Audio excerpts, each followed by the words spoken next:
Spike planted.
Hello, ladies and gentlemen. Welcome back to the WD Black Cup Season 3, powered by AMD Esports partner Skyesports. My name is Lucifer. Along with me, it's going to be Daffy. We are here back on day 7, but it's group stage day 2. Group stages are getting super intense. Two matches were done yesterday. One we saw online, another went off stream, where Reckoning were able to defeat Revenant in a 2-0 fashion. That was not expected, but still, this is the group stages, right? We talked about it that the games are going to be getting super intense. So, how are you prepared for it, Daffy? Oh, well, everything's happening not to our expectations. Did not see actually Revenant getting defeated by Reckoning Esports, but looks Yes. like Reckoning Esports, oh boy, they look more deadlier than ever. It looks Hmm. like the team is finally coming together and they are looking to take that top spot for themselves. And this is one of the Yes. tournaments that they certainly can. But before that, we have another interesting match. So Hmm. it's going to be a revenge matchup, Oh, Lucifer. yes. If you remember, Lethal Esports and Revenant Esports, they did battle it out just in this tournament in the qualifiers, where Hmm. Lethal Esports, they fell short. They went down Yep. 2-1 against Revenant Esports, and today they have an opportunity to take that revenge. Will they get it though? Exactly. It's questionable, and it also kind of feels that there should be an opportunity that they should look forward to take back, because as you said, this is a matchup that we're going to be seeing again. But before that, let's take a quick look on what this is all about. It's, yes, the prize pool, 10,000 US dollars is what you're going to be seeing here, and we will be dividing this among the teams and placing themselves. We did talk about this yesterday as well. A minimum price of all these four teams have been guaranteed to be 350 USD. So from here on, it's Yes. all climbing upwards. So let's see which those teams are going to be. As you said, yes, Enigma has 1 point right as now alongside Reckoning. Revenge matchup is going to be there here for Lethal to find their first point. Same goes for Revenant, looking forward to their first point here in the WD Black Cup group stages. But there are three specific prizes that we are talking about every day, Daffy, that looks so good and pristine. Mm-hmm. Exactly, which is most valuable player as we see it normally, but we do Hmm. have most valuable leader alongside most valuable support. You know, we always highlight the star players of the team, the Yes. duelist players of the team that normally does the heavy lifting with the kills and all. but we always lag behind on appreciating the leaders that take that charge, the Mm-hmm. supports that initiators, the duelists get it. So we really wanted to reward them. So we have some prize for them as well. But for that, you'll need to go and take the battle to Global Esports, who are still waiting Yes. up the hill, getting ready to be dethroned or just to hold their throne Mm-hmm. out there. We're going to be waiting for it, as you said. I mean, not too sure if Global will be able to hold it off because, yes, they've been holding that throne for a long time. They've crowned themselves as Queen King twice, proven themselves why they deserve the throne. But now there are contenders who want to take down that, and whenever we see a fight for a kingdom, it's not going down easy, and the kings need to be prepared well. They need to fortify themselves. So Global Esports, they're going to be on the thin edge of being sliced off and giving up that throne to somebody else. Yes, it's not going to be easy for the contender as well because they've been playing continuously, maybe from the qualifiers itself, or it can be Enigma, the sole team who have started off from the group stages. It can be anybody. That's the reason I'm saying wherever they are from, they've been playing, and Global Esports have kept a watch on them. Yes, absolutely. Well, before that, we're talking about the teams that are participating in this group stage format where it is a Mm-hmm. round robin. Everyone gets a chance to face out each other. It's not just like a lower bracket system where Yeah. you don't know who you're going to be facing. You need to be prepared for all three teams that you are going to be seeing out. Well, Lethal Esports, Revenant, Reckoning, and Enigma. Enigma, they were here. They had a slot because they were the second runner up from the Mm-hmm. previous season. So they held that. Now we have new three forces, completely new rosters actually. Lethal Yes. Esports, very new. Revenant, acquired by a new org. It was previously known as God Particles, and then we have Reckoning Esports, new as well, but they have been together for a while. But Mm-hmm.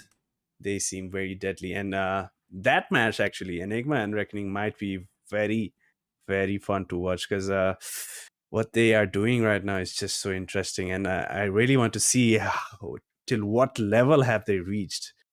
Can they take Enigma out Yeah. today? But before that, we have Revenant and Lethal. And I'm really excited to see, Mm-hmm. since Shivi was the stand in the other day, we might see Yes. Scargod back in the playing five today. So does that Exactly. bring a lot of changes? Does that give more confidence to Revenant, or does that give a chance for Lethal Esports to properly counter Revenant I now mean, that they are playing their proper five?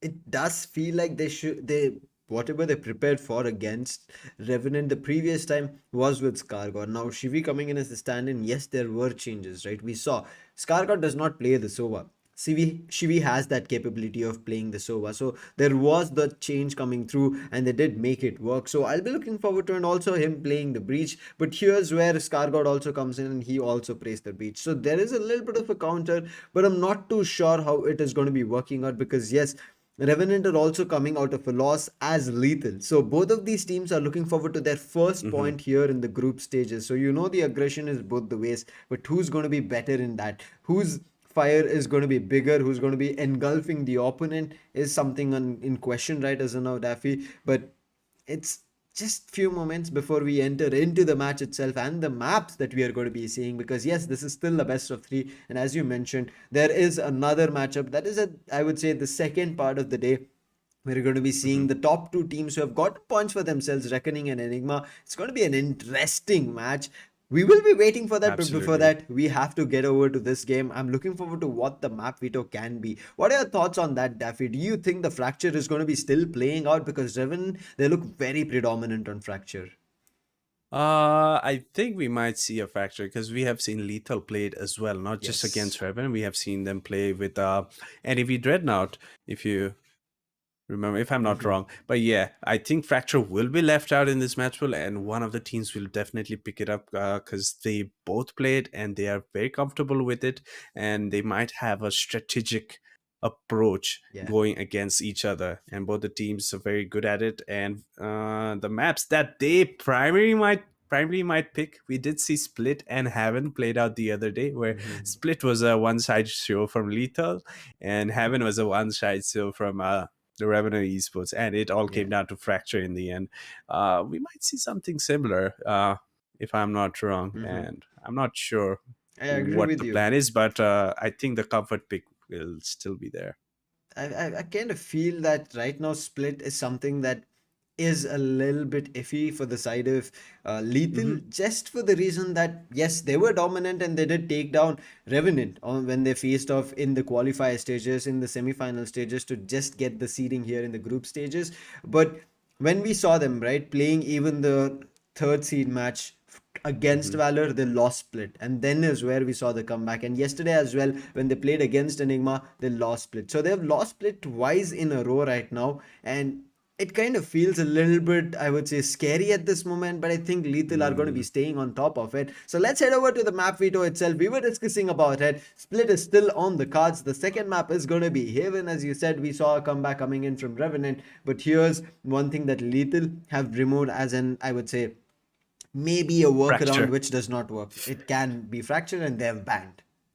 Yeah, it looks like they were not ready to take that battle. That gives you a space to actually work on something that might be much better. So Hmm. they decided not to go for the fracture, giving bind if we do get to there, which is very possible Yes. considering how strong split is for Lethal Esports. But Revenue Esports, they're pretty good as well. I'm not sure what went short the other day for them. Maybe they were just not feeling to it. Maybe today might be a different day. Hmm. But looking at the map pool, Lucifer, what might be your prediction?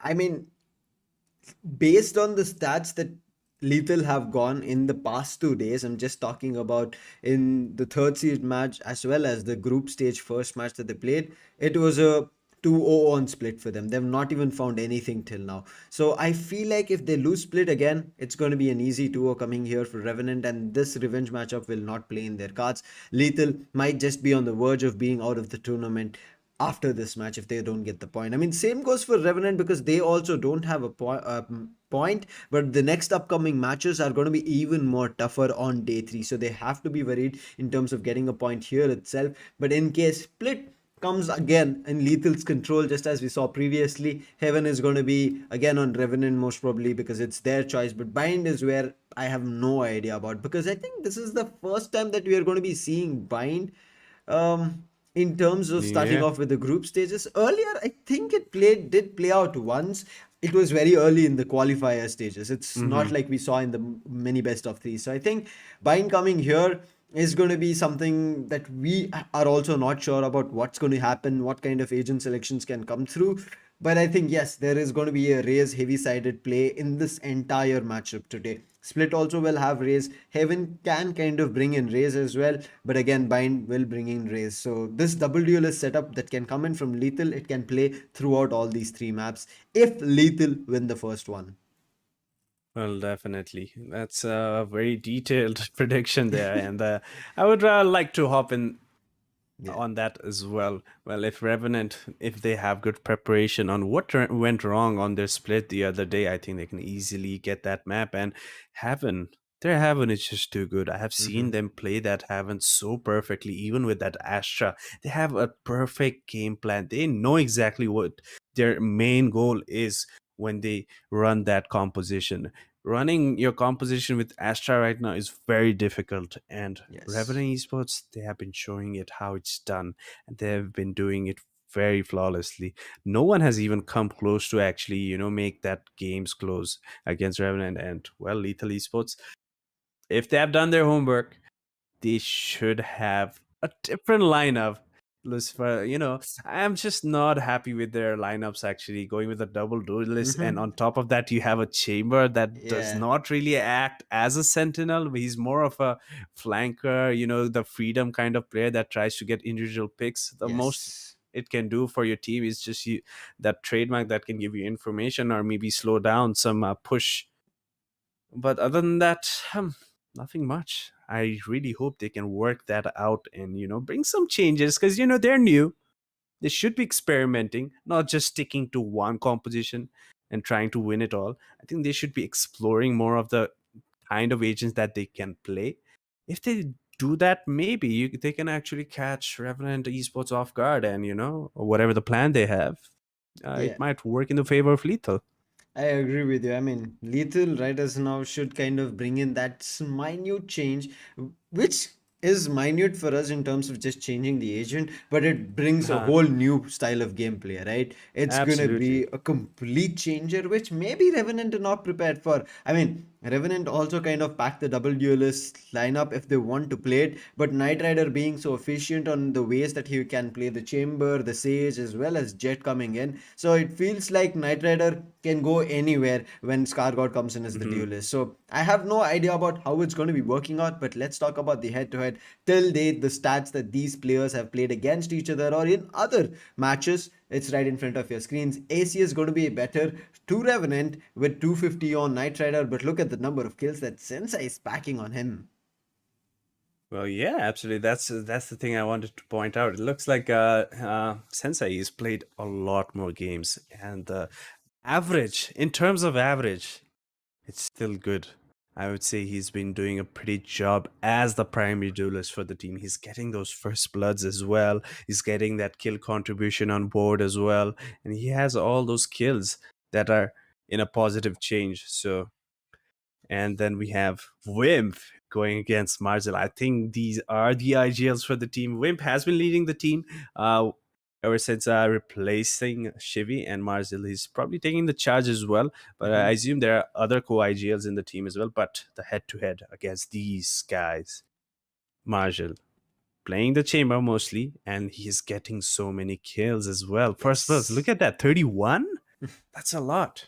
I agree with you, Rafi. I mean, on that chamber, especially on split, Mazel finds opening which are kind of not even thought of, and I think that's the reason Mazel has so many first bloods. Irrespective whether his teammates Sensei and Android start looking forward to kills at mid or maybe even B main, we always see Mazel towards A. He finds those openings. He finds that player who's trying to, I would say, hold down the site on defense, so they're looking forward to information if this is an A Hmm. execution, and Marshall always opens up A side. Very few times we end up seeing the B side as well. So as we were talking about the agents and the picks coming through, let's take a look at the agent Oh, selection we're screen there. itself. We are there. We're not going to be delaying anything. It's going to be a quick start off, and Oh, we wanted to what do am I this. seeing? What am I seeing, Lucifer? What am I seeing? It's a neon on Scargod. I We don't mean, see him on the rays. we were talking about something being switched up on the attackers that is lethal, but defenders, especially having a defensive advantage on split. Okay, the neon is playing out on split. In the recent, I would say, metas, they're adding that fast paced game even in this small map. Oh, this is going to be quite interesting. They are backed up with chamber on Knight Rider. That is interesting. It looks good as an operator player. And we have Logista playing the Astra, which is interesting as well. And we have Breach alongside Q as well. That is a lot of early info and Mhm. aggression on the attacking side as well. And that is going to be interesting for Lethal Esports as well. I don't know how they're gonna counter this because they do not know what the game plan is for Revenant Esports. And well, we'll be jumping into it right away. Let's jump into it right away. We're going to be seeing four ghosts and three ghosts from the side of defenders. Lethal going, I mean, for the precision over there, over a lot more of these utilities, but compared to, I would say, Revan, because they're on the defense, they have to get in some of those utilities so they can kind of be worried about uh, specific position rather than all over the map. And immediately starting it off, it's going to be greeting Mazin. Scargod immediately rushing up along with his relay boat. That is going to be a quick one, but still Knight Rider. Oh no, his head finds nothing as Sensei pops his head open. Pulling them in! Well, just in a very awkward angle right now. He's getting Yeah. pinched from both the sides, so he needs to be careful. But that gravity well did work out well for just one. But the trade comes in immediately from Rafa. And Marzil, he's spotted. Scargod on the flank. He's whipping some shots, and Scargod has punished him. Scargod still with the 100 HP there. But look at this. Now, Lethal Esports in an awkward situation. 2v3 for them. And the information is there through that 0 point. One He needs enemy to be remaining. careful. He stunned him. He needs to be careful. How is he missing? But Ember is there to back him up, Lucifer. Oh, there you go. First round, Revenant Esports. Take it all. I mean, we were talking about the game pace being switched up. Yes, that did happen, but it happened from both the ends. Scargod, he pushed up A, and then we saw the mid push fast coming through along with Sensei and Android, and they did get a pick off. They got the entry as well, but they just couldn't hold off. I mean, the duel being lost with Marzil, as well as I would say Marzil losing the duel against Scargod was something that we never thought of. I think he kind of knew that peak would come, but also he went in for that duel. He's like, no, I'm going to take him down, and then kind of faltered over there. So this gives an anti-eco advantage here in the second round itself. Everybody going in for the Spectre and full shield. Well, there you go. Marzin being denied that headhunter that he would love to use on an anti-eco round. But there you go, being suppressed. That's the great thing about KO. But look at this, Android. He's already made his way towards that B heaven and has gotten a kill through a classic. And once again, Logista in a similar situation, but this time he gets both of them. He spotted Sensei as well. He knows Android is around the corner as well, but who's back here for backup? It's Scargod and Marzil finally putting an end to it. Logista needs to be careful. Marzil has gotten free. But Ember just in time to catch Marzil off guard to secure the round for Revenant Esports. That was looking shaky, Lucifer. Very shaky. That was a super messy round coming in from Revenant over there. They shouldn't have even lost so many players. They had it all under control. They kind of fought it all over the place. And I would say it was also a good move coming in from Lethal. They knew they had to deal this economy damage. And now immediately look, against the full buy, they have just one Spectre playing on Ember. Everybody is going in with those pistols. The Sheriff is also coming out. Make it 2 Sheriffs and a half shield. So this tells you that they don't want to go in for the investments and give up the bonus that they can play with. On the other end, if they're able to convert themselves with these corner plays and early picks, they might also be able to get a couple of free upgrades. Oh, definitely. They need to be very careful here. And Wimp, is he looking to set up for his teammates? Scargod here, the flash comes in, but that is not going to be enough because Scargod, he just had pushed along the side. And now Lethal is just cleaning out the round as they pinch Revenant Esports towards this B side once again. They like doing it. It looks like this is one of their game approaches towards this attacking side, pinching from both the sides, from middle, from heaven, and being using that timing perfectly can catch a lot of players off guard, and they've been doing that consistently. Still a 2v3 for Revenant Esports. Knight Rider, he has that headhunter. You know how crispy he is with that. But yes, he is. I thought he was gonna miss it out, but he did not. He gets it. The flank is perfect. Now what do you do? What do you do if your Ember is planted in the open? Sensei is watching the spike, and you know Marzil is lurking up behind you. Yeah. It's gonna be difficult. You can't even push him. You can't even push one specific direction, because if you push that way, you're going to be losing again the distance between yourself as well as the spike, and the time was ticking. But here's what I think, Daffy. Even though the round went away from them, they were able to drop 3 different rifles from the hands of Lethal. That's where the economy damage is also being dealt from their end. And it was there, I would say, you can't exactly call it a bonus, but still, they went in for those, I would say, safe buys rather than going in for all investment over there in the immediate third round, because they also lost those Spectres, because of which now, not losing the round, but also doing the damage, they have a full buy to play against a couple of broken in terms of half shields coming through. And look at that, Scargod making capitalize with Sensei is also good for the trade. That was quite interesting from Scargod there, just jiggling around, staying at the right time, catching one off guard, but the trade was there for Lethal Esports, and they have managed to get away with it. 204v4, no mid information for Revenant Esports. Lethal Esports, they're looking to gather some more intel before they can hit a site. Once again, look at this. They're looking to move towards that B main position. Yeah. It's KO alongside Omen. And now Sensei alongside Marzil will be moving towards that B heaven. Wim falls down. Oh. That's information. That's sound cue gain. But look at this. There Careful. are double ultimates coming in from Revenant. One is going to be the Null Command, another is going to be a Cosmic Divide. And they're reading this right. They want to push up and they'll be greeting only Rafa because Wow. Lucia, he's ready with the smokes. As soon as the smoke disappears, it feels like one player is going to be falling down. Now Lucia has also been spotted. Does not find anything. They just lose this fight. They lose the spike as well. And look at that. The Cosmic Divide is immediately placed. Perfect. And Knight Rider, let's see if he's going to be coming and helping his teammate. It does not happen. Now Wim is in a position so up close. He should be good for 2 and a 4K for Wim. A brilliant use of utilities, and the way they got the spike immediately put up the Cosmic Divide was just, as you said, perfect. That was just too good from Revenant Esports. The adjustment that they have done. They have just played 3 rounds and the adjustment has already come. They know how Lethal Esports are liking to pinch that once again. And they were looking to do that again. But I think this was probably a call from Wim trying to gain B main control, and they were correct about it. And they have done it perfectly. The Cosmic Divide, the quick thinking there from Regista as well was perfect. I mean, the trades could have worked out the other way around, Daffy, if and only if Lucia was together, right? Lucia was busy in thinking about the smoke. As soon as that Nebula disappeared, he wanted to put up his own. Right now, we're going to be hitting a AMD technical pause. Seems to be an issue with one of the players, but I think we should be back soon in the game.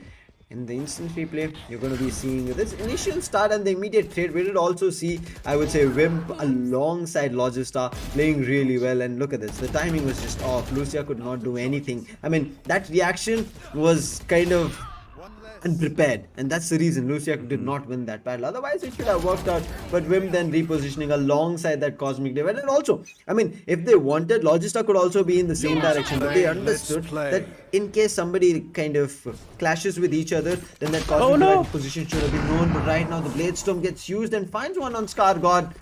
The round in terms of buy is not great for Lethal, but this weaponry being used alongside the 2d4s also being committed can be huge. Yes, absolutely. And here, Skyesports already being punished in the middle position. But Sensei, oh my god, this guy is on a roll. He's gotten 3 already with the Blade Storm. He spotted the 4th, but Logista! Player standing. Oh, it looked like he was gonna go back on a roll now. But Android shut him down before he Spike got planted. onto it. And now it's just down to Knight Rider. 1v3 for him. Chambers on that Tour de Force. He needs to be careful, but the 0 point is gonna give away his position, and Android is ready to block off that entrance. And the thrifty round coming in for Lethal Esports. Did not see that coming. Yeah, I mean, Sensei starting off with his blades, getting a 3k over there was the reason that completely opened up. They were able to get those weapons out of the hands of Revenant. I mean, very crucial it was, but I think Scar God, he was a little bit too early in his aggression, and also the flash was good, but Ember did not peak at the right moment. But I don't understand the setup that 2 flashes playing together, right, Daffy? Because that's like too much utility in just one specific spot. That is a good point. I'm not sure what the game plan was there, but once again, Oh, what was that? that bounced off to Ascent, I guess. Anyway, Heaven, next map. next map, yeah, probably it will land there. People need to be careful when it's going to land.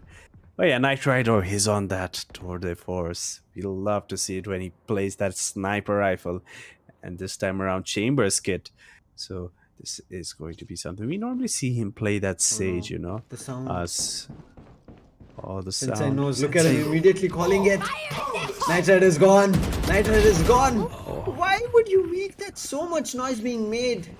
And mid after being given up, they should have kind of worried about it. Knight Rider was just running around left and right, but right now look at this push coming through. It's being read. Scargot waits for the opportunity, takes on Marzel. Sensei's push also is being read, but there's no cover up coming through for Ember. But the ultimate, it gets used, so players are going to be pushed back. Logista, this should be an easy stabilization, and yes, they're going to be getting Ember back online.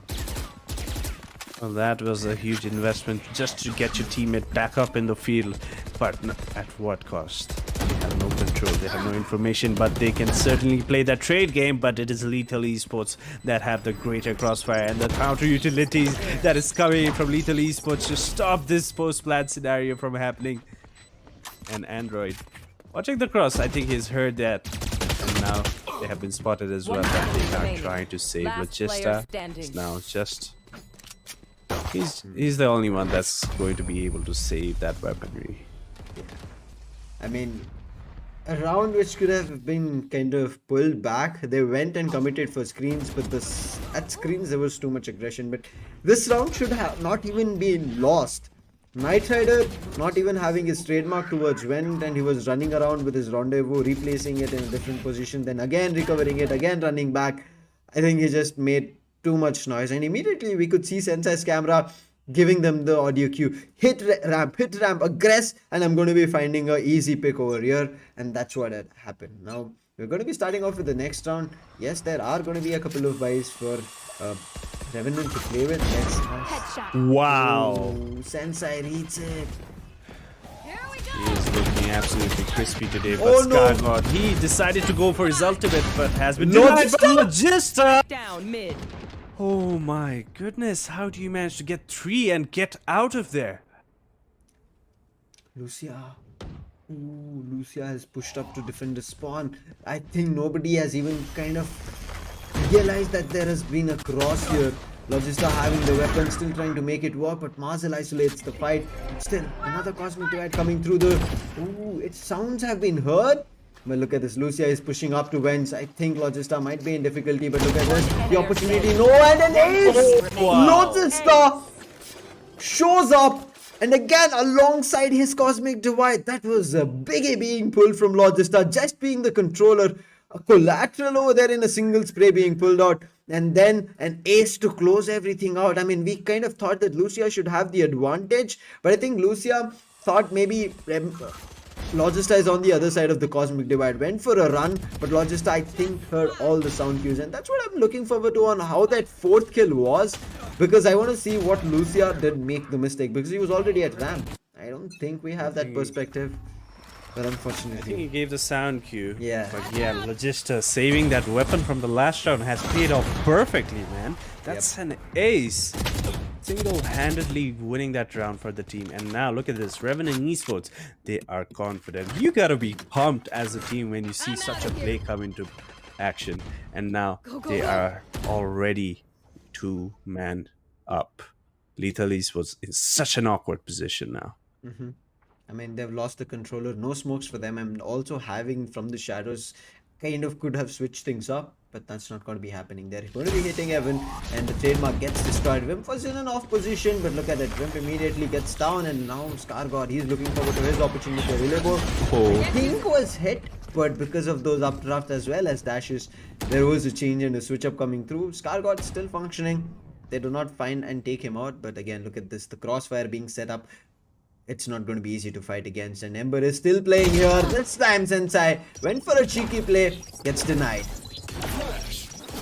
Oh yeah, you do not want to be walking in like that when you have no information. And now Ember, oh, the timing not in his favor, but Android, he has punished him. Now it looks like they will be looking to make their way towards this A, but they don't know what they're walking into. Logista watching the cross. Not getting the better of it. But Spike, it is going to be put down. Still a 2v4 for them. Look at Skyesports, how aggressive he is. He just needs a flash. He's waiting for a flash. No, he's just waiting patiently for Rafa to walk into his crosshair as they take the 5th round for themselves. I mean, we talk about being patient and then trying to pull off the round even though you do not have the numbers in your favor. Skyesports just broke all that composure that they could have even thought about from Lethal's end. He immediately uses his utilities and gets to side without even thinking twice about what could have happened over there.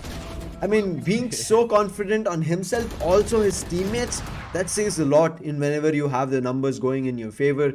What a brilliant play coming through, and look at this. I mean, we always see Knight Rider on top, but this time Knight Rider just has 2 kills, and Logista with that ace adding up has 13 kills and just 4 deaths, whereas Sensei being the duelist has just 10. Oh well, the impact is definitely there. Oh yeah. Pretty slow round. Towards middle this time from Lethal Esports as they look to make some plays towards this B side. There are 4 players towards this B wave this time. as there is a showstopper available, Lucifer. I think they are looking to make a play from off it.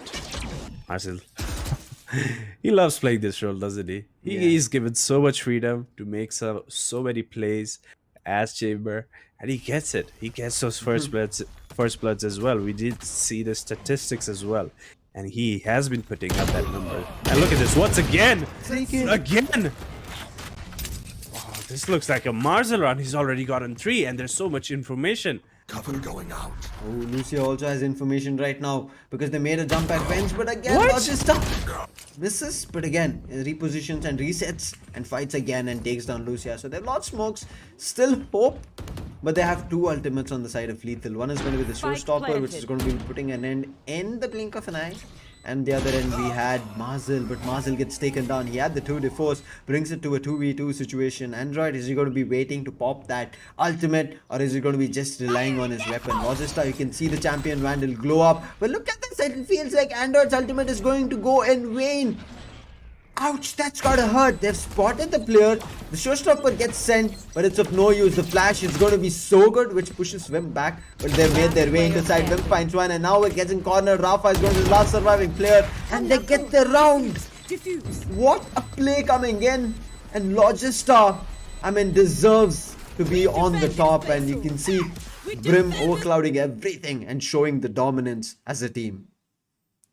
Well, absolutely.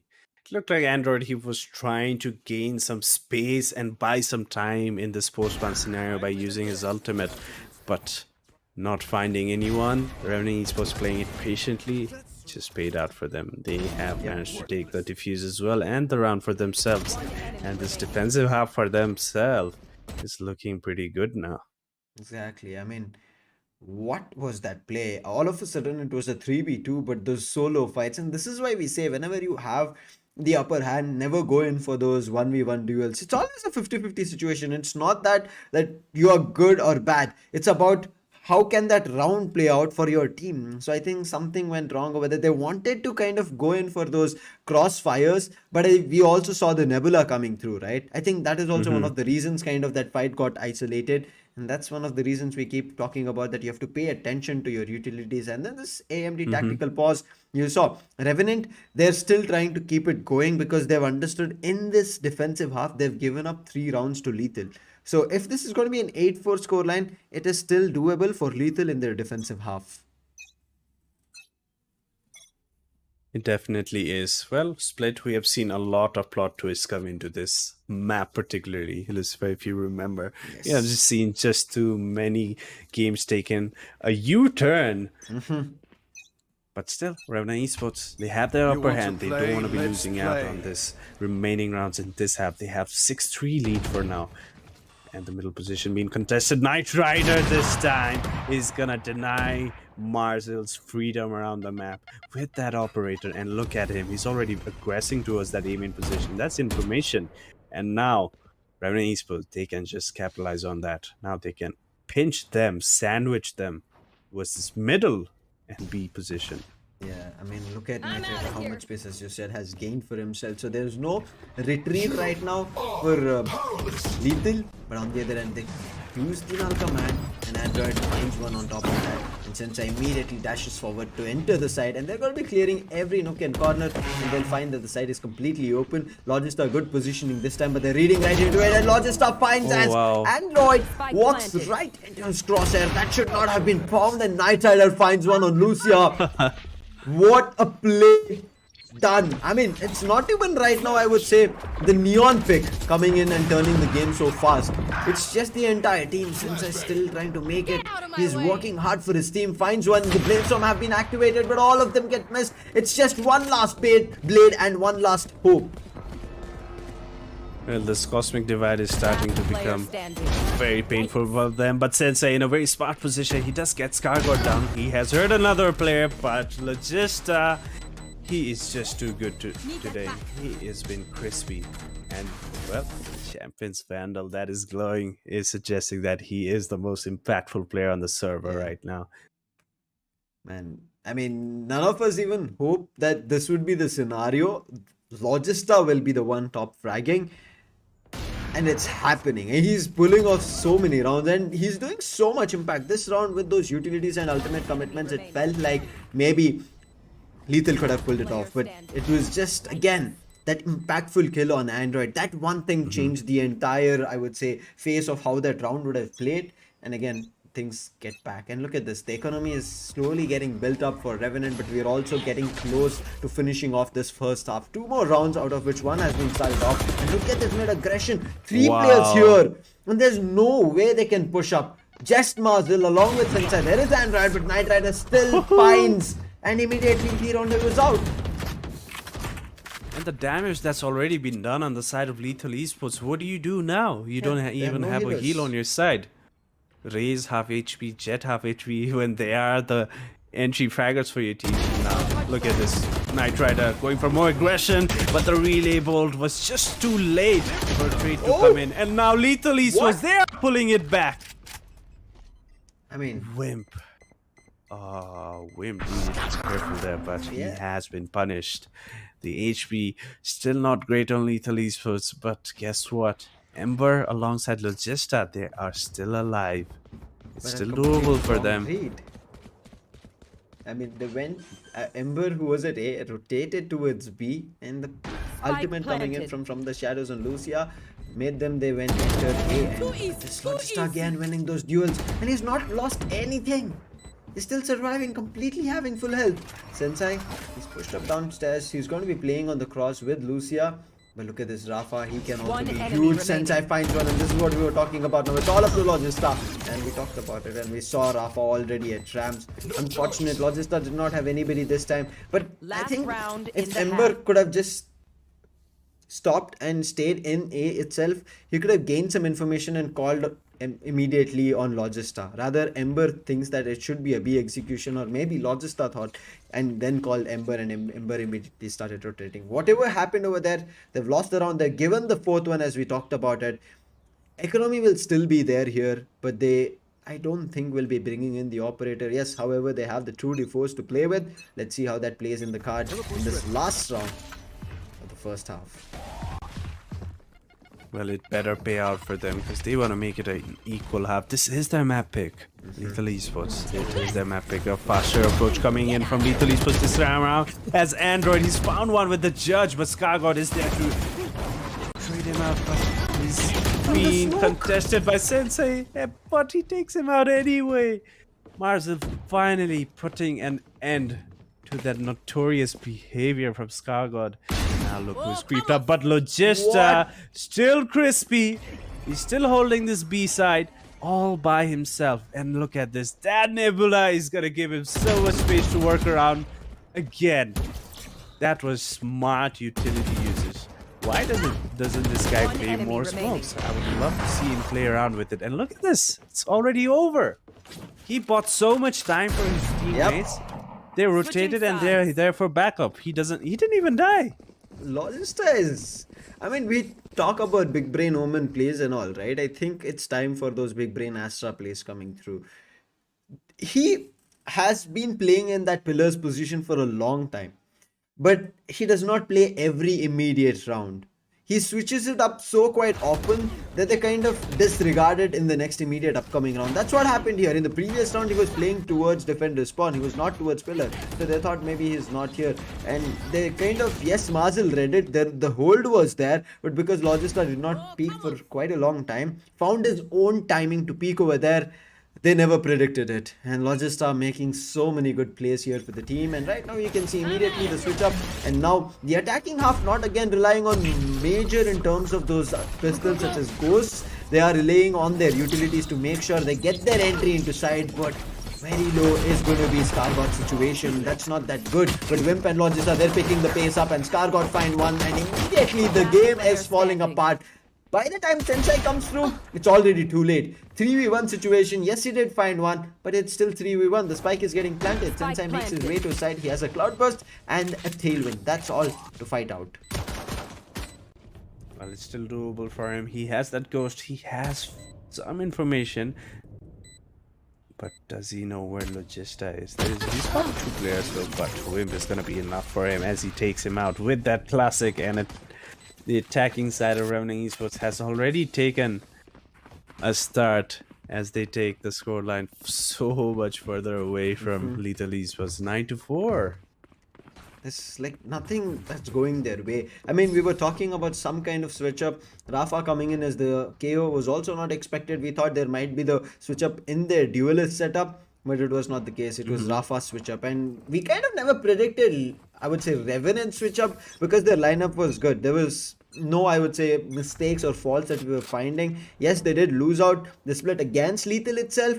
I think that's one of the reasons they kind of wanted to switch it up, and that switch up is working so good. Their setups, their play styles, as well as the, I would say, strats that they have ready to execute to a specific site is so damn good that there's kind of no counter to it. Nobody's expecting that kind of a move into a site. Well, yes, Lethal Esports, they are completely clueless what they are walking into. But this round, it's going to be an eco round for themselves, and they have a few shorties and a shotgun towards this A. Little does Revenant Esports know that it is a stack. But looks like they have refrained from that idea. Yeah. They're going to be moving towards this B side, which is completely free. How do you even read these? No presence towards anywhere, towards middle nor B main, and they just decide to go B, and that is a wise call.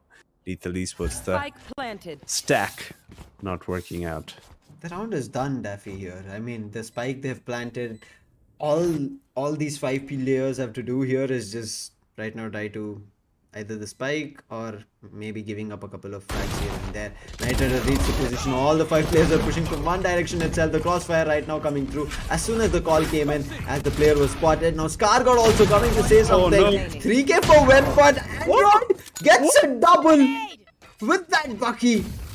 Why are you having this economy damage? All you had to do was not even fight over there. The time itself is enough. And now look at them, they're understanding that they have to retreat, whatever may be the case. Economy damage all around, and Android, he needs to die. It felt like if he was a little second later, that maybe he could have disappeared. The spike detonation range could have disappeared, and Daffy, he would have been left alive with a Bucky. Oh yeah, with no money either. But it looks like the Bucky is good for on him. Exactly.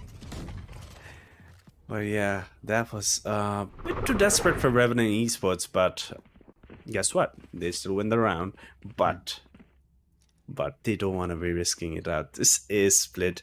People need reminding. This is split, and the most comebacks probably come on this map. And since Lethal Esports, they are on that defensive half, it is very possible for them. I'll commit here right now. That should give them the entry, but no, it does not. Android Clearance is going to be better. Lucia is also popping off here. The spike has been dropped, and Rafa finds one. Knight Rider right off, causing a trouble of his own, but 2 players spot him at the same time and put him down. I mean, they kind of wanted to push their way into sight, but they kind of fell short to it. I don't know what just happened. There was the Breach's ultimate that we saw, the Rolling Thunder coming through, but after that, I don't know why there was a wait. Whether it was because of Android's grenade coming through, or there was something else along with it which kind of slowed them down. Whatever happened, it was quite unfortunate for them.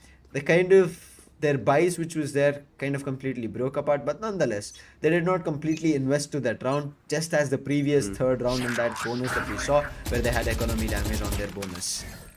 Absolutely. Well, that's the case. Revenant Esports, they did not decide to fully purchase because they lost a lot of guns in that previous round to Android's shotgun. And well, Global Esports, they have a chance to bring it back and build some momentum based off the last few rounds. Revenant Esports, they need to be very careful that they do not give away rounds. This is a gun round for them, and this might be a round that will be very important for them to go down in this match. And yes, Wimp already finding the first kill for the team. And well, I think Android's been spotted as well. Skyesports is looking to push alongside the flash. It's perfect. The team utility, the chemistry is perfect on the side of Revenant Esports. Lucia in a very good position. Gets one. You want to play? It's there, Let's Sensei! play. Just in time! Bring it back to a 2v2. Oh, Marcel! How did he even read that? And immediately after reading it, connects a brilliant headshot against the tour de force. That angle was nasty, and the shot 30 itself seconds was left. scary. But right now, look at the gravity well. It connects right on Marzel. The spike should be recovered, but Sensei is Oh, better. He wow. was holding it out, and Sensei changes everything over there. But Taffy, this mistake of kind of trying to play with your utilities out in the open, somebody should have held that stairs push, right? They should have held that defender's push. Nobody paid attention to that, and while they were crossing, Sensei spotted players one after another. This is what I'm talking about. Found the first, then looked for the second, and that's where it was done. Unfortunate, but whatever happened, happened. We had to be okay with it. I think Marzel heard the sound cue as soon as Knight Rider was trying to push up, and that's the reason he repositioned. But nonetheless, now that they've lost, Lethal are slowly finding their way in. After the double digits which has been seen, there's nothing. This round is also going to be, I would say, nothing in their hands. They just have to try and find something new or maybe drop a couple of guns. But the weapons are so weak that these weapons coming in from Lethal cannot be contested at all. Well, it was just played perfectly. 30 While you were seconds. just analyzing, it's over. The round is already over. A flawless one for Lethal Esports. Like I said, Revenue Esports, they need to be careful, Lucifer. They don't want to be giving the momentum to Lethal Esports. It is their map, and they definitely have a game plan as a team. Even if they are going against an unknown composition that Revenue Esports has, they still have that defensive half on which they have done it perfectly, Yes. even in the previous match. And now that the momentum is building, the operator is into play. Revenue Esports, now the pressure it's on them. And look at this already, Sensei. Oh, What Lucia! aggression is this? What is this? You get the first pick, but there's one more guy pushing up towards B main, and that gives another kill for them. But look at this. They were trying to sell a fake, it looks like, assuming there are 3 players towards this A side, and looks like it is not going to be working because Marzel is still anchoring towards this A side. He's been spotted, and Rafa is already here to back him up. I mean, they wanted to play alongside Skargod's ultimate over there. They wanted to play alongside the overdrive.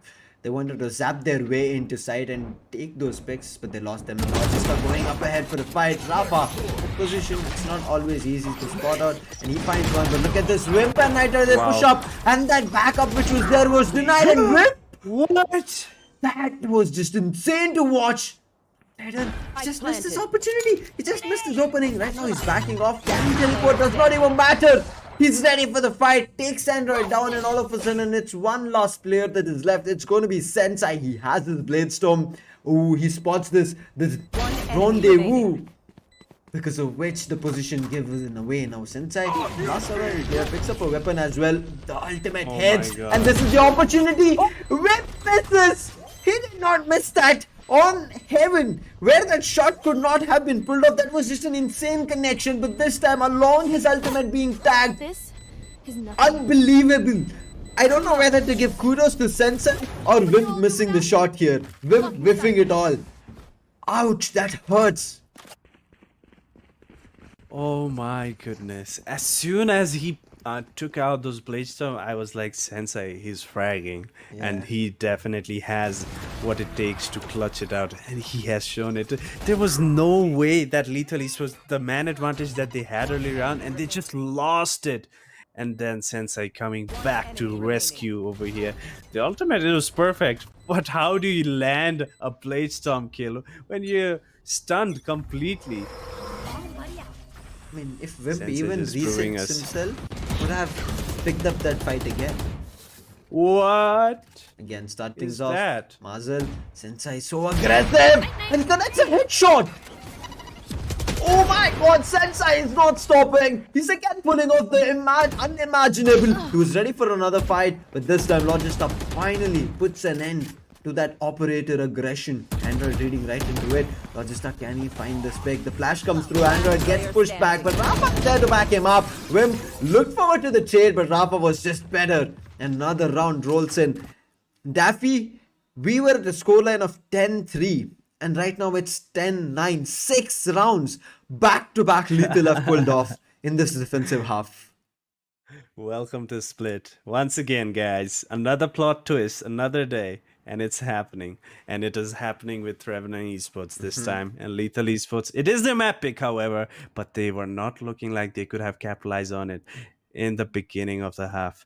But now the second half is just a completely different story. The upper hand, now it looks like it's been sliding towards Lethal Esports, and Sensei is the man that is leading the charge for Lethal Esports. He's been so lethal in getting those early pick-ons. Even in the last round, there was B main control, now towards this middle position. How do you expect a player to be so aggressive with this operator? Look at this. So confident. Oh, wow. He's just putting up numbers now. Yeah.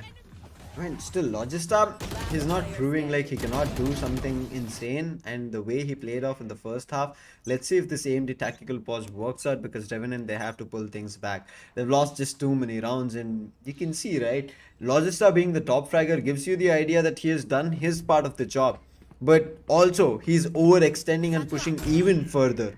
He's doing even more, which is kind of not expected from him as a controller, but it's working out for him, so he's doing the job. So there should be the other teammates also who should again push up even further. Scargod needs to come up huge. Wimp needs to come up huge. Wimp is, look at this position again from Android, and the spike gets shot Marvel. Knight takes Knight Rider. Wimp finds the counter, but does not matter. The ult is still working. Let's see if it's going to be finding another one. This. This is done just because of Android's judge. The way they predicted that rush coming at B was just insane, and Android gets an upgrade. I mean, I don't even think that he needed that upgrade. He should have just played with that judge.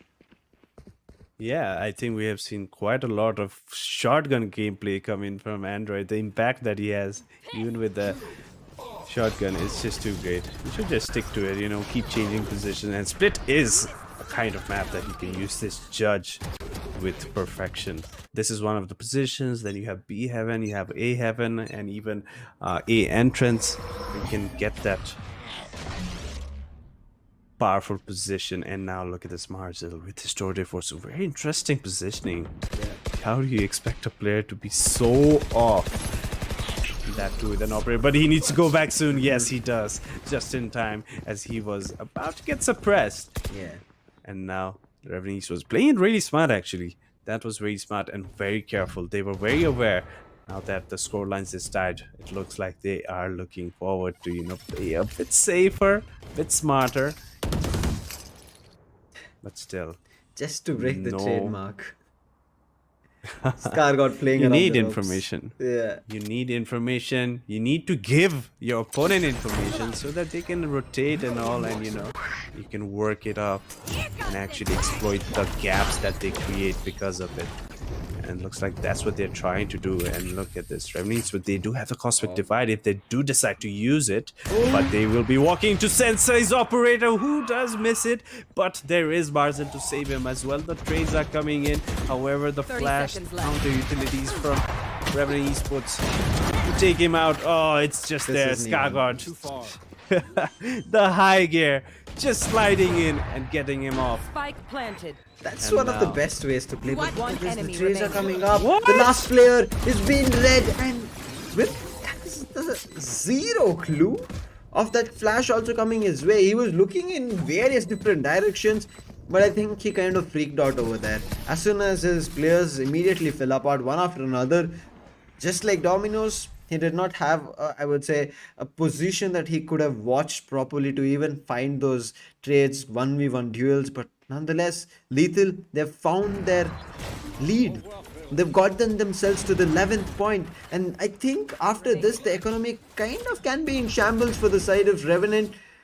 And yes, it is. They have nothing to buy for. Just one Spectre alongside a half shield. Whereas everybody else is going to be playing with a Sheriff. And Knight Rider not even playing with that. He'll be looking forward to... Oh, I thought he's going to be just looking forward to his Headhunter. But he's playing with his 2 defaults. Can that single 2 defaults change everything? And they better hope it. Because they have finally lost that round lead that they had for a long time.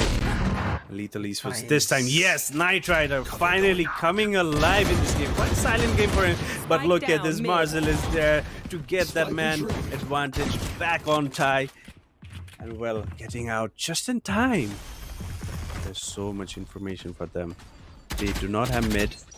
B heaven has been contested. Lucia is there alongside Rafa. who are anchoring this B side. This is going to be tough for Revenant Esports. Oh, look at this call. Moving towards that defending spawn, trying to sandwich Lucia now. I Do mean, they have a read on this?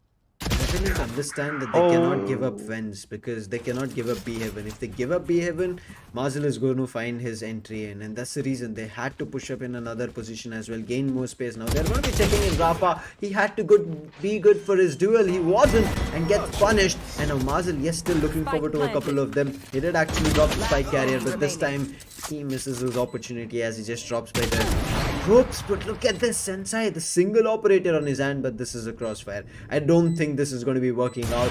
And Sensei, wait, the hold up, Logista is not picking the fight. Scargod gives away his position, the defuse, it's being stuck. This is the opportunity, they just need to peek this. And a thrifty being pulled here, Daffy, we were just talking about it. Ooh, this match is getting so damn close. I mean, defensive half does give you advantage, but defensive half advantage to pull off 8 rounds. So difficult. So difficult. But the teams that have that right mindset, they can always come back. And look at this. Marzel, he was just there a bit late. If he arrived a bit late, he could have helped Rafa as well, and he could have caught them in a crossfire. But just a bit late, and Lethal Esports, they have lost that round after a long time actually. And now look at the Sensei, he's already spotted one player, but he needs to be careful as he's getting so pinched toward this middle position, and still he decides to pick. But finally, missing a shot is gonna put him off and reposition himself smartly back towards this A side. I mean, this time they understand that one round either side is going to be match point. So both Lethal, they're kind of trying to play this as much as slow as possible to gain more information. Same goes for the side of Revenant. They know that they have to play very cautiously. If they lose a player, they're going to be losing a lot more. And look at this, the ultimate commitment. And immediately they're trying to rush forward. The gravity well does not find anything. And this time, a brilliant usage of that fragment to deny that stairs push coming through. Lucia gets surrounded. Knight Rider holds the heaven. And he's going to be taking down Android. And this should be match point guaranteed here. The read is there from Marzel, but does not matter because Knight Rider is good with his operator. And now it's all up to Sensei, who has operator on his hands, but also the Blade Storm. So this should be a ace clutch if he's able to pull it off. Well, I don't think he'll be going for it because it will be a match point and they need this operator going to this next round. So he'll probably look to save this out, but he is looking to get some kills. I'm not sure what the call is here from Lethal Esports for Sensei, but yes, he does get Knight Rider. It looks like he wants to try, but he's gonna not live for long as Ember is already flanked all the way from B main to mid, and he gets him in the back. Well, Revenant Esports finally finding some answer at the end. I mean, after giving up 8 rounds, they had to find something. Now they've found 2 rounds on a stretch. That's good for them. But still, it's not done, right, Daffy? The map is not closed. They still have 1 more round to play and to close or split here. Again, and still, Logista on the top. And Sensei on the other end, 27 freaking kills coming in from him and being assisted with Android. I mean, Lethal, they are showing up really really good with their setup, but it's just not enough. They're still 1 round away from pushing this to overtime. Not even, I would say, that they could have won in regulation. They had a chance until that first round was won from Revenant after their 10th point. There was a quick AMD technical pause, but I think it's been resumed. Right now, there's still an operator on both the hands. One is Knight Rider, he's also a jet, but not playing a jet. Sensei on the other end, playing the jet and making this operator work. You can see by the numbers, 27, but Scargod, he is quick. The Blade Storm, it has been activated. It's heading towards the Zap. Let's see if it's going to be the Zap or the Blade Storm working out. Zap figures not do a lot. But still, the timer is running out on that end, so they can wait it out and let Scargod lose that ultimate and then look forward to fight out. Well, looking for a reset, they're Revenant Esports. They don't want to be overextending. They have that man advantage for themselves. Look at this. But look, is this a gamble? Yeah. Looks like a Revenant Esports. They had the A control, but the reset came in suggesting that they might have rotated to B, and looks like Lethal Esports, they have fallen for it. But look at this, they are going to be moving towards this B side where there are a lot of players waiting for them. Lucia is there. There's Sensei as well alongside Lucia. And well, what is even happening? It's so hard to keep track now. Yeah. Lucifer, this is no way. How do you get such mid-round seconds calls? left. Wimp is doing such a heavy lifting job right now, and he's doing it perfectly for getting his team to a safe side. Careful. And now that the spike is planted, they just need to hold it out. Sensei, he spotted one. Careful. I tried to look at that positioning coming through. I mean, that round was Last so player damn standing. good. And look at the slot to stop. He finds that on Lucia. Now it's all up to Sensei. The last surviving player. I think he still has his Blade Storm, at least a couple of them. But they're just playing with him. They're playing with his feelings. They're playing with whatever he can do. And Logista should be the one to close it off. And also, with the 3K, it's going to be Revenant closing on Split. But what a play. And look at this. Logista, he's like, guys, what are you doing? Can you see the scorecard? I think I'm pretty sure he's flexing right now. I'm the controller. I'm the one who's right now top fragging. Where are you, Duelist? I'm just kidding around, guys. That's not the call.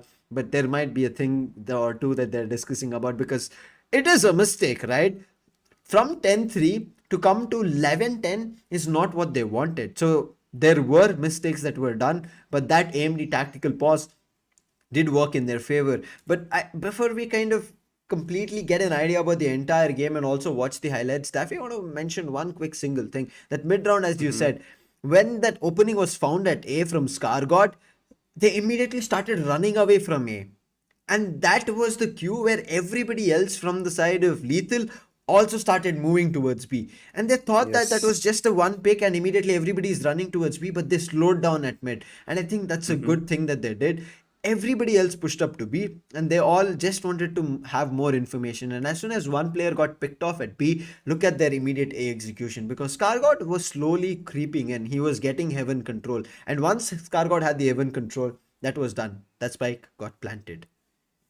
Yes, absolutely. Such good awareness from the players. It is definitely, it all comes down to the team comms, every individual pause that has been passed down, and that was just good information for the entire team to make that smart call and close out the map. Revenue Esports, not their map pick, by the way, that was Lethal Esports map pick. Yes. And Revenant Esports, they have won it out with the Neon as well.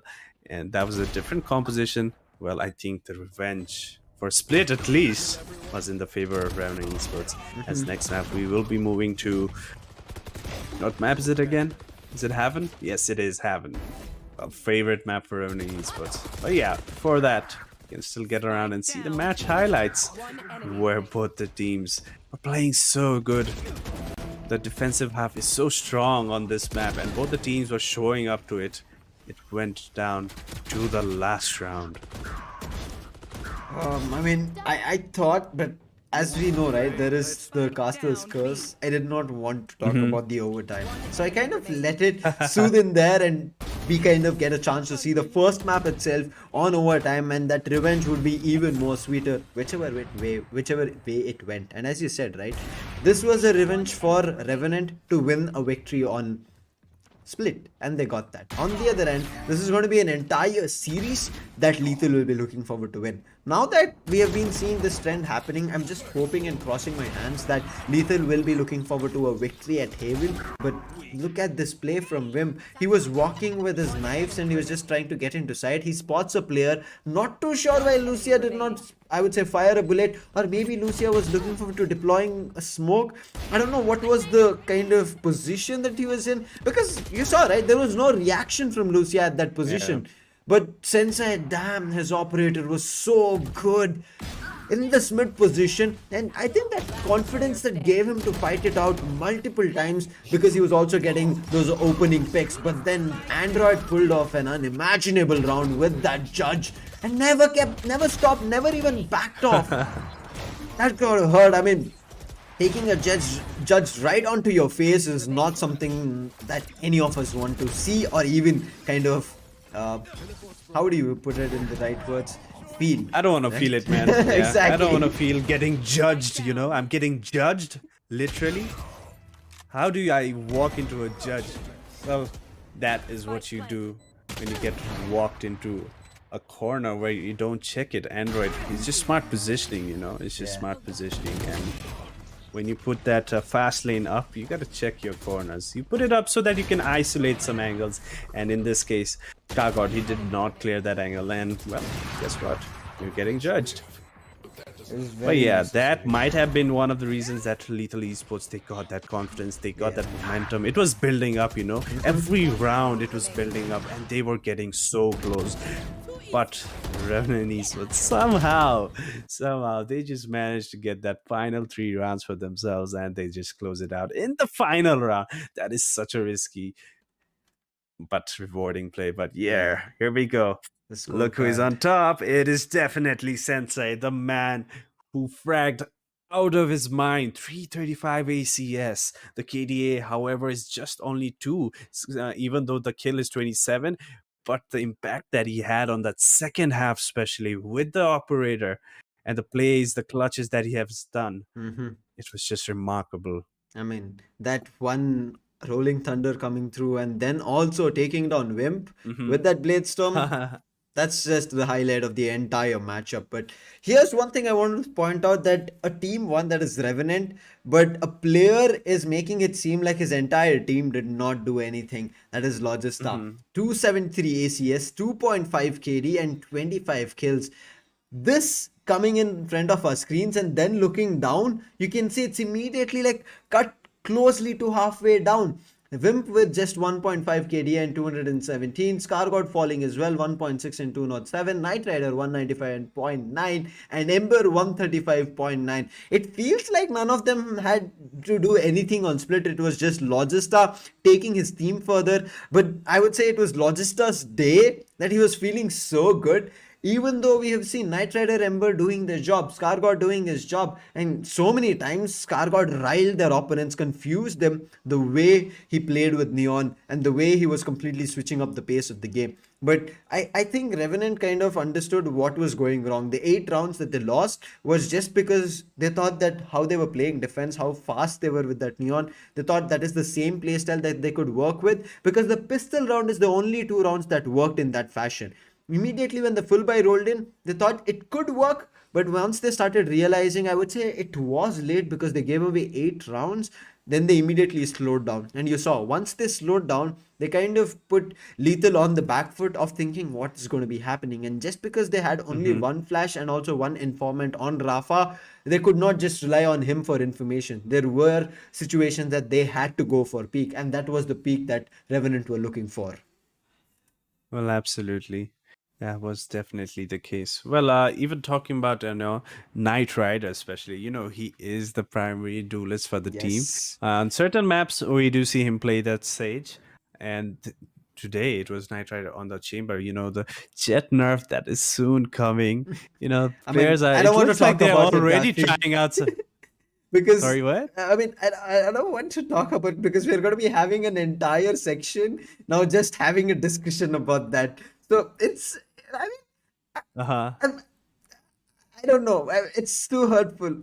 I don't play chat, but still, so I would want to kind of. It's okay. Let's just wait for it. I mean, yeah, the jet play, I think the players might still adjust to it, but it still gives you a question. Do we still run jet? Is there a better alternative? And I Yeah. think that is what our Revenant Esports they're looking to explore, because, that patch might be coming soon, and maybe the jet play might just not be relevant, but it might be. It's just an option. You have to be prepared, and that is why it looks like they ran a Neon and a Chamber comp, and it looks like it worked out pretty fine. The defensive house was pretty good, but the attacking setups, it was just not good enough right now. So attacking side, I think there's a lot that Revenant Esports they can work with this composition. They have that Astra, they have that Breach, they have KO.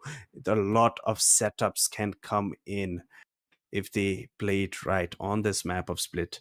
Yeah. So yes. Let's see. I mean, we had one revenge where we saw, right, as you said, Revenant got that revenge and won that victory. Now it's time for Lethal to get this Heaven under control. As you said previously, yes, they did lose out on Heaven. Little do not want that repeating. And Double Mm-hmm. Duelist, this is a map that double duelist setups can actually completely fly with big wings, right? You can get your Red Bull wings here. It's all because when you have a chance to kind of play in various different positions, Daffy, and you have an Hmm. advantage because of it, because you can have double duelist making their way work in B or A. It's all about the confusion. You feel like Jet is heading over to A, but the entirety of the other players along with the spike are going to either C or heading over to B or maybe pushing through garage.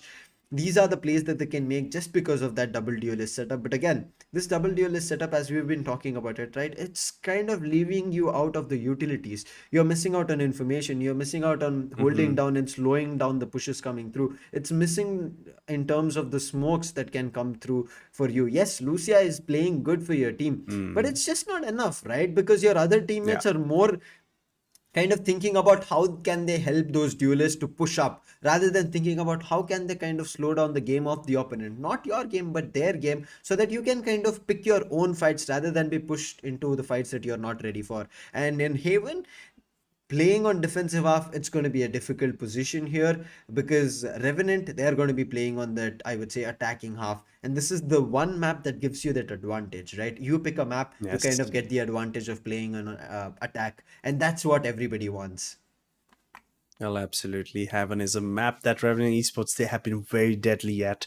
Uh, we might see Knight Rider back on the jet on this map, especially, and we know how scary he can be. He Hmm. has had a lot of impactful plays and a lot of consistently, getting those top frags, getting those entry kills, and he's been doing it so many times. It Hmm. just gives good statistics that Knight Rider, we can count on him when it comes to Yes. Heaven. That is a map that Revenant Esports have been deadly for a long time. It's just Hmm. not like recently. It's been a long time, and now they're still running that Astra even in this current patch, and they set up so well.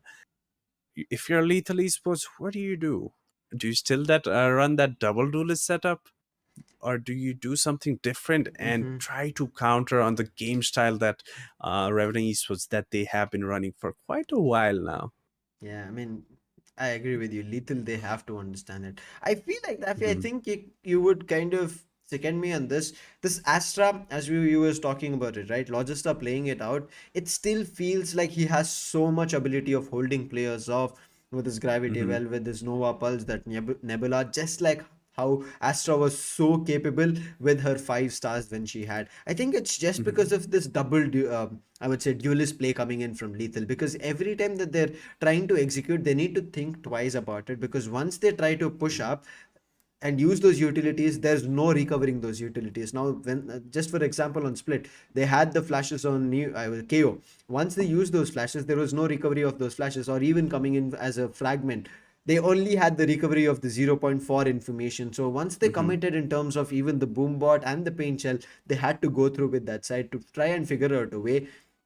And Astra, you know, right? Once you try and use those utilities, you immediately slow things down. Whether it may be Nebula or Yes. Gravity Well, you push them back, you hold them off, and their utility commitment done. It's all gone. It's of no use then. And I think that's where Astra is kind of working better here against Lethal's composition. So Lethal, as you said, they need to find a little bit of a switch. Still double duelist, but Hmm. maybe bring in the Reyna. I'm not too sure, because Reyna has that self-healing capability, also the self-flashing capability, right?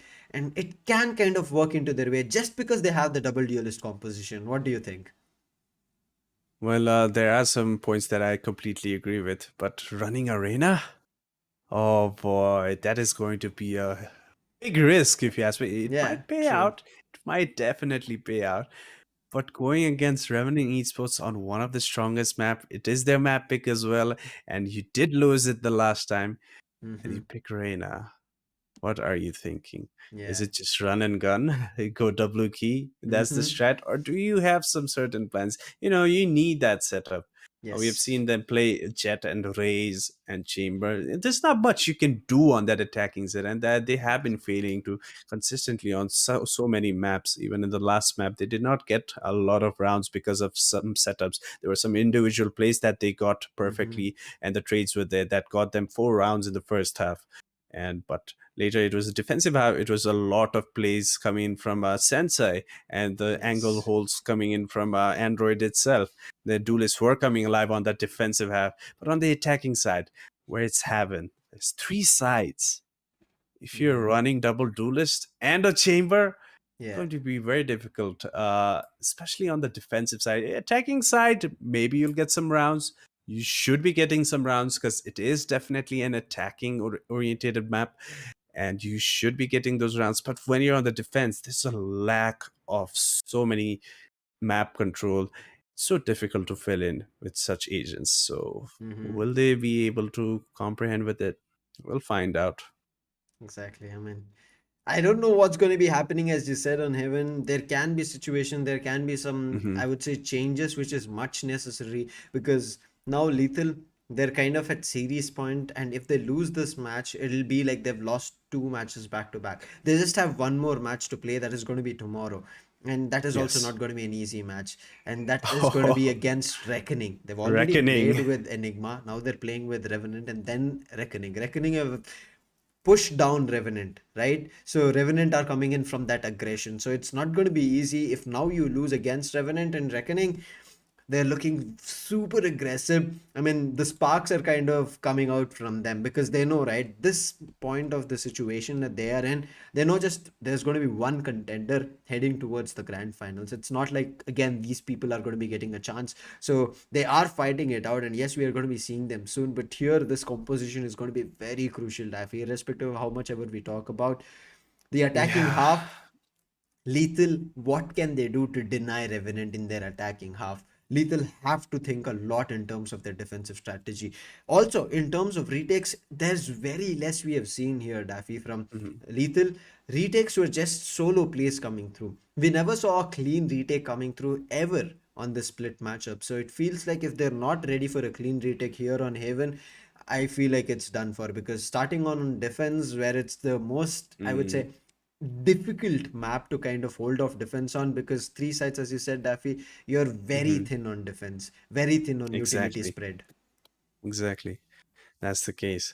And well, let's hope they can do something different. Because once again, I really like to put this point out there for Lethal Esports because it is a new roster for them. They are trying Yes, out a lot of things. But if you are trying and exploring that, why not keep changing your agents, Like exactly. try something different, find that synergy. Maybe this agent works well for you. You should play this on this map, you know. But that's not been the case. They've been running this double duelist alongside a chamber. It's just they're trying to force it out. Yeah. It does not really work in a long term basis. Short term, you might do some damage, you might be lethal for a while, but when you're going long term, there are not much things that you can Mm-hmm. do as a team, strategic wise either, and you'll get counter stratted as well by top teams like Revenant itself, and then you have Reckoning coming up. It's just too difficult. And Yeah. Lethal East was, I think they have been lacking on that side, but yeah, still exploring. Mm-hmm. Hopefully they find that synergy and they can get some good team compositions running, and they can be a force that can be reckoned in the coming days. Yeah, I'll be looking forward to it. But yes, again, we were thinking about it, right? Now I want to switch up the light on Revenant here.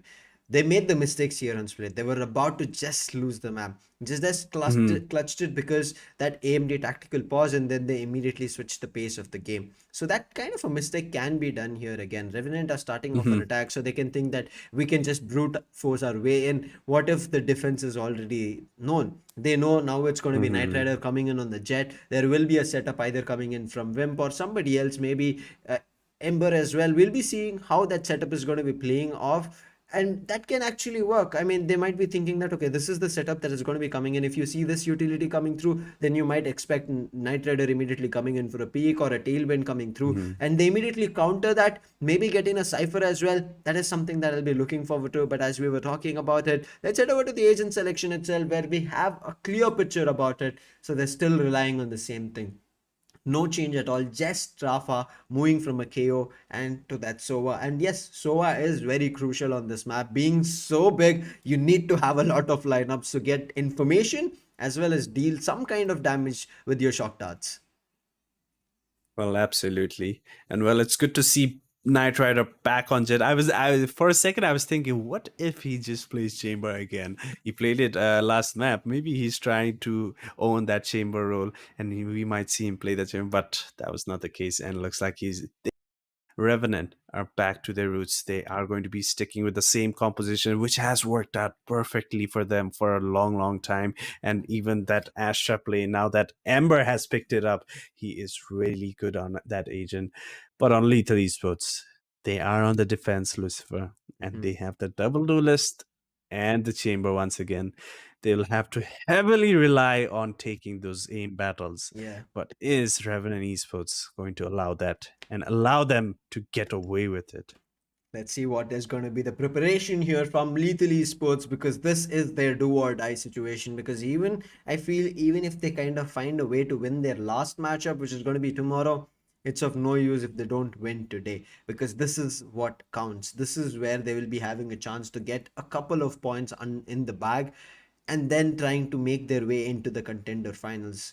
I mean, yes, there is a chance, but on the other end, Revenant look, I would say, kind of evenly spread in every direction of the initiator, the duelist, the sentinel, and the controller, and having control all over the map. And Logista, already being the top fragger, you can see the smile on his face. He is feeling super confident, and he'll be packing in the same aggression that he showed us on Split. How it's going to be working out here is going to be a little bit of a question, because again, as we know, right, Astra has just 4 stars to play with. Now it's going to be very crucial on how they place those stars and then use it as well, because if you commit it on one specific side, just as we see kind of Omen smokes being regenerative, it's not going to be the case here. She once uses it, it's used, then she has to rely on the next 3 stars. We'll be looking at it, but right now it's time to start the game. 4 ghosts coming online for the defense. That's going to be Lethal, and again, Lethal kind of going in with a couple of, I would say, utilities, and some they're letting go of and just relying on the aim deals. Whereas again, you can see Revenant leaning a little bit heavier. You can see Skyesports with that classic. He's going in with for the buys with those flashes, and maybe even the aftershock coming through. Wimp as well going in for the recon, and maybe the Aldron as well. And this tells you that Revenant, they're prepared even in terms of their buy-ups. Well, definitely looks like it's going to be a fast hit coming in from Revenant Esports towards the seaside. The set piece is going to come in. Knight Rider. Well, he is going to updraft into the top boxes, looking for a player, and he has finally found it. Marshall Escargot finds Lucy as well. That is the complete seaside. As other 3 players, they were all the way towards that A side. And now look at this. They are in the 5 scenario, but still Rafa getting one, but Knight Rider is there to save him out. The spike hasn't even gone down this far, by the way. Spike planted. It's going down right now. I mean, the play here from Revenant, they worried that maybe Lethal might heavily stack C. And they did not get the spike in first. They just fought, played, got those picks, and then went back to get the spike. And now we see the plan that we just happened. But also look at this, it's towards defender spawn. Sensei! Wow. That was a brilliant pop shot coming through over there. Finds another, no bullets connected on him. He's completely 100 HP in terms of his health. But look at this, this is the annoying stars, the annoying utilities that Astra has to buy time. And now since I reached that, there should be a player up close. Logista is going to be the first one spotting, and Ember is the one who's playing Astra right as of now. And look at the immediate change up coming through. Irrespective that the Astra has changed, the utility usage is still the same here. Pretty much. If you can save that stars for yourself, if you don't use it up while executing. And there was one still available on Ember, and they've used it perfectly. Since the spike was planted backside, it just kept Sensei thinking where they might be. But they were all the way back in C-Long. Yeah. But yeah, that star, that gravitational well worked out perfectly for them as they get the first round for themselves. First round, again, look at this. Knight Rider buys up, but Skyesports, he's the initiator. He falls down, but still they have the other one. That's going to be Wim. The recon does get used. I'm not too sure if they found a lot in terms of the information, but it's going to be even Stevenson. Knight Rider not having his health, he immediately trades out the weapon and gives away his Phantom, because he knows if he loses and gives up that buy up, and if they lose right now, it's going to be an advantage in terms of both round and economy for Lethal. Now, Logi gets spotted. A couple of spams with the classic, does not find anything. But Marzel, is he going to be catching the rotation? He spotted out that alarm bot. Is he going to be committing to destroying that? Logista on the other end making a lot of noise and rotating. And Marzel thought he could peek up Garage, but there's a turret waiting for him. This is very smartly and, passively played by Revenant Esports. They know they're not they're going against an anti-eco. And well, Finished. watching the flank Logista, he's taken one down. He knows there's one more player. Wimp is there to help him out. Now look at this. The plant is, however, for Ceylon, and all the players from Random Esports are towards it. But this dark cover. Pulling them Oh, in. is it gonna... it's not gonna be enough, as there is going to be a gravitational well into play. And Lucia, he gets one though. To run. But Logista is gonna close it out for the team as Remnant Esports secure this anti-eco round for themselves. 2 rounds to start things off, Daffy. They already have things under control. I mean, this time at least, as we saw on Split, not having economy damage. Yes, a couple of rifles did get dropped, but they still go down in terms of having 3 rifles in their hands. It's okay. I mean, not too much to talk about, but right now it's going to be the full buy round coming in from Lethal. Also, a heavy investment on Sensei on that operator. Now, that operator, it needs to pay up here, Daffy. It better, because he has no shield on him and well, he needs to be very crispy, and he's playing such a off angle, very off angle. But guess what? No one's there. That's a trade-off coming through, but Lucia, unfortunately, his position is known. The duel is won by Android alongside his grenade, but now they're capitalizing. There's going to be trades coming through, but Logista, irrespective that he changed up, he is popping off. Takes 2 players down. Spike is lost. It's not in his hand, but is still, I would say, kind of able to regain it. But Logista brings it to a 1v1. The operator, it misses a shot. A 3K for Logista, and he uses the lockdown. The ultimate coming through, and right now the only way for Logista to win this is going to be pushing Sensei out, and he's going to be pushing him out of range. Spike is still not recovered, but look at Sensei. He has no chance of right now getting into the battle, but the Spike gets recovered. I'm looking forward to where the plant will be, and the plant will be right now back offside. That's a good call coming through, because the turret, it's looking towards long, and right now the peak is coming through. Logista should not go. He just has 5 bullets. He spots the nozzle, what an opportunity, and a 4K coming in from Logista. This is huge again. What is this man made up of, or what did he eat today to play this match? Top fragger on Split, and right now 4K to get a round which should not have been theirs. Well, goodness Lord. I can at least tell you that Logista on Twitter, he did post that he's been practicing handstands. Like, you know, getting that mind and physical together, and looks like it's working out for him. But those are just sharp aim, all to the head. That was a 1v4, by the way, and a bonus round for themselves. Well, Remnant Esports, they should be thanking Logista for that round. A slower approach in this round, because they know that Lethal Esports, they do not have a greater weaponry. They can be trying something new or pushing out for information together in a stack. Yes. No information just yet, and Android again with the Bucky. We know what he can be doing with this, how much damage he can deal with it, and how deadly he is.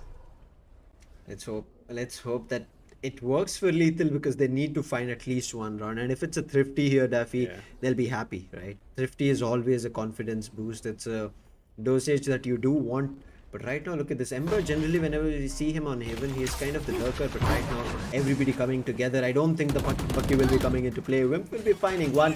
The Bucky, it's going to be very tough. But the ultimate was on his hands, and that's what he uses to take down Wimp. Rafa finds one and goes berserk on that Spectre. He finds the second. He's not slowing down. The Bucky does not find, because Logista is still good. But again, a 1v3 situation, and this time it does not work out. As I did say, it is a Thrifty. It all starts with that showstopper. Man, I mean, okay. I was not aware that showstopper was online. And you know, Android, he just used it and he got away freely. There was no one to actually punish him or take the trade out. Yes. And then he just called for backup, and Lethal Esports, they did not give up that A side. And well, Thrifty round. Caster buff or curse, you call it. Oh. Yeah, I mean, I was about to say the same thing. Caster's buff or something. Because whatever it is. Night Rider! I mean, Android did got one on Ember. He's the controller, but that up trap gets that trade. Takes down Sensei, who was immense for their team. Yeah, but yes, Right now, it's the menace coming in from Android. Knight Rider will be able to jump away, but Android peak is being expected. Can he find the connection? Has just 3 more blades on his hand. I mean, to replenish, he needs to find something. But right now, there is an ultimate also, the Rolling Thunder. But where is this move coming through? They're thinking about A, and there's nobody at A. If they time it perfectly, they can get the easy A side entry and get that plan down. But in the previous round, just like how crucial Rafa was with the Spectre, if he does it here again, then it's going to be Rafa's game again, and he can bring things back for his team's favor alongside Android. Well, the Owl drone is there from Wimp to clear out sewers as well alongside A side. Well, that is going to be a free A side. Oh, the stun. It's gonna delay the push. The spike is, however, going to be down. And 30 Wimp, he seconds has that ultimate available as planted. well, Lucifer, if he does decide to use it. And I think he might, considering the position they are in right now. And here it comes. Oh, yes. Here it. And the kills are coming in as well. The follow-up is good from Revenant Esports as they are still in a 4v2. But Rafa, he just swings on Skygod at the right time.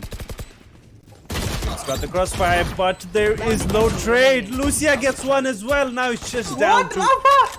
Bomb grenade out. Logi He lost so has- much to the turret, Daffy. Oh, they're still sticking the careful. defuse. One enemy remaining. wow. Just wow. No words for Yeah. Logista, man. He just clutches. He just puts up the number. He never disappoints. He had that nanoswarm available for him to delay that diffuse coming in, and he just played it perfectly. Knight Rider getting a free kill. Sensei, he was zoomed in from that Yeah. operator, so he had no idea. And he got him finally. I'm pretty sure he's But the asking his crossfire here. teammates. Yeah, go ahead, go ahead. One enemy remaining. I mean, I just wanted to point out the crossfire that was set up. It looked good, but the Yeah. trade just didn't come in. I mean, in the last round, since I'm pretty sure he was like telling his teammates, I'm getting shot from somewhere, but I don't know where. I have no clue. Somebody give me an idea. Okay, well, let's Oh my get God, into the round. Android. Android had a knife in his hand. Now he's been spotted. How do you get out of here? He is going to go down. Knight Rider, he was not going to give any chance. Well, you kind of have to blame the smoke as well. But anyway, the smoke had a big gap. But that has been punished. The gun is there. That Sensei might want to try to retrieve. But guess who is here? It's Knight Rider. That is going to deny it. But surprisingly, the kill does not come in. One enemy remaining. It does. Just as I mentioned, it does come in. It looks like Sensei, he didn't want to go away. He just wanted to take that fight again and again. Now it's just down to Lucia with the Spectre. Does have from the shadows available, but I am not sure if he's going to use it, which will result in a victory for him. AK for Knight Rider, and that's a round. Another written for Revenant. 5-1 is going to be the scoreline. It does not even matter that they want to get the spike down. The economy is again getting built up. There are a couple of rounds that they're taking a beating, because of which the economy again a little bit here and there, and right now they're trying to stabilize it. They need to look forward to it. They again do have 2 ultimates, one of them being the lockdown. Logista, he had his lockdown to clutch around. He has the lockdown now as well. So let's see how that round goes. But the weaponry right now not that great still. The economy is still taking a huge in terms of beating towards lethal. You can see 1 half shield over there. There is going to be an operator still online from Sensei, but that Sensei's operator, as we saw how effective it was in the first map, it's not here. He's still in the bottom, and Ember starts off on Android. Careful. Well, here you go. Logista, he does have that lockdown available, and it looks like Revenant Esports, they are going to be putting it down. That is exactly why they are contesting this A lobby position. Lethal Esports, Marzil with the tour de force. He's probably gonna get out of there easily. But guess what? Revenant Esports, they've already moved their way back. But that angle from Lucifer! What is that angle? Yeah, I mean, we need to start naming angles like those. Yeah. We need to find a word.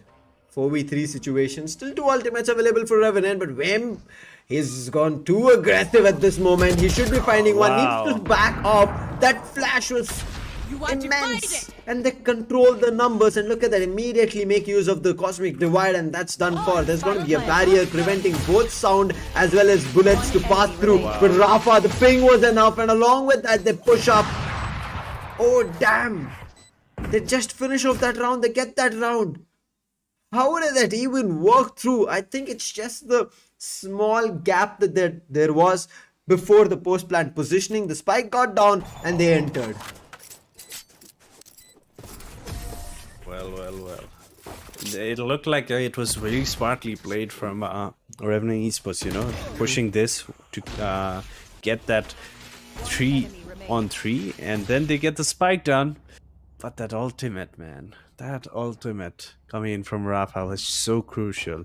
That just denied them any space to, you know, reposition themselves in this post plant. Yes. And Lethal Esports, they just capitalized on that, and they just got out, got free kills. And that has resulted in the second round for themselves. But still, they still need to do a lot. Oh, yes. Still trading 2-5. There's a lot of work to be done here. They have to prepare a lot more. But look at this immediate execution. But the Paranoia will delay things further. Does not matter. Knight Rider knows that I would say Paranoia will get disappeared. But look at this commitment coming through. Scargod finds one with the aftershock on Lucia. Why did he stay there? I mean, he understood pretty sure that if he does not move out or does not pick up a fight, he will eventually lose. But look at Ember's position. Logista is not reading in the right direction. But Ember, he should be good for one. The recon comes through, but gets finally taken down. The last surviving player is going to be Sensei. He's getting pinged the hell out. And Ember is just with his classic. He's going to be taking against the operator. You cannot do anything in such a close range. There's only scope for a no scope, but it's too difficult to get, right, Daffy? Absolutely, it is very difficult to land those shots in such a pressure situation, you know.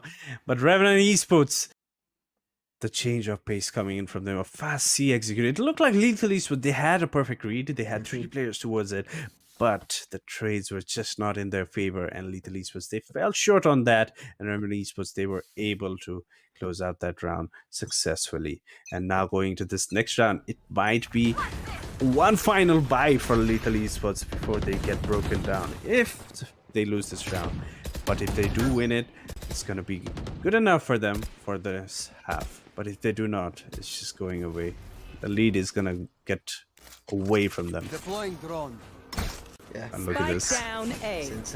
Sensei. Oh, yes, he does dash into his face. Logista is there to trade him, but is it enough? I mean, what is happening here? Down. Attacker Lucia, spawn. what? Okay, I don't even want to talk about it. Lucia, he's still finding frags. He's not stopping now. It's all up to Ember taking the Astra form, but not playing as Logista. But still, I mean, it does happen, right? You cannot be the same person, but in terms of utilities, it's still good. But as you said, if they keep taking rounds like this, Revenant, this is the defensive half that Lethal are winning on. I mean, I'm pretty sure that's a misclick. He was thinking of doing something else. It might be a slip up. Maybe he was pressing the W. I think he's still, I would say, using the E key itself as a dash. So it might be a slip up over there.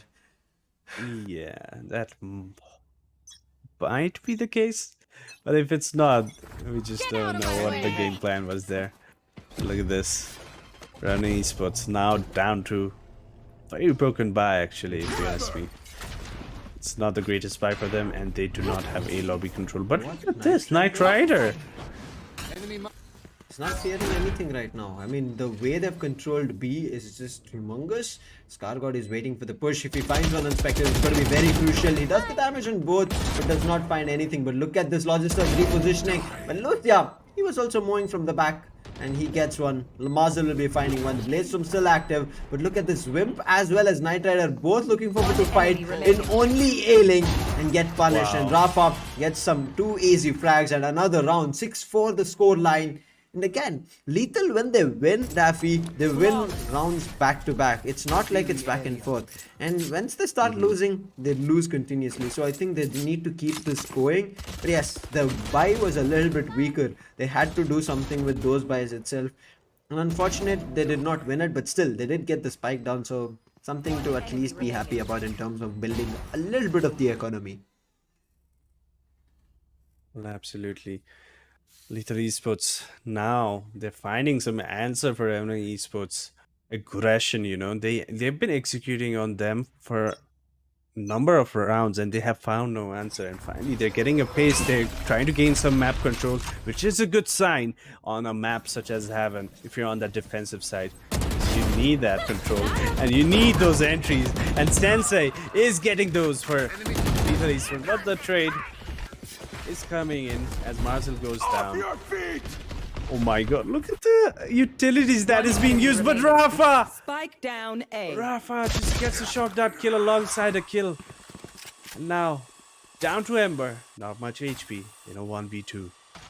The only playstyle that I can right now see working for Lethal is that they've understood with the double duel is set up, they have to push up. Either they have to find the first opening or it needs to be the other way around, that they need to go in for a retake. And as we said, right, even on split when we saw, the retake was not that good. Every time there were trades or utilities that were better from Revenant, and I think that's what here they're preventing from. Not letting Revenant get into sight. They're preventing their utilities to get down. That's one of the reasons they're going so aggressive and they're able to capitalize. And irrespective that they can be found on the backstabs, they are being read in their pushes from Garage as well as Ceylon.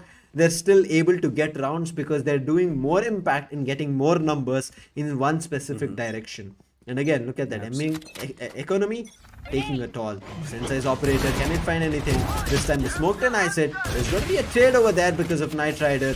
But Rafa's ultimate finds one. He looked for another one. I think he did tag. Oh no, he's not tagged anybody. But the two players who had the ultimates on their hand, Daffy, they will be meeting them the next round.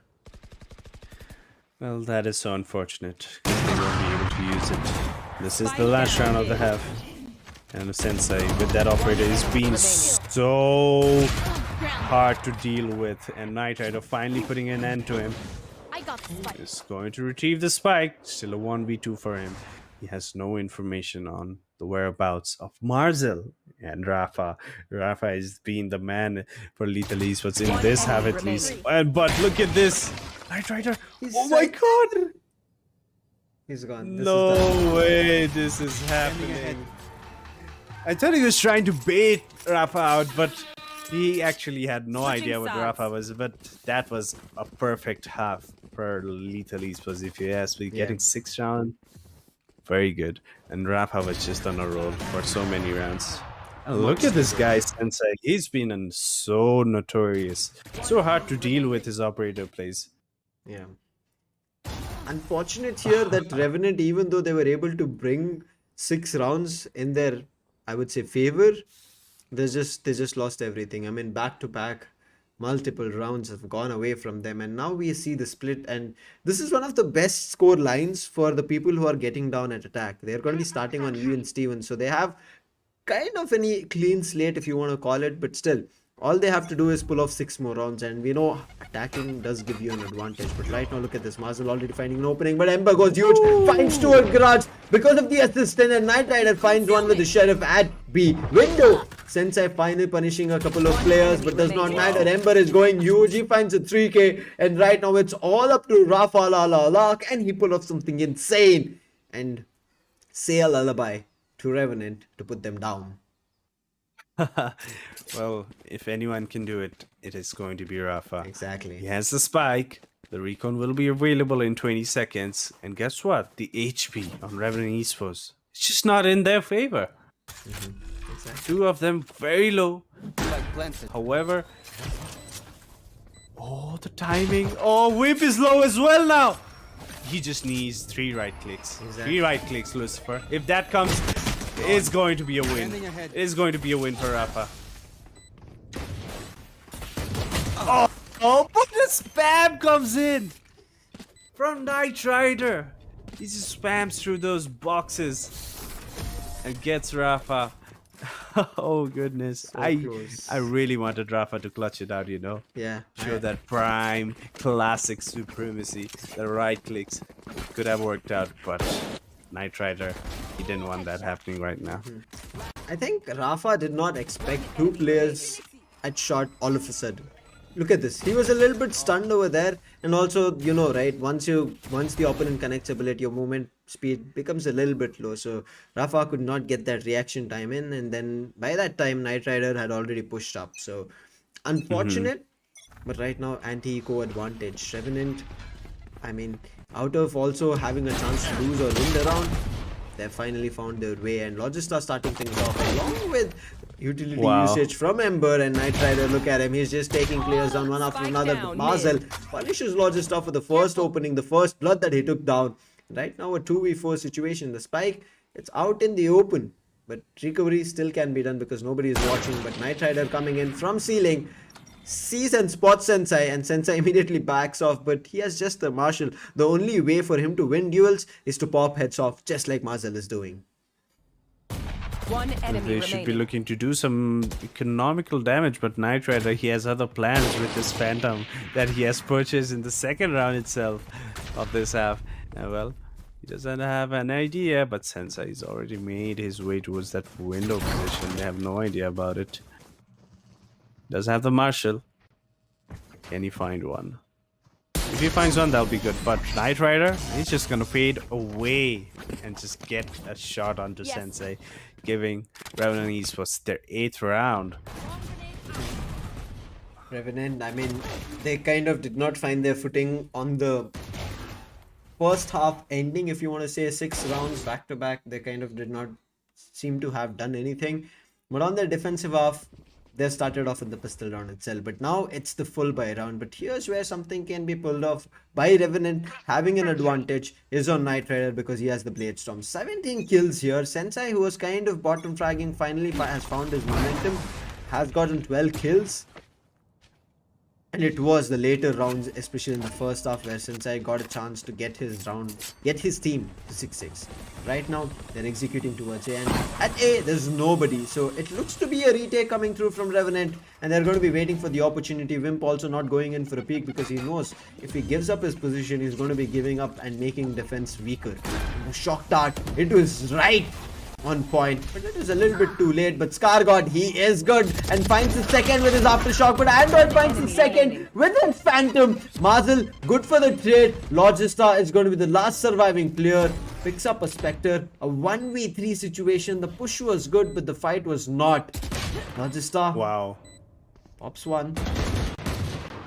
Gonna get another one. Looks like he won't be getting it, as Marzel is gonna take him out with 3 kills in this round. Lethal Esports. That was a bonus round for Revenant Esports, but that fast A hit has worked out well for them. They walked into a complete free side. There was no one waiting for them. Yep. But again, Logista, what is that even? The way you're immediately picking up a couple of frags. I mean, that's just bonkers. Look at that. 17 is Knight Rider, 16 is Logista. 1 kill away. And also is one Logista, very lesser consistent. death. Very consistent with the performance. Logista now set up towards this garage position, which is probably going to be destroyed by that paint shells, which is very smart. And Lethal Esports, looks like they have done some homework, you know? Yep. They are aware of that setups and they have completely dismantled it. And that turret is towards that B side. So now Logista, he needs to rely on these duels. But there is going to be a smoke to help him reposition. Or maybe just hold that position out. Lethal East was playing it very slow, Lucifer. They're playing it very passively. Ooh, the space. Look at them pushing up B. I mean, yes, they are on a disadvantage, but backstab can be good for them. And immediately they're going to be taking up A control. All that sound has been heard. I think there is a trademark looking in the direction. The trademark gets destroyed, but not looking in the direction, gets punished. Oh wait, it's not actually destroyed. It detects a player, and that's where he dashes through. And Marzel with a 4K close to an ace, but does not matter. It's still a flawless. And now we are looking at another close match here on Haven. And as you said, Lethal have prepared very well for Haven against Revenant. Well, definitely. It was last map that the team composition that Revenant Esports changed. It might have caught them off guard. But this map, it's pretty much the same game plan from Revenant Esports. And it looks like Lethal Esports, they have done enough work to make this game way closer than we anticipated. And the 4 kills from Marzel just shows that he's going to be on a roll in this half. He's already gotten 3 in the previous, and then followed by a 4. That's already 7 kills in 2 rounds. He's going to be very hard to stop. It's all, I would say, the Thrifty being pulled from Lethal. From that's where the aggression is working in their hands, and they're able to capitalize on top of it. Now they read it is kind of an Thrifty that can be pulled from Revenant as well if they make the mistakes. Knight Rider has his Bladestorm. He should not push up. There are 2 players inside this Nebula, and it's going to be Knight Rider just good for 1, and Marzel immediately finding the trade. This is what I said, you shouldn't have. I mean, he kind of thought he had the advantage with ScarGod. I mean, he was standing there like a stone and gets 1. And now Rafa, the timing and the sound was heard from him. Look at this. Logistar, the timing was good, but the trademark was the reason he got slowed down. Otherwise, there should have been a situation that Logistar could have found the kill. Definitely. The read was there, but the backup for Lethal Esports is always there ready. Spike planted. SkySports might have found the better timing, but looks like Android, he's very aware that he might have gotten out from the spawn. And Marzel, oh my goodness! Thought that was an easy kill for SkyGod, but Marzel kept his composure. The damage was not there enough, and he managed to finish him out. Lethal pulling rounds back to back in their favor. They're trying to do the job. They're trying to push it to the 3rd map. I mean, I kind of did predict that if the first map goes in the hands of Revenant, they should be closing this map out. But as we are seeing, right, 1 map of your opponent comes under your belt, and your own map, certain times your opponent takes them away, and that's what is looking like. Again, a full buy coming back. Revenant, let's hope that they found their movement. Right now the operator is ready, but it misses. The ping was there, but he misses that shot. Knight Rider, I'm pretty sure, I think he did not expect that, and that was just a reactive move that he wanted to connect. And you know, right, whenever you're not ready for a fight or a battle, the bullets generally don't connect. Unfortunate. Lethal Esports. Look at this. A whole line is coming towards this seaside. And Rafa, he's gonna just ultimate in the face of Ember. But does he know that Logista is also towards his side? He's playing behind the side. They haven't cleared it. The man advantage is still in the favor of Revenant Esports. The recon is gonna come in, but Setsei, he swings at the right time. But Rafa is there to back him up as well. Knight Rider just finding one. Still a 2v2. Gonna do some quick recon to gather some information. He's gonna find Knight Rider. Now they know that SkyGod is there as well. But guess who is there? Marzel waiting for them. 2 kills. A collat, Lucifer. A collat. To keep their dreams alive in this match series. That's so close. Rafi, the execution at C was so good, and also the counter was there. As you said, Ember took that Hunter's Fury head held high, but also he kind of tried his way to fight through it. He did take down Lucia. Look at this. He takes Lucia down and then he falls. But the position from Logistar was so good. Sensei was not looking in that direction, but the timing was just a little off from the defender's spawn. They should have peeked. If they would have peeked, Logistar would have survived, and they would have actually clutched that round as well, because they would have had the man count. They missed that opportunity, because of which Sensei got 2 picks back of the side. And now an AMD technical pause coming through. Might be some issues, but the main issue right as now is that the rounds are being lost. Lethal is right now trying to run away with this map and push this to the 3rd one. Well, it does look like it. They are definitely building that momentum up for themselves. Well, this technical pause can act as a mental reset as well. But Revenant Esports, do they have a game plan? They are on the defense.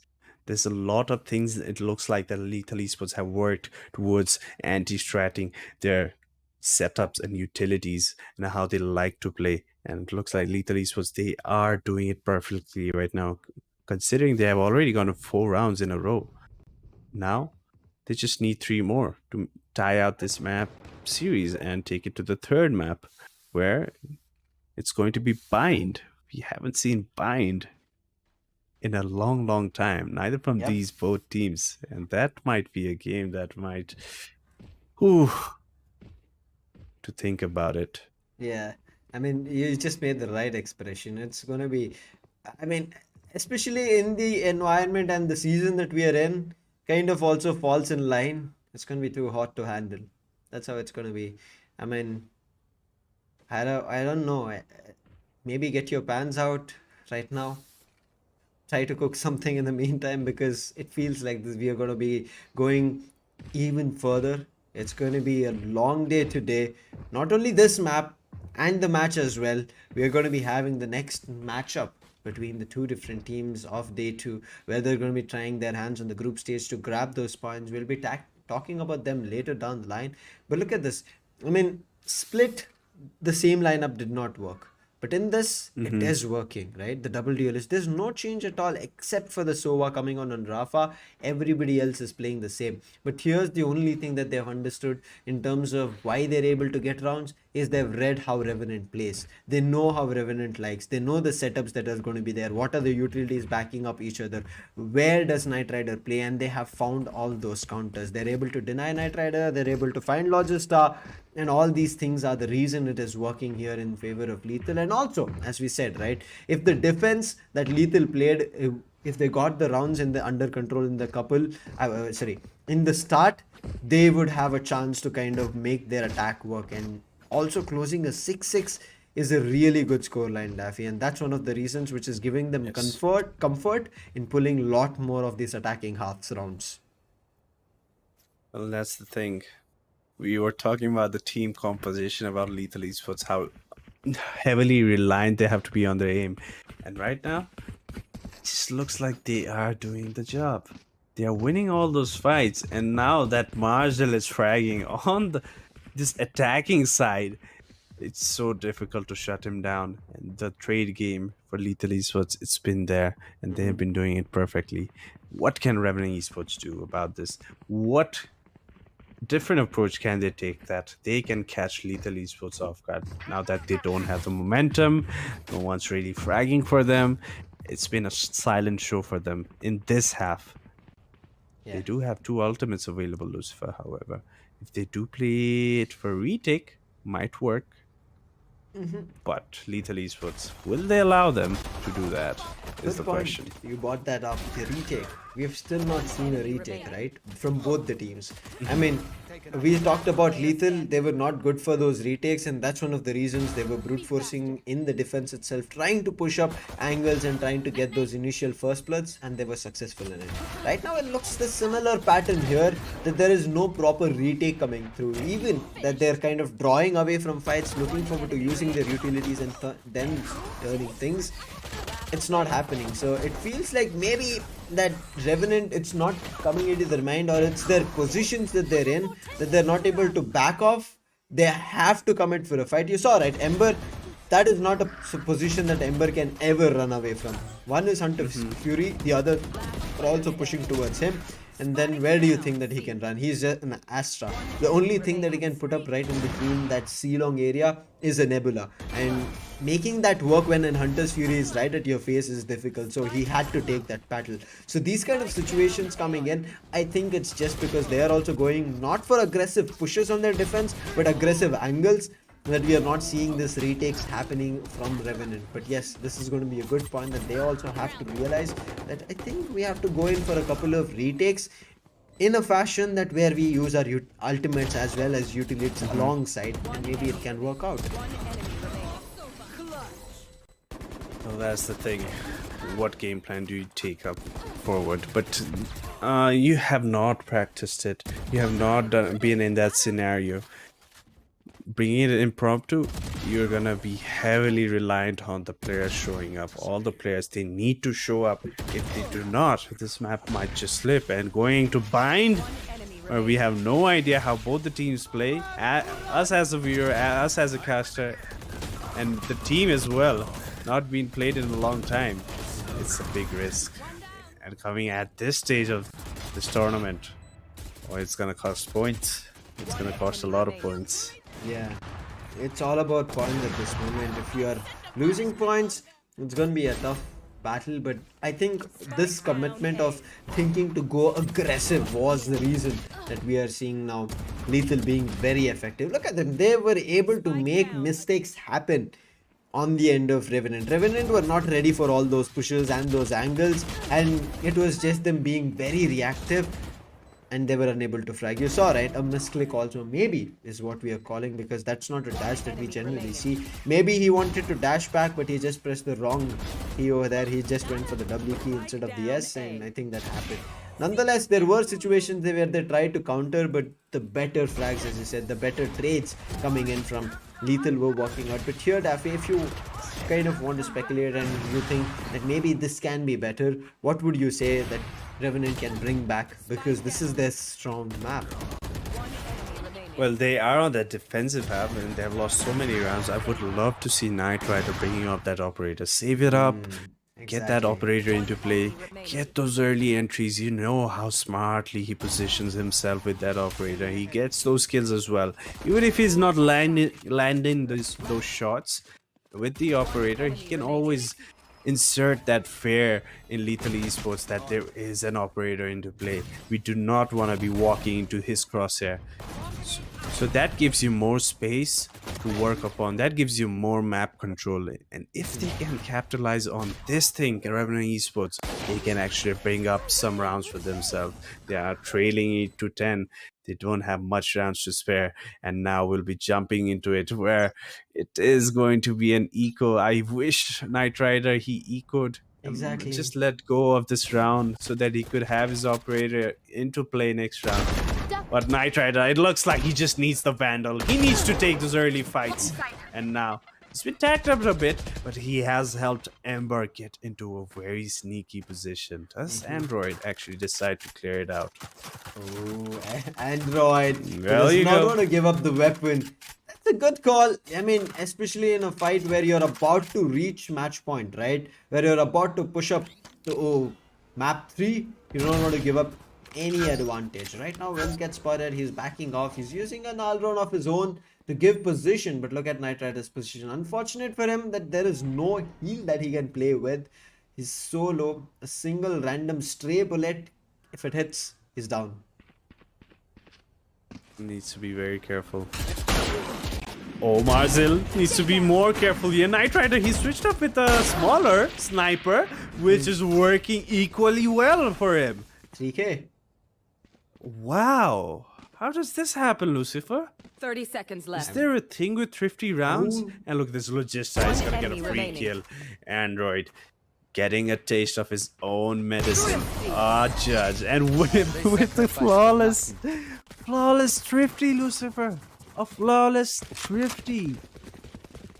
That's gotta hurt. I mean, you don't want to, especially after Android pulling that off to deny a rifle, right? You saw him juggling with those weapons to make sure the weapon gets denied. But this martial change of, it was in the hands of Wimp, and he immediately, I'm pretty sure, gave that weapon to Wimp and immediately said weapon, or maybe somebody else. He gave that weapon up. Okay, wait, it was on Scargod, and he gave Scargod the Vandal to play with.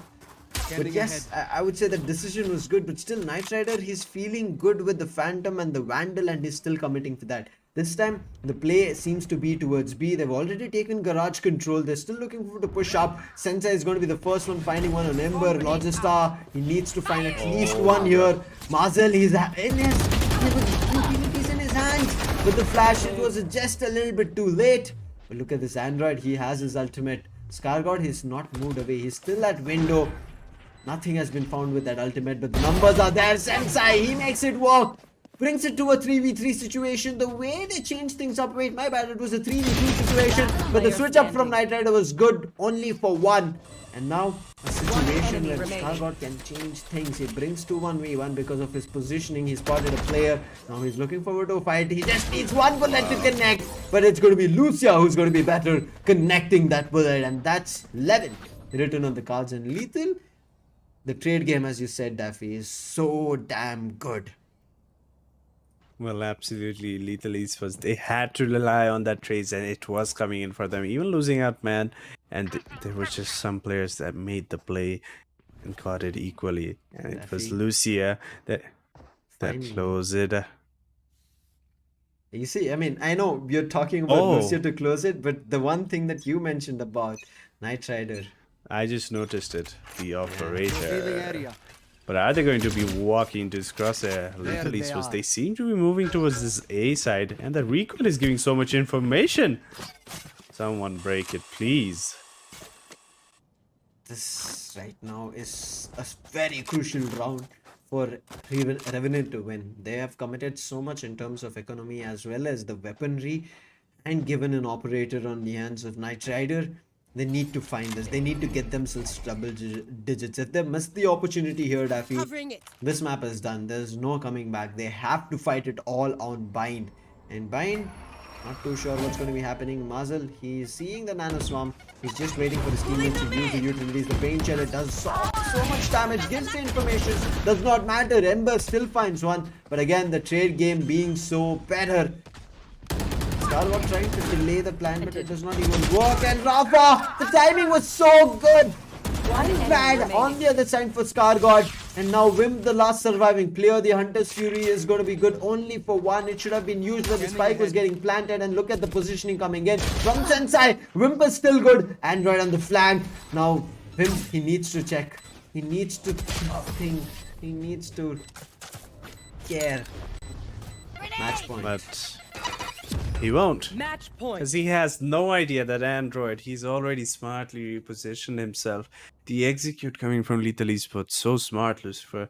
Keeping early A control, that pulled in the rotation of Knight Rider as well towards that A.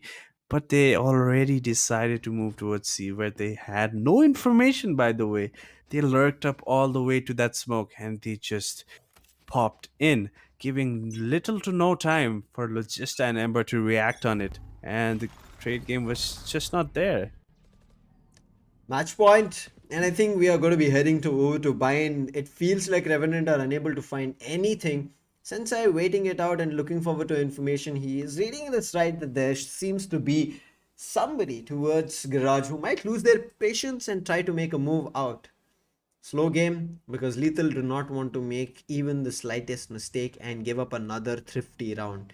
Thrifty was the reason we can see the 9th point on Revenant. Nothing else. Knight Rider has a Bulldog to play with. Previously, he did have that operator, but nobody walked into those crosshairs. But right now, they're walking into crosshairs of Wimp.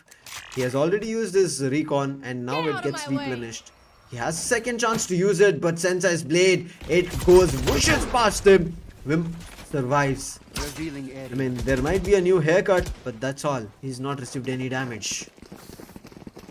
And look at this, Lethal Esports once again rotating quickly, keeping Reveling Esports guessing. But Knight Rider and Ember, they have pushed all the way towards C. They have information that this is not a C hit 30 either. seconds left. Now they can pinch in together. Rafa is spotted. But Ember has gotten planted. two. Marcel and Rafa, both of them going down. And the lockdown is available on Logista. But guess what? Logista is getting pushed, but he has a judge. He spotted Lucia as well, who's gonna take down the Last player lockdown. But standing. there's not much he can do with 39 HP. And the ultimate is gonna be invested as well. But from the shadows available, Lucifer, which gets cancelled. Yeah, I think so. he tried to fake it out, but it did not work in his favor. And Revenant Esports, a lot of investment actually to retake that site, even though they had that man advantage. I mean, they know, right, what is at stake right now. A 2-0 series being pushed to a 2-1. I mean, in 2-1, anything can happen. The last one becomes a best of one. This kind of felt scary when Logista fell over there. I kind of was only concentrating on that fight and not regarding even to the feed. But it felt like once that lockdown was destroyed, it felt like the map could have been closed off. But yes, having the numbers up for Revenant, they got that round now. It's another hope. 2 more rounds to push it to overtime. That's the only way they can push up. Logista's position is going to be good. Sensei looking forward to the Nano Swarm. Does not get any info, and the Nano Swarm gets popped as soon as he sees the grenade. And this time at least, some utilization of that Nano Swarm rather than completely wasting it. But look at that, Logista does not want to give up. It's again going to be a very heavy garage push. Logista needs to run away from it. Somehow survives just because of the utilities coming in from his teammate Ember. Wow. Scargod finds one on Marcel, but Sensei goes huge, finds two. Knight Rider on a flank. He has a Guardian on his hands. Ember is the sole holder of Seaside. And Knight Rider does damage but does not find anything.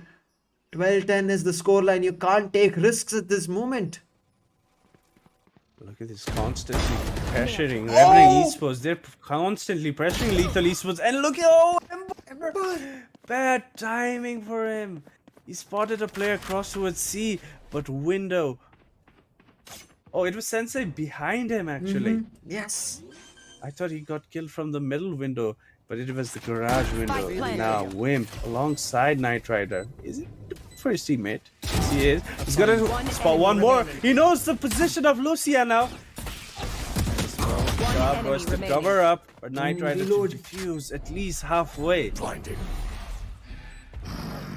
Oh, this is going to be tough. This is going to be tough. Oh, Knight Rider, he does have that dash available, but that is not going to be enough as Lucia is going to close out the second map. Not even their match choice. It is going to be Lethal Esports winning out Heaven and leveling the map series 1-1 match series. We were talking about revenge, right, Daffy? Revenge from both the ends is halfway fulfilled. First on Split, where we saw Revenant winning it out, and right now the revenge being fulfilled where Lethal win Haven, which was very crucial for them to push it to the third map. And you can see Mazil is pinpointing all the things that needs to be corrected, where there was a chance that they could have lost it, but again, we said, right, minute mistakes coming in was one of the reasons that we see here Revenant losing it out. Otherwise, there was a gap. There was a chance for us to see an overtime coming through. But it was, I would say, it all fell apart when Ember made that push from Garage. Absolutely. It could have paid out if he had that perfect timing. But you know, Sensei, he had the better timing. And he got it. And well, that had resulted for Lethal Esports to win out the second map. Both of them winning each other's map. Just so interesting to see. It's a close match, however. Yeah, too damn close. I mean, we were about to kind of jump out of our seats, especially how Knight Rider picked up those last few Guardian frags. Look at this, these early rounds that we saw, Revenant looked so under control, and not only those, every other round, even the full buy that we were seeing kind of looked like it should have been under Revenant's control. It was one of the rounds that they did win, but it was also a bonus, and we wanted to see that something brilliant should have been done, and Logista does that brilliance, and he makes it work, gets a 3k and a fourth one as well to get that round. He uses his ultimate as well to get the third point on, but this is where Android converts, and along with them it's going to be Rafa who completely trailblazes in. I mean, yes, it's not the Sky, but that's how that Spectre looked. It just eased its way in, and Rafa got his chance. Android very good with his satchel repositioning and all. He's been doing it very nicely. Getting those early kills, repositioning with the satchels as well. And well, early half was just Logista show once again. He's been putting up those numbers, putting up that consistent performance, clutching it out for the team, getting those informational peaks as well. He's been doing it well, but just not enough, I guess. Just not enough. Yeah, this is not enough. Lucia, I mean, we did see him in a round where they had planted the spike, trying to do something good, but I think this round should have not been lost. They had everything. They had used the ultimates as well to make it work, and they were losing rounds irrespective that the ultimates came through, even this round as well. I think they lost this round. They gave up this kind of situation that they were in. Unfortunate how things were not working in their favor. Revenant, I mean, we kind of, yes, felt that the 6-2 scoreline that came through, but Sensei, him founding this, alongside that Lucia was also present. Unfortunate that this dash happened. I mean, there were so many minute, all of them were minute mistakes. I mean, it was all laughable mistakes, right, Daffy? It's not something that to be hard on, that you made this, I would say, big burden that come through. It was just small instances which kind of gave us a laugh as well. And I think those kind of instances were the main reason that we saw Revenant fall apart. And we say, right, it's always not that you always win rounds by doing small things, but it's also that you pay attention to smaller details, refine that details Absolutely. in terms of not making those mistakes. And I think that's where kind of Revenant fell a little bit short of. Spike down. Absolutely. And Lethal Esports, they just capitalize on that minute stuffs that are happening around all over the map, minor details. Even Marzil, he was getting so many kills as an entry, even on that attacking side, not even on the defensive side. Defensive side, it was falling apart for them. But later on, they just grabbed that grip and they were able to pull in around and level the scoreline to 6-6. As we mentioned in the beginning, how important it is for them to get this defensive rounds. And if they do manage to do that, attacking half should be much easier of what the team composition is for them, and they have showed it. Oh, this is too damn good. The map right now going in the favor is kind of riling me up, as we kind of did not expect, Daffy, that we are going to be going to the third map, especially this being Heaven and Revenant, right? They have been dominant on it. They have shown us how good they are. But I think it's just did not work out. It was just the counter being ready. And there were so many instances, right? Where there was kind of no backup. They were just going aggressive. Look at that. The fight it had no backup. Scargod, yes, wins his duel just because of the off positioning. And look at this. Logistar tries to push a trademark. He was already slowed. I mean, how frequently can you win those duels? Very rarely do we see that happening. And I think that's where all these small mistakes kind of clubbed up together. Look at this. Even Sensei again, he did not. First, he Why thought he did was he about to check it? push up. Exactly. He was thinking about just pushing up, but that kind of felt like there's something wrong. The wind is not right over there, and immediately sees a player crouching. But the peak should have been there. There were two players, Knight Rider as well as Wimp, who were thinking of a peak over there. But I think they were just waiting for the recon and then go for a peak. But once they lost the player, they went in for the peak. That was just too late, and they lost another as well to Sensei's hands. Well, absolutely. Player Those individual picks, the individual awareness that every player had. And Lucia, he was the man that clutched out the rounds, the important rounds, even this one and the last round as well. That 1v1 scenario is just closing out. It's so difficult. And Lucia was the man that did it all.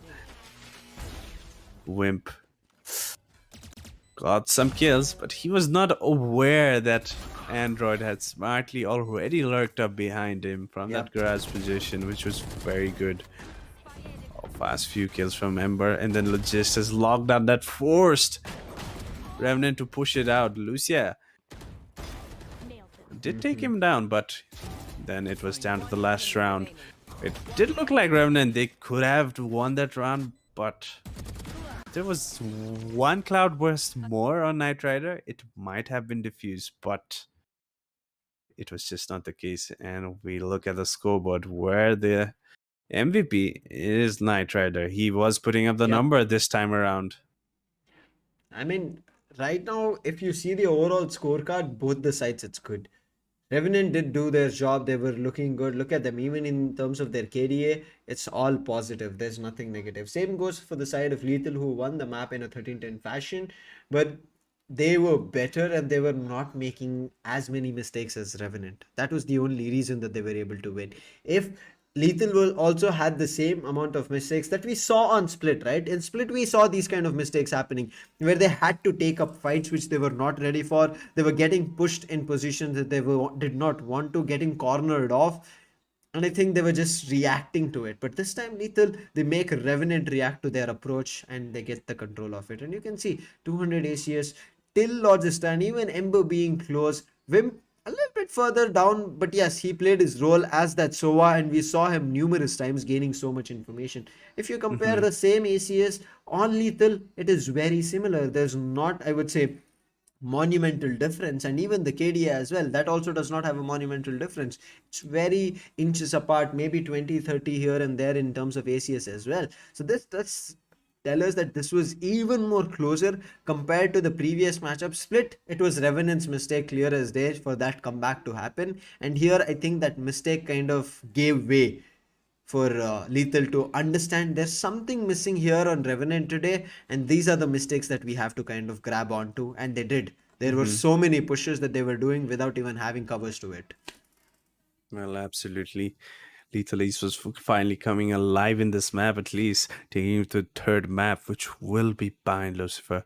That is a map we haven't seen in a while, and Lethal East, I don't think we have seen any match that they have played on Bind. So it's going to be new territory for them. And Revenant Esports, they have played it in the past. We have seen, the double controller setup that they like to do, which is Viper alongside a Brimstone or maybe an Astra, but that is where the decider is going to be happening. And Lethal Esports, they'll be starting on that defensive side, so they will have that advantage for themselves in the beginning. But can they hold out on it? Can they actually use it to their full potential? Can they actually close out the map and take this match victory and keep their hopes alive in this round robin format of phase 2 of WD Black Cup season 3? It's all about to be decided on the last map, as you said, Bind. We can talk about the agents, we can talk about how the playstyle will be, we can talk about the mistakes that has been done. But one thing both of us are not prepared for is how long it's going to be going, right? And look at this. Day one was super intense, but it was also the opening day of the group stages. So whichever Mm-hmm. team performed, they had to put up the best show, and they did. And now day two, teams have understood each other, and that's where it's Mm-hmm. working out. That they're kind of finding counter strategy, they're trying to capitalize each other's map, and it has worked in that fashion. Bind being the last map of the day, it should favor Revenant here, because after the bans, this was the only map left out, and they're going to be having a little bit of a disadvantage on the attacking side. But yes, the attacking side is also going to be having a chance to favor itself only if they're able to play mind games here on Bind. Mind games, if you're able to pull off here, play around those teleporters, I feel like we can see maybe the close match kind of being pushed to a domination, but not too sure from whose end. Whether Mm-hmm. it's going to be Lethal or is going to be Revenant. The team which plays mind games a lot on defensive or attack are going to be the ones falling as victors. What do you think, Daffy? Well, absolutely. Bind is such a map that you can play a lot of mind games if you bring a Yoru into this Ah, comp. Then the mind games will be just oh, too much. It's too hard yeah. to read. But does Lethal Esports? I think if someone does it, it'll be Lethal Esports. I do Hmm. not think that Revenant might do that, but if they do, Lethal Esports, they can definitely try it. But before we jump into that, a head-to-head comparison between Logista, the man that has been so consistent for this roster, going against Rafa, that has been equally impactful for the side of Lethal Esports. Not much difference on the ACS, just Hmm. 215 to 198, but the kills and the KDA is in the favor of Logista. He does play that sentinel role Yes. much that allows him to, gather more kills rather than the deaths. And Rafa, he just likes to be out there with the team. He likes to trade out. He likes to support the team. And he has put in the numbers. He's gotten 220 kills with 224 deaths. And look at the assists, 101. That just shows how supportive role he plays for the team. And alongside that, he gets those kills as well. Yep, I agree with you. I mean, both these players play for the team, but as you were saying, right, Rafa and Logista, when you kind of find the minute differences in between them, yes, both of them do pop off, and Logista is on his best form, I would say, to the way he is playing, the way he's able to get rounds for his teammates. On the other end, now you see at Rafa's first splits. That's where you see the majority difference coming through, where Logista plays as well as Rafa. Rafa is one of those players that, in case your duelists kind of fall apart, Rafa can pitch in over there. Or if something is feeling different where the duelists are unable to pick off, they're going in a different direction, Rafa can do something brilliant and get one of his first bloods. But Logista, on the other end, the main reason his ACS is also better, I would say, the way he's able to clutch rounds for his teammates when they kind of fall apart, the way he's able to play those mind games with his utilities, try to delay things, even both in the defender side as well as the attacking side. We will be again seeing his magic of what he can be working his way through.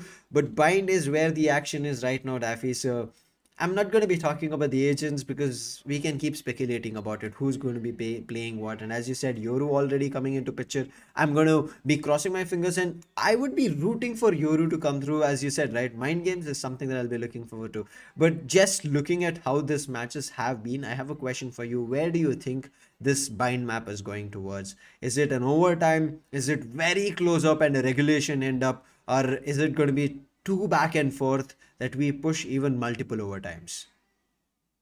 Well, that is a very good point. Since we are already at the third map, it has gone the long distance already. Yes. Why not have an overtime, right?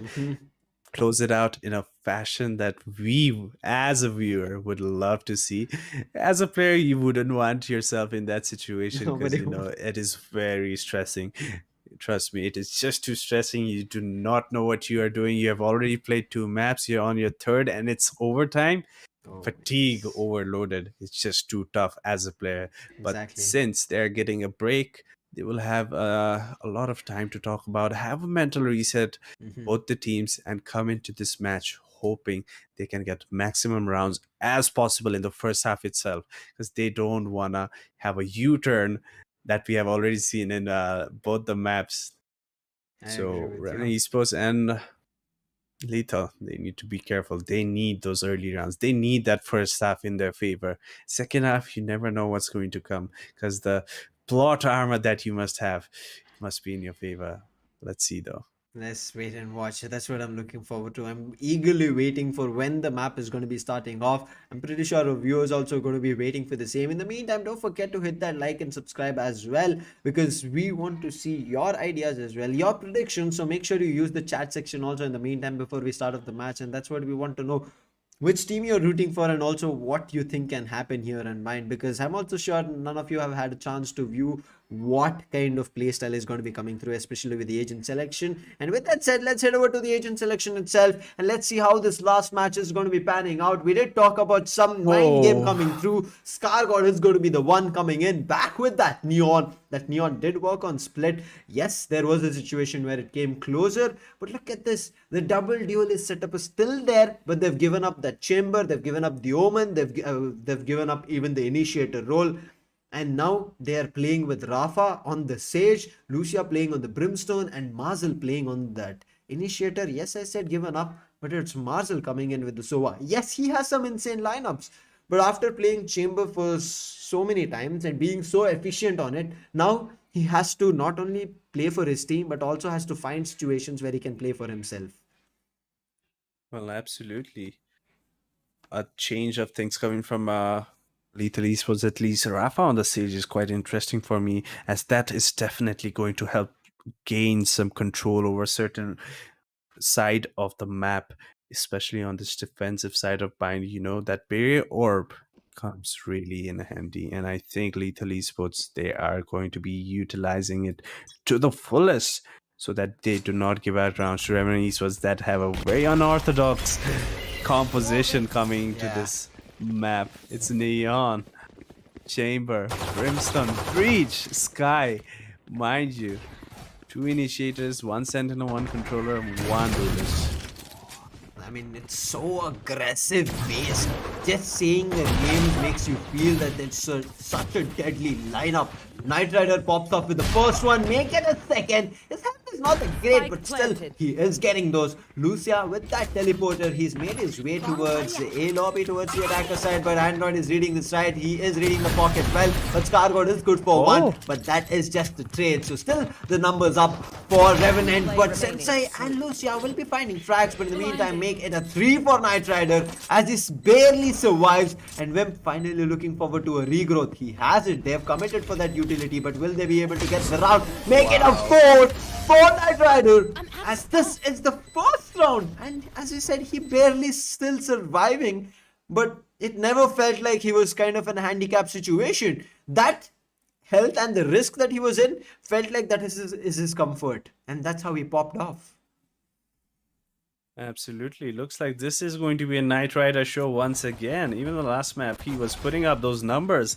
And once again, this time with a chamber. Look at these shots that he's been landing. Already 4 kills. That's a commanding shot for him. And now he's picked up that Phantom for himself. Oh boy, he doesn't seem to be stopping. He is feeling that comfort, and he is confident, taking those fights so confidently. Even with the Phantom, he's not scared that he might drop it, and Rafa gets spammed through that Phantom as well. The read from Knight Rider is just perfect. I think he spotted Lucia as well. This is not a Sentinel. Daffy, this is not a Sentinel that Knight Rider is playing. Yeah. This Chamber, he's just... We were talking about him being a pseudo-duelist.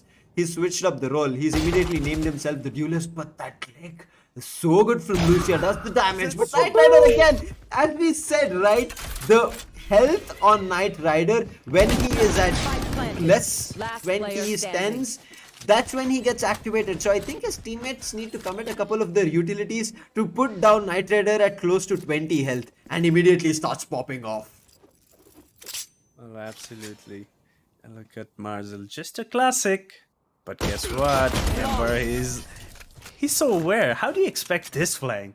So late in the round, all the way towards that attacking spawn. Just spot on. Yeah.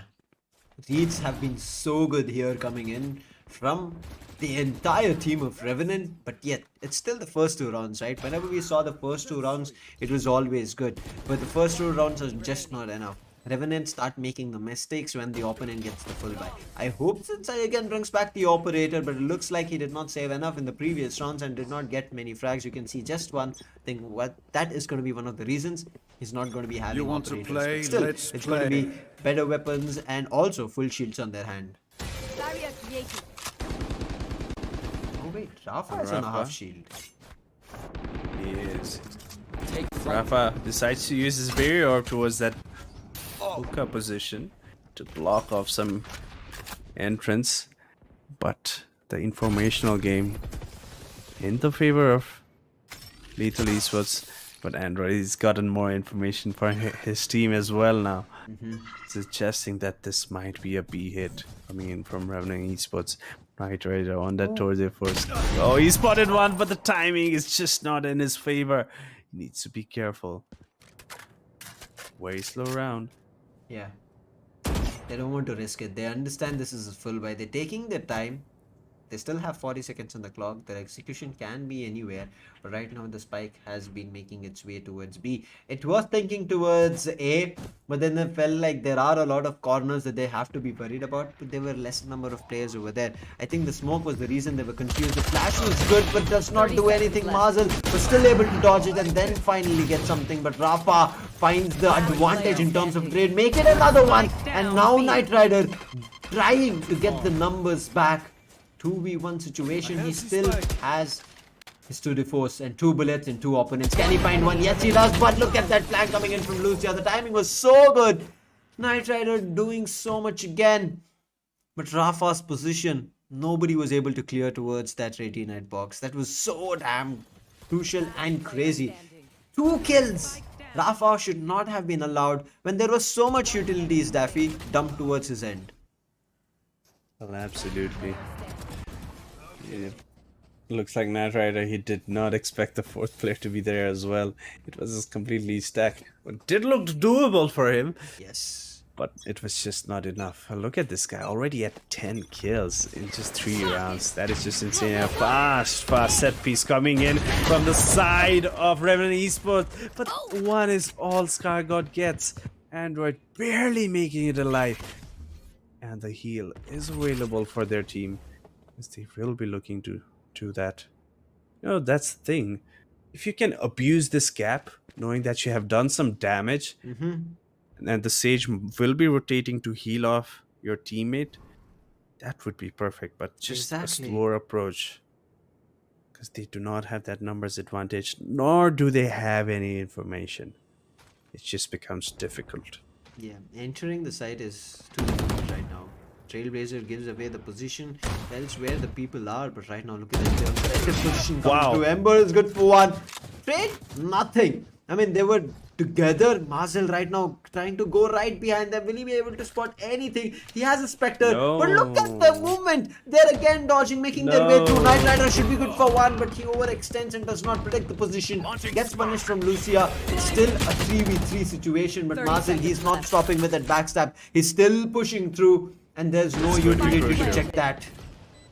It's really going to be crucial. This flank is going to be very crucial as he gets one.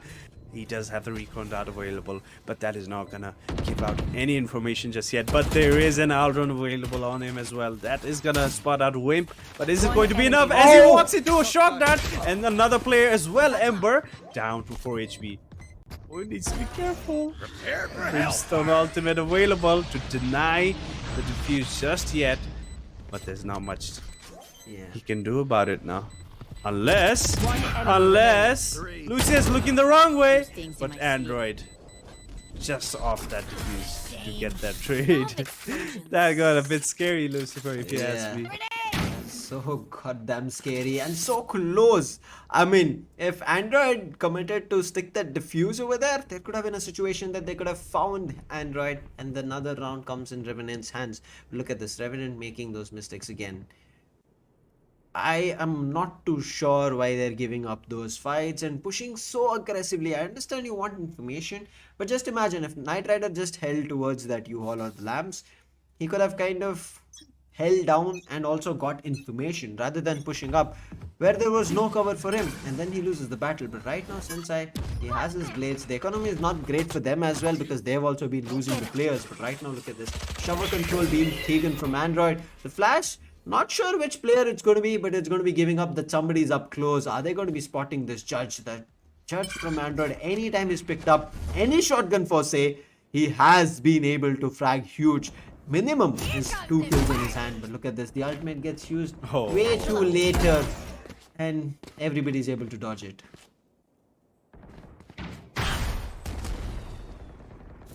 Oh, just missing the timing whip as well. But is he going to decide to go back there? Oh my god, this is mind games. Lethal Esports, they have the information that there was no one towards that shower position. And if Revenant Esports can find that gap and abuse on it, can actually get an easy A side. As the rotation from Sensei has gone as well. Yeah. If you notice, Lucifer, it's gone. He's gone towards that B side. Judge at lamps, and the judge is good. Finds one, make it. It's finding a 3 maybe. Mazel is going to be the one assisting him. And look at this. Logi and Wim, they've pushed up close. They're going to be finding 2, but still the players on side, they need to be cleared. It's still a 3v2 situation. Wim How's brings Wim it getting back. those kills? And now look at 10 the seconds positioning. left. It's so up Spike close, back planted. offside. The One spike does enemy get planted. remaining. Logista gets one. And this is the man who clutches so many runs for his teammates. But Rafa is so good. He has the health. He is a sage. And I'm pretty sure he should also have a healing orb. And yes, he does. Along with the resurrection, he is pushing up lamps. Now Logista, he should not peek over here. And the resurrection comes through. That's a bait revive coming through. And Logista does not fall to it. Now he can have a chance to peek it. But is that a shock dart? Mazel was ready. It was just a recon. But still, the timing was good. But the resurrection was better. Smartly played from Lethal Esports, barely surviving. And I was just pointing out how Wimp got 3 kills from that Spectre. He managed to get 3 there. The overdrive coming in from Scar got there, but Android's judge was just there to deny it all, and Wimp here getting 3 kills from that Spectre. It was just so important. Logista almost had it all, but the resurrection was the problem. That allowed Rafa to actually create some space and that advantage for himself to close out that round. And Lethal Esports now 3 rounds in a row. This is the confidence that they're giving Lethal again and again. Lethal, every time that they play out, they understand, let's let go of the pistol rounds and then we can immediately bring back on our full buys. That's what is happening on every map. The judge again playing, and I think Android should be good for it. He shouldn't change the weapon at all. And there's one. There's nobody to follow through. It's going to be difficult, but the information is gained. Android is looking forward to it, but Ember is only good for 1. And again, Rafa getting 1 for himself. Logi is waiting for the push, but the blast back is the reason he's unable to connect with the Sheriff. The fault line and the flash is ready, but he's up too close, and Android is good for the second. Look for the third, but the Spectre, there was a little bit, at least in terms of the distance. Rafa's position is known with that flash, and look at this. Rafa is reading right into it. The flash again comes through. It's going to be a pop this time, but the connections are not going to be there, and finally Wimps puts him down. He has a Seekers, but since he's already flanked him, and wall bang. Try harder. The box bang. Well, just a better timing out there. Yeah. And Lethal Esports, a comfortable anti-eco round for them. Wouldn't say really comfortable, but they managed to close it out. But now is the round for Revenant Esports to shine. They have that operator on Knight Rider, who will be looking to get those initial picks for themselves. It is going to be quite challenging, however, going against Sensei's operator as well, who's going to be peeking towards that shower position now. Operator versus operator. Knight Rider, we love him for this. This is how he plays the attacking operator. But again, Wow. every time that Skyesports does want to do something brilliant, gets denied because of just one weapon and a player. That's Android. Very interesting counterplay coming in from Android over there. Deciding to stick with the judge, but he's been punished being selfish for that orb. That did allow him to get his ultimate online, but at what cost? It has cost him that health, and now the ultimate being invested from Revenant Esports towards that shower position, and the counter utilities are following from Lethal Esports, but Ember is fragging it out for Revenant Esports, bringing it Backstab back from to a Mazin. 2v2. Found one. One enemy It remaining. was the reason Mazil's position was known, otherwise Mazil could have been huge, and he is! He still makes it work, while there was a trade from Ember, and now a 1v1. The spike has been spotted, but Ember's position completely unknown. Alron is the reason Ember does not want to peek. No, Mazil, he's a little bit disarrayed, he's confused. And that is a good move coming in from Ember. 30 The seconds hold up left. is going to be there, but Mazil, he has the Hunter's Fury. As soon as he hears the spike being planted, he can use it, but Ember is looking for to push up. Mazil is reading this. The timing is the reason it does not spot. Now Ember should be good, and a my 4K. goodness. Ember gets this for his team. Very crucial over there. Revenant were losing rounds, Daffy. Oh god damn it. But look at this every time. It's so hurtful of getting denied to see that neon fly. That was a slap in the face from Android. It looked like it, 4 rounds. but yeah, Make it Ember. 5 actually. Yeah, 5. But my man Ember, this guy just stepped up at the right time for Revenant Esports, bringing it back for them. They have not been finding the rounds that they're looking to get. Android once again being so aggressive, you know, getting the early information, trying to get into such cheeky position that he can punish Revenant Esports from. And now he does have the ultimate online. If he does decide to use it, Scargod, just take one down, and Android's No, ultimate not is gonna again. come in. But the stun, is he gonna survive? Oh, Yes. he's way off. The ultimate was way off, and Scargod, he found him. And Lethal Esports now not looking good for them. Daffy, there's not only revenge happening in this entire series, but also between players over there. But Scargod, Yeah. he loses to a ghost right now. That's not what we wanted. And Marcel, the judge works. He will be finding Knight Rider, and all of a sudden weaker weapons kind of working out here. But still, both the players, Lucia as well as Marcel, they're isolated. So this should be a chance that they should be looking forward to capitalize. The spike is planted, the smokes will be preventing any kind of vision. Lucia has made his way in, but this time the ghost does not work. No, Marcel, I mean, that judge and the distance that they've kept away from him is going to be very difficult to counter. Finally, it's the round that Revenant are able to slowly and steadily bring back, and it was all on top of Ember's 4K on the 7th round. Well, there you go. Revenant East was finally finding that grip that they require on this attacking hub.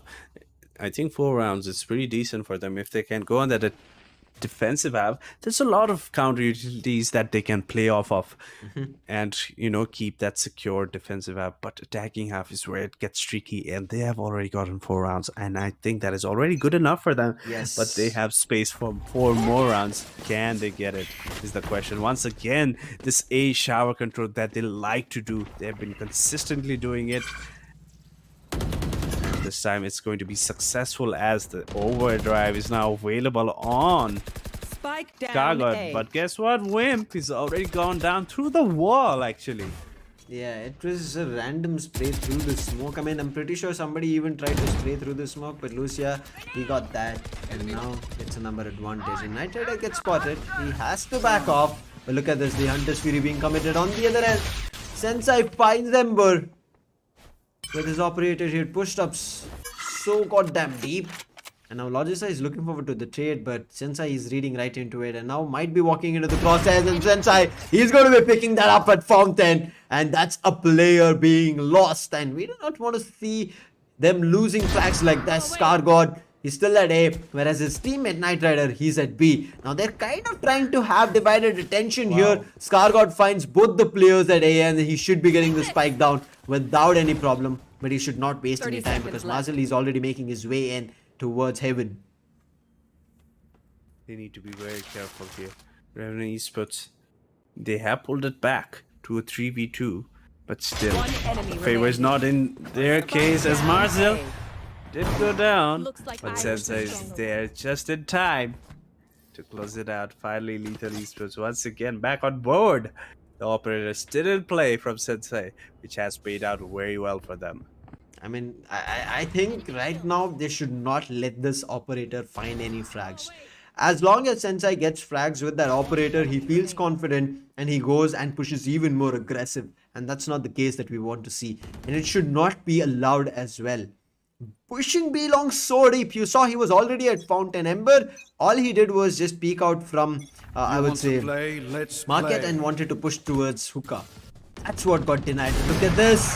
Oh! 2D force misses, but again another 2D force peak comes through along with Sensei. This time gets punished, and a Molly over there. Ember finds one. Rafa in the same position at Octagon takes the spike carrier down. Knight Rider, can he find one? Yes, he does not miss. It's just a couple of shots. He was feeling a little bit loose over there, but nonetheless he's tight on himself, and now he is sharp as ever. Found 2 frags with that 2D force.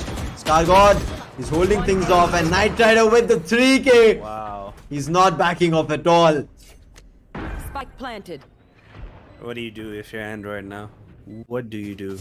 All you have is a satchel with a judge.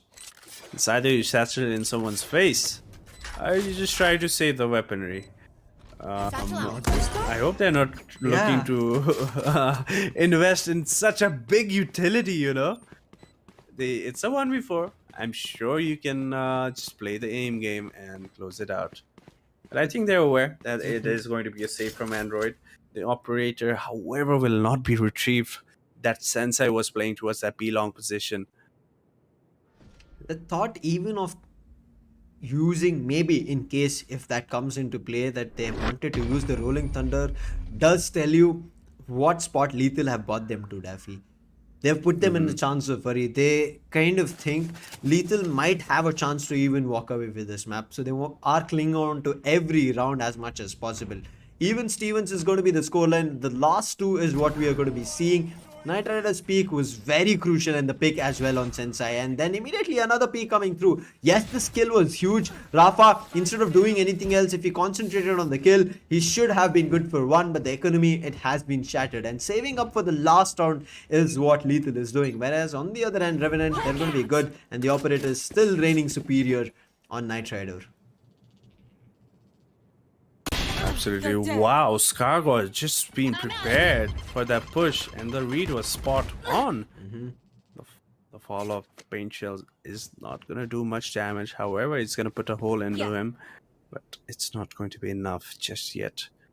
Revenant was playing it very safe, considering the economy situation for Lethal Esports. Teleport's ready. Knight Rider, Headhunter in his hand, but the only weapon here is one of the things that kind of capitalizes and makes it work. Knight Rider loses the operator. It's going to be a recon, but they're already thinking about backing off. Mazel pushing up and looking forward to the smoke. There's going to be a molly. And it was a guess from Lucia.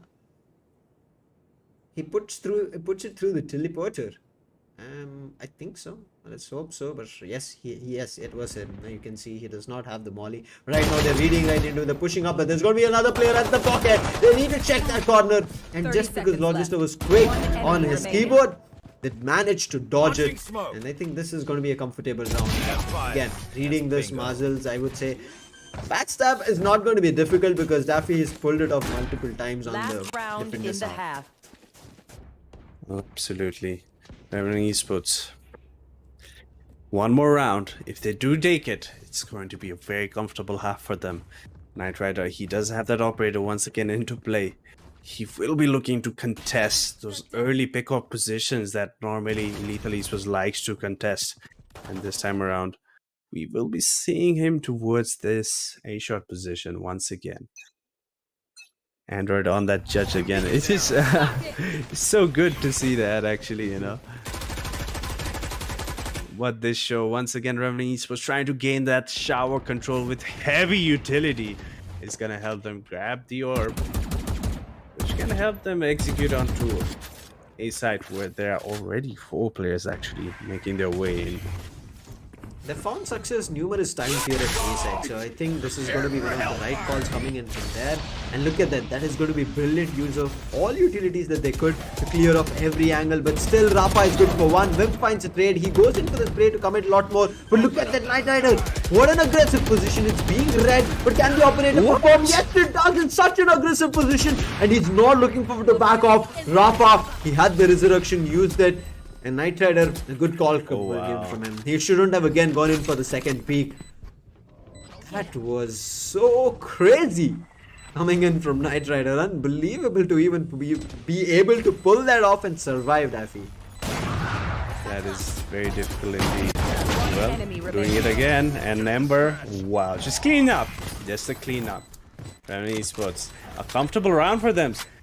Heavy utility usage that got them into the site, smart positioning, getting them kills, and just holding it out to close it out. And Revenant Esports will be moving to the second half very happily with the 7-5 lead. Yeah, they need that lead very much because, again, the attacking half can be anything, but what was this? What was he even thinking? I mean, it was not an insane shot, but it was the amount of confidence he showed in pushing up towards the defender's side. Indeed. And Lethal Esports this time, they will be on that attacking side. Now it gets interesting. You have double duelist, and you have Sova, Sage, and Brimstone to set you up on for some set pieces or executes that they decide to do. But they're going against Breach, Sky, Neon, Chamber, Brimstone, all very capable to hold them off by just their utilities as well.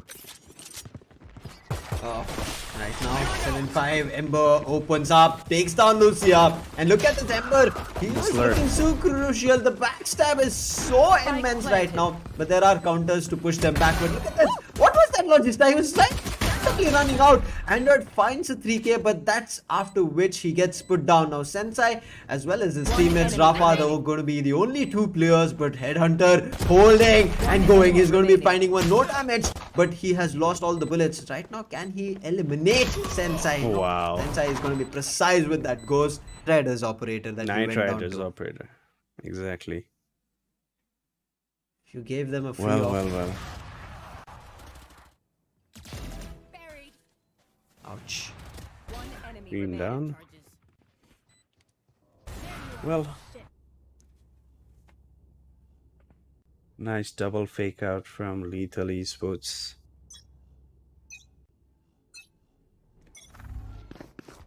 Oh, Careful. this is not looking that good. 8-7 being the scoreline. I dropped the spike. We need to see what's wrong here because Revenant, they need to find a way to get through. And again, look at this. The close angles that they're trying to hold is not working in their favor. And Android, the position that he jumps into pushes so further away towards truck and backside, and now has full U-haul planted. control and also had the information that nobody was at backside. And look at this wall coming through. Prevents anything that can happen from the side of Shovers. Lucia, he's trying to push up. Niter is good for one. He takes one on Android, but the sound cue is being heard. He's just looking forward to the timing, and it should be taken down. And Niter is out. It's all up to Wimp right now. Has a Spectre to play with, but again, the team is just getting themselves to all 1v4 situations. Wow. Crispy shot from him, but that load time on that sheriff is just not in his favor, as Lethal Esports will be closing out that round. And well, they look dominant, Lucifer. They look really well composed now. It's like the confidence has built up in them, and they are synergizing very well and getting these kills, his hit towards A side, B side, breaking out. It's been working well for them. And if they can continue this and hold on to this, whatever they're doing, they can easily close out this map and take this victory. Yep, they can. 9-7, 2-round lead.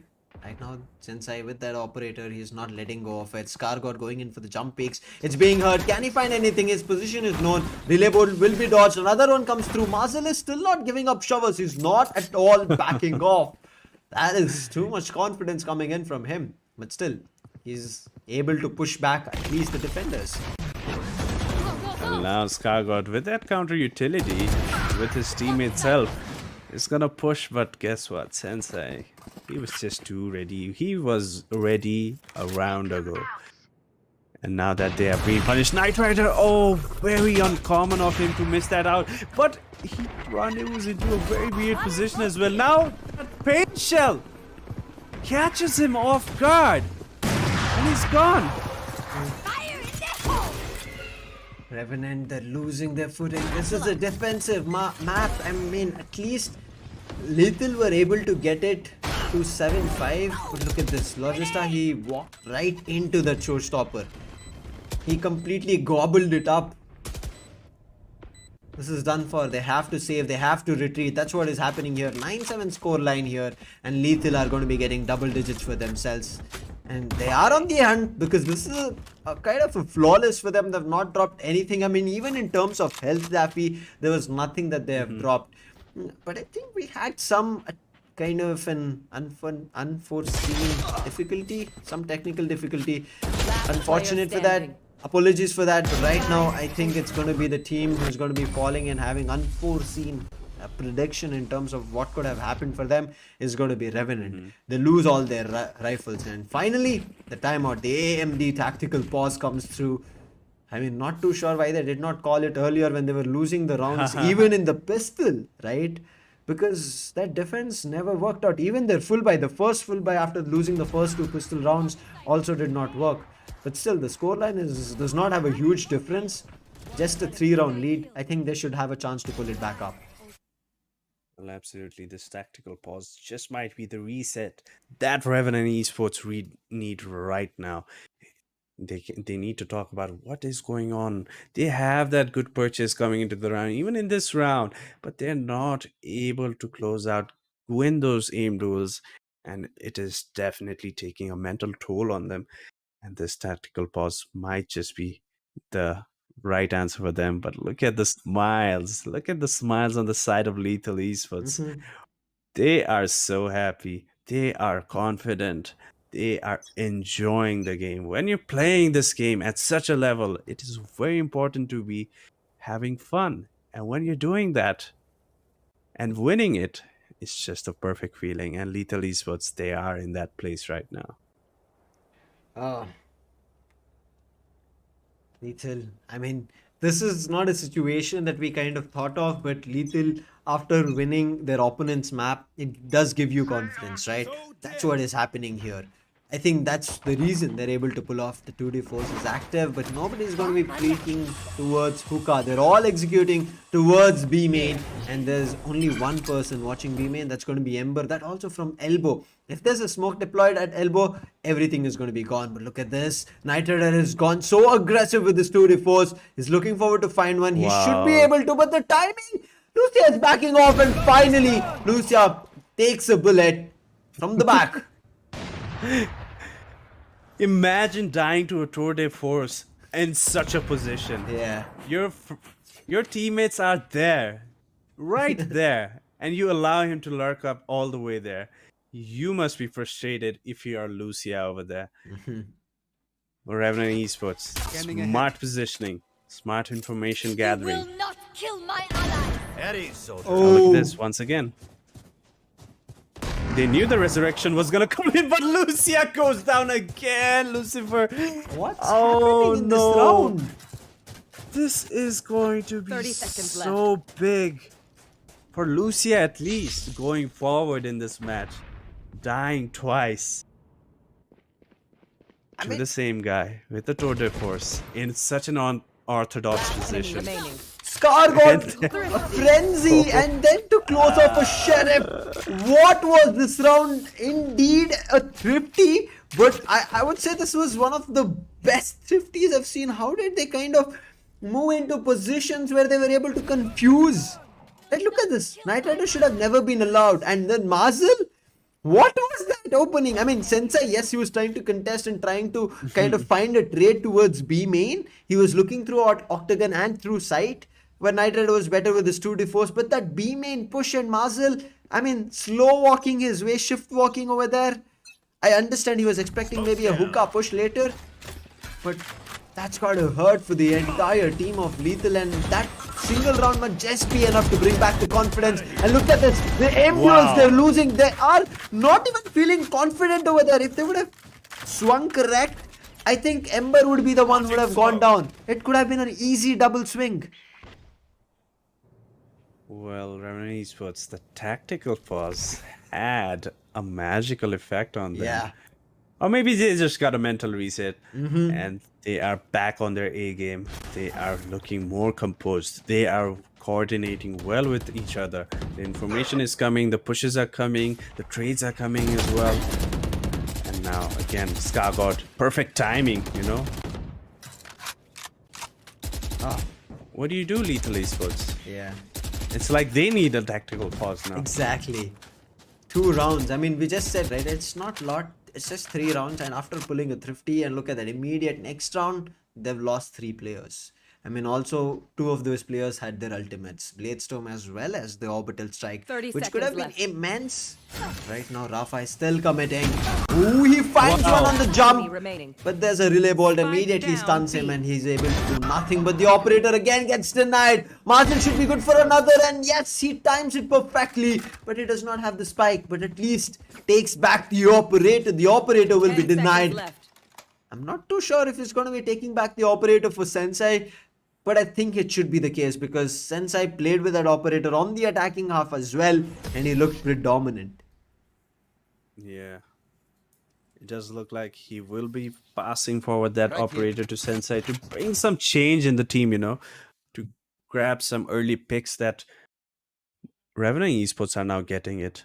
It's them that are having that upper hand, getting those early pickoffs, the first bloods that are coming in. Ember, even in this round, getting 2 kills, that should not have happened in such a position that could have been easily traded out.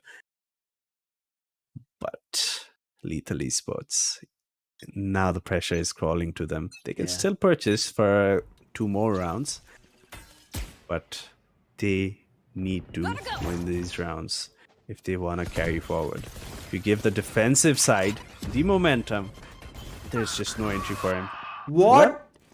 Just as we say it, Marzel is the one taking the charge now. With that Sova, he's gonna get some further information with that owl drone, and guess what? There's no one. The pocket was And- not cleared from Logi's position, but Spike down Sensei, A. he went huge. Enemy remaining. Yep, Logi, I mean, it was bound to find him. He was not in a corner where it could have been difficult, and also he was not playing an agent where he could have run away from Ember. The backstab. Oh no! They kind of were about to cross each other. Android was not even looking in the right direction, but now he's going to be getting smoked off. A 3v1 situation. Does have an ultimate, but there are 2 counter ultimates. One is going to be the Bladestorm, another one is going to be the Hunter's Fury. But the player playing the Hunter, Mazel, he's not away from the side, so it's going to be difficult for him to use that. Oh, Ember peaks, but there are just too many players, and Mazel with the 3k. What happened at Chavez? Did they align themselves for Mazel? Looks like he just swung and got 2 kills. Probably a collat.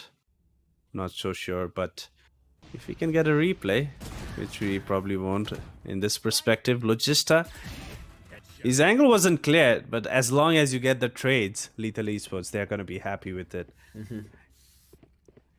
This Lethal game, Esports once again back in the line, Lucifer.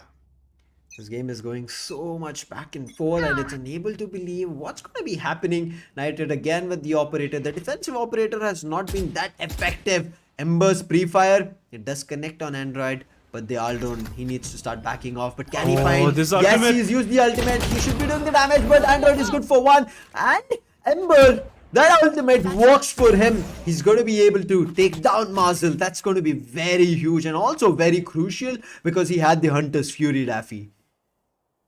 Well, absolutely. That was a very crucial kill, Knight even though Rider. that he has gone down.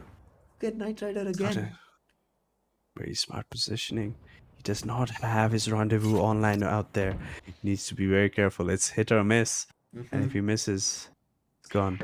Look at him. He's pushing for more. This is something that they can exploit, Revenant Esports. They do not have a Sentinel that can watch the flank. They do not have a Chamber. They do not have a Killjoy. They do not have a Cypher. Get out of my way. But what they have is that aim from Sensei that is going to clear out the One site. enemy remaining. Android gets him. Rafa gets Gargoyle. And now it's just Knight Rider with his operator. Seconds left. What's B-Long? How does he even get there? And that's So he's been spotted. yeah. But he's spotted. All he has to do is go for a save. Look at the economy. He just has 50 in terms of the creds available for him. So this op cannot be bought back.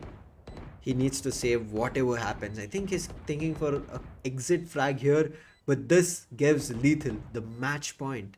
I mean, even having the number advantage here, Daffy, they kind of committed for the fight, which shouldn't have been the case, right? They could have also gone to be a little bit passive, but their aggression is one of the things that's kind of punishing them. But look at that, they're reading right into the operator. Ooh, Lucia will be able to dodge it, but Rafa looks like he's walking into it. He's making the noise, and it should be a frag that Knight Rider finds. At least a weapon drop, but this is match point. This is series point right now for Lethal. And if Lethal win this, Daffy, this is a successful revenge. It happened on Heaven, and if it happens here, this is Lethal who will be feeling really happy that their revenge matchup worked, and they will be the ones getting the point. Well, absolutely. You will be very happy if Lethal Esports actually close it out, you know? They were down a map. Comeback that was happening but got denied in the end. Then you go on to the second map that looked shaky as well, but you close it out. And now third map, they're looking so good. And the tags from Marzel. Just one tag, but look at the Android. He's jumped in. Now he has the showstopper available. He pops it. He's not gonna spot anyone. He does spot Knight Rider and he takes him out. He spotted Gargod with the overdrive as well. What is happening? It is Lethal Esports winning. And Android will be closing it out with 3 kills in that round. 13 to 10. Oh, I mean, it was 13 to 9, my bad. They close it out, Lucifer. They have done their revenge successfully. Yep. They have taken it. And guess what? This is a full roster of Revenant Esports. Like the other time, it was with a stand-in that they won. But this time, they had the full roster and they still win it. Lethal Esports. They were just Now, better. just do better, I guess. They have shown it that they are a force to be reckoned. A new roster coming in and still managing to take down a team that has been together for a long, long time. Yeah. And well, they have definitely made a statement with the revenge that they Exactly. have gotten today. Unbelievable. I mean, we were thinking this should have been closer. Yes, it was close. There were so many rounds. But after kind of trying to sum up everything, the entire play that we saw from Revenant, as you said rightly, that there will be mental fatigue coming through. That was seen, right? The rounds were so messy here from Revenant. The reads were right. The fights were good. But they were just messy. It was just spread all around. It was all over the plate. And I think that's one of the reasons we did not see here from Revenant. But Lethal, they were good. They were making sure they check each and every angle. Even though a couple of angles were unchecked, there were trades, which we saw in the first half coming in from Revenant, because of which they got a chance to close 7-5. That trades Yeah. was missing here on defense for Revenant. I mean, even the round that they had control of, where we thought that maybe this round will not be pulled off. Mazel going down, another player going down, a 3v5 situation kind of being created, but they lose that. Unfortunate. But let's quickly take a look at the highlights of how things came into fruition for Lethal. On the other hand, everything fell apart for the side of Revenant. Unfortunate, but it looks like Revenant will be the ones who will be on the end of the chopping board. Well, do or die scenario for them, but it looks like they will be in a very disadvantageous position in the group stage. But it's going to be Lethal Esports that will have a bit of a breathing space, you know. They still have a good chance. But it all depends on the next match, which will happen later on this stream itself, which will be against Reckoning Esports alongside Enigma Gaming. But before we jump there, we would really like to highlight the plays that were coming into this game itself. The bind map, just too crazy to watch, just too crazy.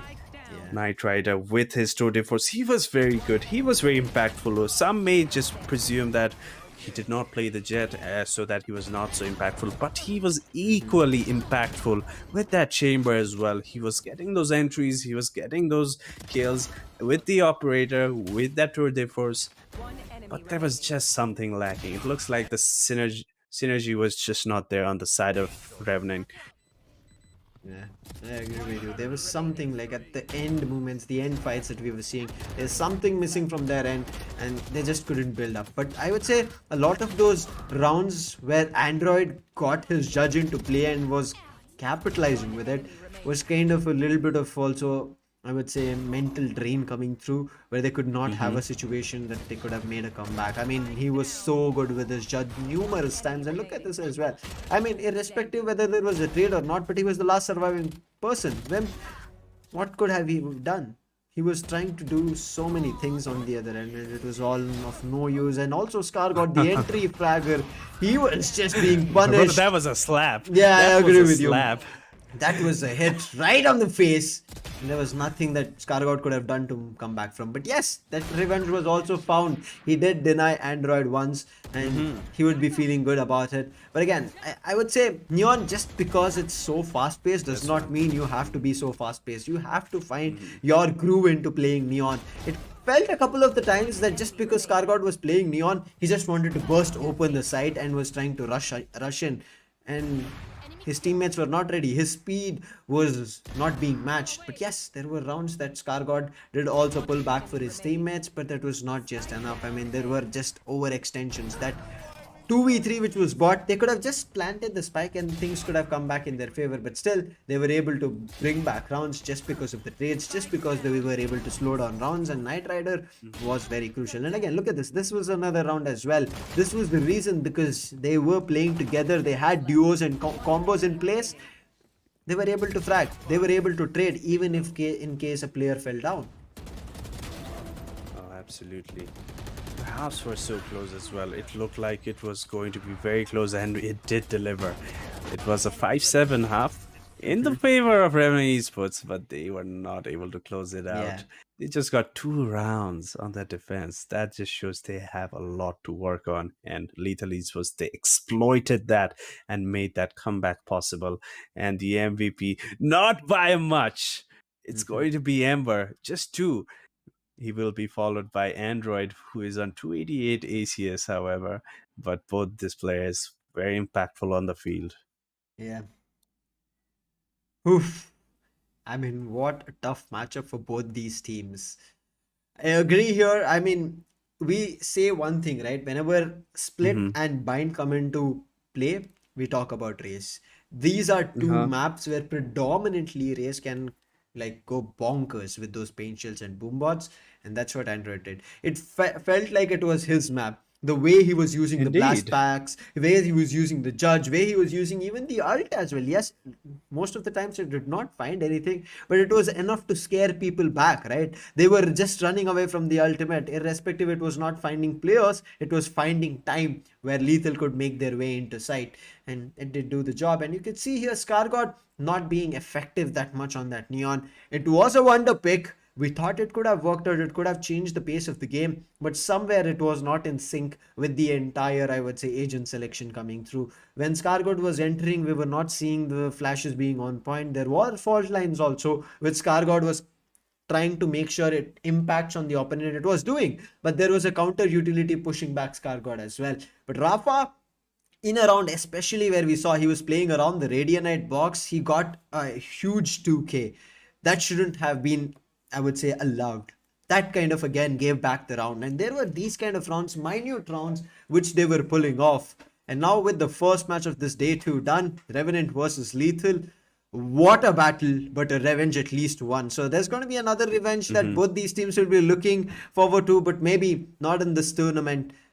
If out of, I would say, maybe a blue moon situation, that Revenant get a map under I would say a match under control, and the points somehow fall in line and they can go into the contender finals, we might end up seeing them again. But I don't think that is too far off to even happen. But the second match is again going to be interesting. Day 2 is going to be completely action packed, Daffy. Well, absolutely. We have next game, which is going to be Reckoning Esports versus Enigma Gaming. We did see Enigma Gaming come into play yesterday after a long, long time, and well, it was quite a dominating performance as well. It's like they haven't lost their groove at all, and they show that they're still a team that is here to dominate, and they will be going against one of the upcoming teams, if you would ask me. Reckoning Esports, they've been doing so well in this recent times. They look way structured with the addition of Hirsch as well in the roster recently. They look way deadly and they look very structured. And what they can do against Enigma Gaming, only time will tell. I agree with you. What will be done against Enigma Gaming? That's a question that we'll be looking forward to being answered. But Enigma, as we said, they did pop off and show up really, really well on their first match. Let's see what's under the card, because it's all about the prize, Daffy. Who is grabbing the title along with 4,500 USD? Well, I hope it's not Global Esports that have been dominating for the past 2 seasons. I really want to see a new winner. No, nothing against Global Esports. They are a great team, but I really want a new king of the hill. Yeah. We really want a new contender. And well, who is the favorite contender? For me personally, I would like to say I think I really see Enigma taking that throne. He might actually see Reckoning, which we might know who will be the better contender today itself. As Enigma and Reckoning, they will be facing out each other, and we'll probably get a rough idea on who might be the better contender and who the possible contender might be. How about you, Lucifer? You tell Yeah. me, who is your favorite going forward now? Now that we have seen every team play out with each other, who do you think is your favorite contender now? Right now, after seeing the matchup what Lethal played, I would say they would be one of my favorite contenders, because they've found a way to kind Wow. of that revenge plus also Hmm. adaptation, the counter, right? Which we did not expect, because Heaven was really good on Revenant. There was nothing Hmm. that it felt like when they previously met in the semifinals matchup, the qualification matchup. It felt like Revenant was so good and had the control over there, but Lethal were prepared for today, and that made me feel like I think Lethal are going to be one of my top picks. What about you? Wow. Yeah, Lethal. after today's After match. today's victory, Exactly. it does show that they have that mindset, about coming back and never giving up. It's a new roster, however. And like I said, I will probably be moving towards the team that will win out Hmm. next match, which will be Enigma and Reckoning Esports. I will probably find my favorite then on knowing who is the better contender. I think it's still, I'm still tilting towards Enigma Gaming because they have that structure and all. But Can Reckoning Esports actually take him out? If they do, I think they might be my favorites, taking the throne, taking that contender spot at least. Yeah, I agree with you. I mean, it feels like it that because Enigma, as you said, right, they kind of Hmm. they are a team who had already played in the season two, are one of the runner-ups, and they know how it has been in the journey of King of the Hill, and they know how it feels to be fighting out and trying their chance at the King's pedestal. It's not going to be that easy, and that's the reason we are looking forward to it and Hmm. how it's going to be panning out. It's going to be taking some time, and that's what we are kind of speculating here how it's going to be going forward, right, Daffy? It's not that Yeah, easy for anybody to kind of get up to the position and then contest the Kings, challenge them. It's true, going to true. be a long journey. Day two does come to an end very soon after we see the next matchup as well. Enigma versus Reckoning. One hell of a show it is going to be. And kind of it feels like because it was a 2-0-2-0 situation on day one, it feels like this Mm, matchup of Reckoning as well alongside Enigma will be a match which goes all the three maps. What do you three think? maps. Yeah, I was about to point that out. It follows a sequence, and it will not be a surprise if we see a third map as Hmm. well. It is a long day, actually. The day is not over yet. We Yes. will still be seeing a hell of a matchup coming up. Enigma and Reckoning Esports. Both the teams will be preparing for each other. They probably have done their homeworks, and it is going to be quite an exciting match. We will probably know who the better team is right then and then. This Hmm. is still, however, a round robin format. All the teams will be facing each other, and tomorrow as well. Then we'll find who will get the top two spots that will face out each other in a best of five, if I'm not wrong, Lucifer, right? We're going to be They getting will that be detail facing. very soon. Oh, yeah. So we will follow up on that. And with that said and done, as we said, we are going to be waiting for the match between Enigma as well as Reckoning very soon. But you guys would also have to wait. We are going to be taking a quick short break and meeting you again soon here itself. So wait and watch. Until then, take care and see ya.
Welcome back, ladies and gentlemen. We are here back with the match that we were waiting for. Alongside me, we have brought in Tanya to be sharing the caster desk with me. It's going to be a very interesting match that you are about to witness. Reckoning versus Enigma. Both of them have won their first matches on day one here on the group stages of the King of the Hill. We are looking forward to whether it's going to be Enigma losing their first match or it's going to be Reckoning. Whoever it is going to be, they're going to be losing out on the points, Tanya.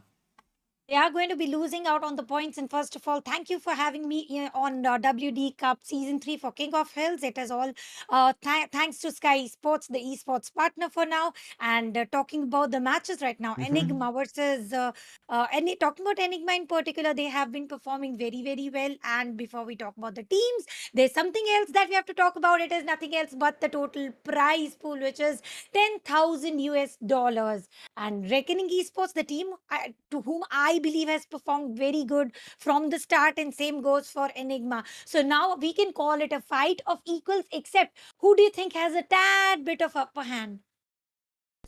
I agree with you. I mean, I'm looking forward to how it's going to be working out because, yes, as we wanted and expected Enigma to show up really well on day one, they did that. Yes, and they were looking really, really brilliant. But now they have to face off Reckoning, who have won their matchup. So we'll be jumping right into the map veto, where we'll be understanding how this entire matchup is going to be panning out and how they're going to be playing it out. It's starting off on Split, then we are going to be heading over to Haven and ending off on Bind. A similar, I would say, map pool that we saw here in the first match, where we saw 2-1 coming through, where Lethal found their revenge and won against Revenant. So this is a similar map that we are going to be seeing. I hope we end over at Bind. It's going to be an interesting matchup because both these teams have points, right, Tanya? I'm looking forward to them fighting for everything in each and every round on every map. Every single map has got a different perspective, different agent composition. Talking about the very first map picked up by Enigma Gaming, where Reckoning will be on the defender's side. Split with a race can be destructive on either of the sides. So for agent composition, this is exactly what I'm expecting, having race on both the ends, chamber on both the ends, no Viper for sure, but Astra. Brim, we cannot expect for sure. Astra or Omen, this is the composition coming in. But if I had to talk about Sentinels, do you think we are going to have a double initiator setup or double Sentinel setup? Because for split, both of them works very finely, very nicely. That's something that I'm kind of leaning based on how the teams are going to be feeling about it. Because as you said, there can be a double sentinel setup coming through. It gives them more control over sites, which has been done from Enigma, where they let go of the initiator setup. They don't bring anybody at all. They just rely on their double duelist setup along with Raw Fuel and Excali playing together. This just pop off, and they did do it on Split previously, and that's for the reason you can see that they have selected Split. But again, Reckoning can change things up. Who knows what they're going to be coming in as, what the counter, because Enigma Split playstyle has been seen. And when you don't have an initiator, if you lose a little bit of these, I would say, aggression in terms of losing either one of your duelists, you will have a difficult scenario where you would have to kind of rely on your maybe sentinels, also looking forward to finding a couple of flags alongside the controller. But Antidote, being the controller for the team, playing the big brain Omen plays, he has done a brilliant job on day one, and I'm looking forward to what he's going to be doing here on day two, because as we know, he's a duelist IGL, we generally call him, because he's played the duelist previously. Right now he's being the IGL, so he knows the mindset of the teams. They definitely know the mindset. They exactly know how to retaliate. They exactly know how to defend into the situation where they might be getting caught off guard. So, having said that, today the knowledge is quite shared from both the ends. It is not only on one side. Enigma's playset is also totally open for the Reckoning Esports, and same goes both ways. So, it is that is what I mentioned for the very start itself. It is the fight of the equals, and when this sort of a battle happens, it is always nerve wracking, nail biting. Let's see who is going to fight for tooth and nails, who is going to win it out flawlessly, who is going to go overtime, because matches like Mhm. this never go 2-0 or Yeah. Lucifer. It is always like 2 1-1, and then it is always about overtime. One of the most comfortable map, Ascent, is also spotted. Split is more comfortable for Enigma. Several times we have spotted that Enigma flawlessly winning these with a good massive buffer. So Yes. I personally feel for the map of Split, may they be starting on the defender's side, may the pick be of Reckoning Esports. Still, it is the map of Split where Enigma can show their true colors. I agree with you. Enigma right now, I think they'll be feeling very confident starting off on split. And as you said, the agent selection, it might be a double duelist, double sentinel, double initiator setup as well, depending on how much information they need. The previous matchup itself, as we were talking about, the first one, Revenant versus Lethal, there was a double initiator setup where things kind of fell a little bit wavery, where they were about to lose their first map victory, and I didn't want that happening, and finally found that control. But here's again, both these teams are fighting out each other for the first time, so Enigma will be thinking in terms of what can they do against Reckoning, and they will be preparing strategies in a similar fashion based on the matches that they've watched. On the other hand, Reckoning do not have a lot to go on. I mean, yes, we have seen right now Excali playing with Raw Fuel on their double duelist setup, but here's where Excali can switch up. He's such a versatile player. He can play as the initiator, he can play as, I would say, a controller as well, depending on what Antidote is feeling for that particular day, and he can play the duelist really well, as we did already talk about it. But he brings a little bit of a flair in which duelist he picks up. Race, yes, he performs and I would say frags out, but on the other end, if he brings on that Neon, which is kind of working in here on Split, then things can go even more difficult for Reckoning, and I hope they are ready for a counter with that. I'm afraid if they have got a counter for Neon, getting ulted, and literally Neon's ult not only pisses the opponents but also towards the Mhm. viewers and the supporters of the opposite team. So personally, if I had to just say talk about Neon play sets, I don't think we get to see Neon in the map of Split. Though it is a very good choice, though Mhm. it is a very good pick, and also apart from that, we've already spotted them playing Neon into the competitive circuit, and this is for the very first time we are going to see these two teams against each other into this tournament of WD Cup Season 3. So, Mhm. having said that, this performance is going to matter a lot, and also the retaliation part.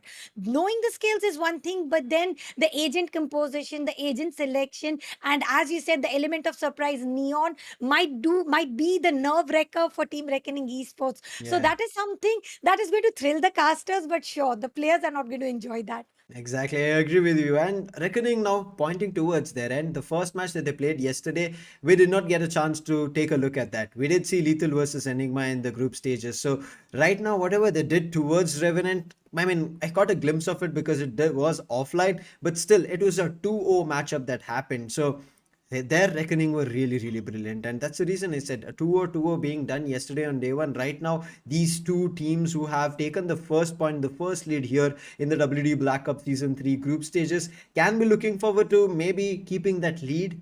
Who is that, Enigma or Reckoning? So I feel like right now Reckoning are also ready for it, because one more thing, yes, I did mention that Enigma, we have seen them only once right as of now playing when the group stages started. Same goes for Reckoning. We have not gotten their glimpse a lot. They've played a couple of matches here and there, and we did get to see them, and they did play really well. But still, I feel like Reckoning have not shown all their capabilities and their strategies. So that's something to be, I would say, waiting for. But talking about Split, I want a prediction from you as we are heading over to the agent selection screen. What do you think the scoreline would be? The score line is going to be very close. Barely it is going to be 10-12, and I Mm-hmm. wouldn't want to predict who's going to go for 12. Talking about Team RG right now, Rio going as a KJ, a good choice. Chamber could have done the deal as well, but talking about Rio, we have spotted him going Sentinel, and post plant swarm grenades work wonders for him. So I think it is a good pick. Talking about Bad Love, without a doubt, man, Bad Love has always been going ahead with the duelist playset, and being raised onto that is going to work even more deadly as a jet.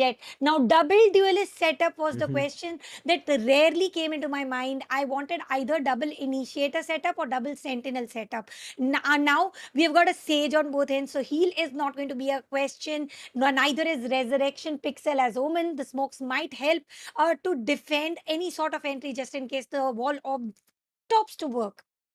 I mean, right now the agent selection, it looks like the double duelist setup which has been bought in is mainly to counter each other. That is Excalia and Rafuel and Deadly versus Badlove. Badlove generally, yes, he has the capability of playing that duelist, but certain times for the team sacrifices it, comes in as a chamber. We did see him once on the Killjoy as well in a matchup that we saw here in the King of the Hill qualifier stages. So Badlove also has that versatility and capability. Right now, Enigma is going to be propping up with their first match and start here. We are going to be heading over to the first round as well.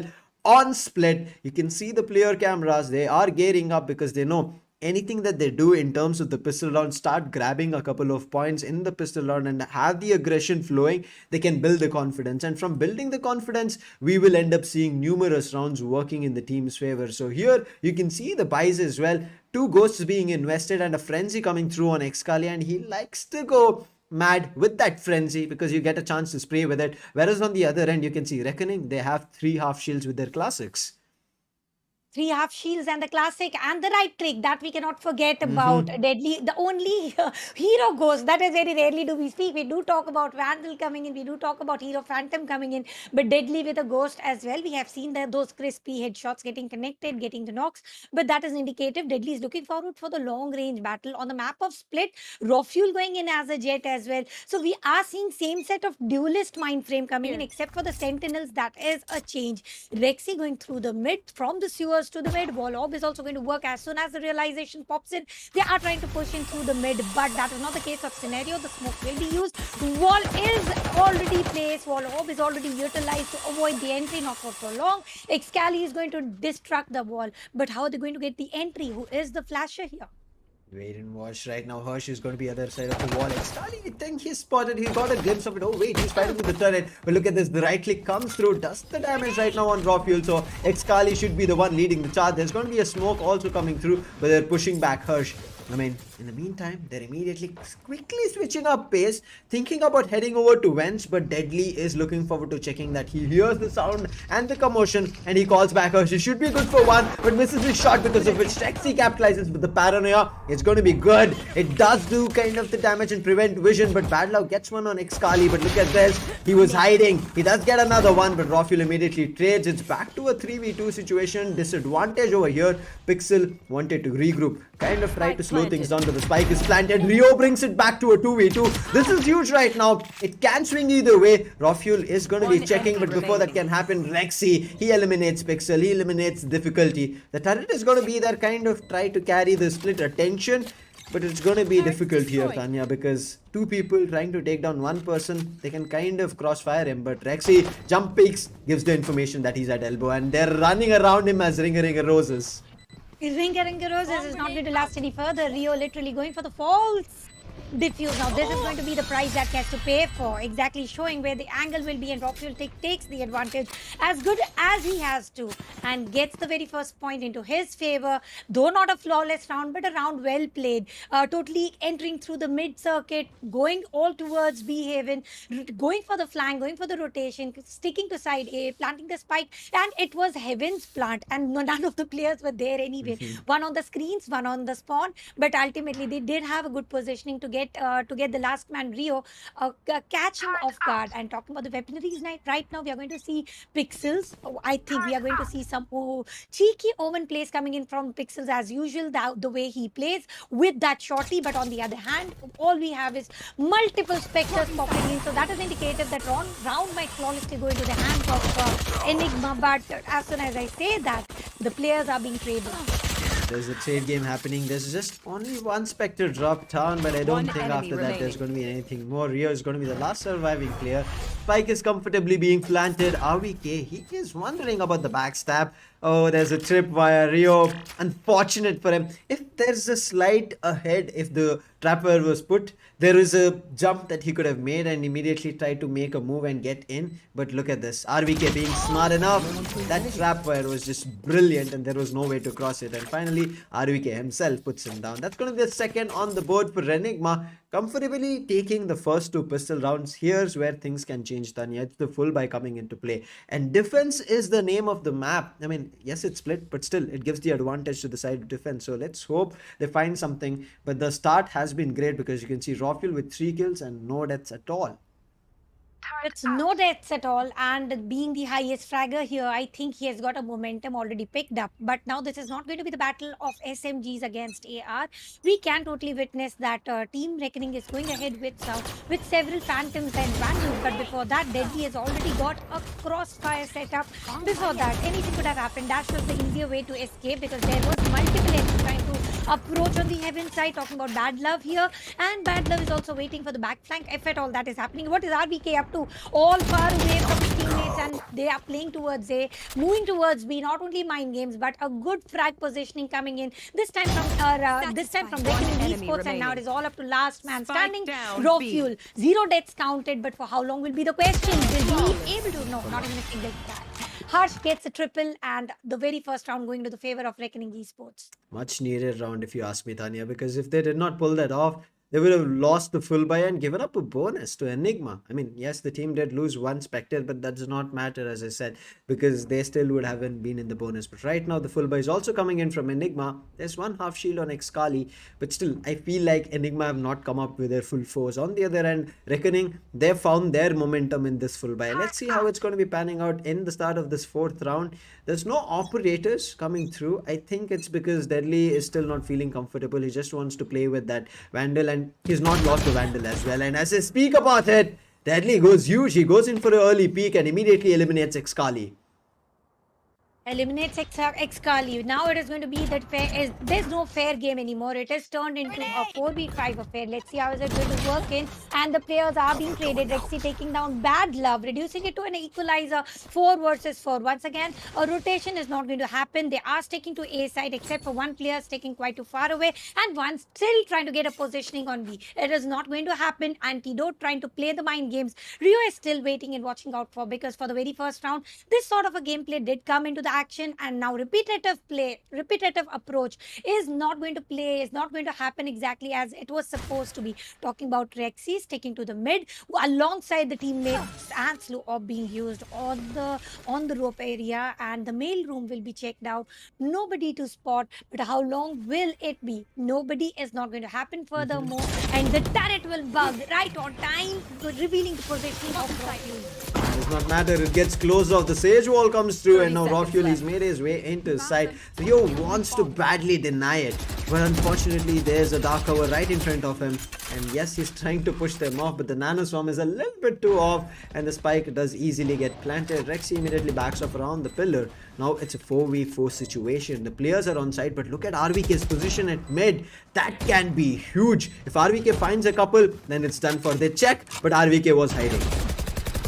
RVK, how long is he going to hide though? And over here, Rexy will be able to take down Rio Rofuel, taking down enemy Deadly remaining. RVK Pixels. It is all 1v1v1 except for RVK tagging double for himself, and the third round going into the favor of Team Enigma, looking quite flawless on the attacker's side. As you mentioned, this map is a little bit defenders friendly map, and you can expect a little extra rounds gained here, but here the story is entirely different happening. It is Enigma on the attacker's side trying to create the lead. 3-1 is a good lead already on the attacker's side. Something needs to be changed on the side of Reckoning Esports. Now what is that? They need to figure it out somehow, one way or the other. Yeah, so right now they have to figure it out. You cannot lose rounds on the defensive of an Evans. Talking about the operator, it's been pulled out from Deadly. He'll be looking forward to capitalize on that. Yes, after this, they've not got anything to play with, so this buy is going to be very crucial. On the other hand, it's just Antidote waiting it out, reading it right that there should be a push. Ooh, the operator, it does not find him. If it was, it could have been good, but right now Excali contests and gets one for himself. The Boombot trying to clear vent, and there's nobody, and it will surely clear, but Antidote, the luck right now, Deadly was kind of ready to give up and go unscoped. As soon as he saw the pixel, he went for a quick fire, but does not connect. Antidote, look at him. He's just causing so much menace and distraction right now as everybody is jumping towards A through vents. The alarm bot will give away the position, but does not matter. Killjoy is the only person here. Rio will be cornered. It's going to be getting difficult, but Antidote, as he was trying to move away, gets denied. Nonetheless, they have the side, but they've also made their way here. Excali, he should have spotted a player, but as he was about to spot, gets denied, and Bad Love as well finds RVK as I was repositioning himself. All of a sudden, it's a 2v3 situation. There's a resurrection available, but players are not close.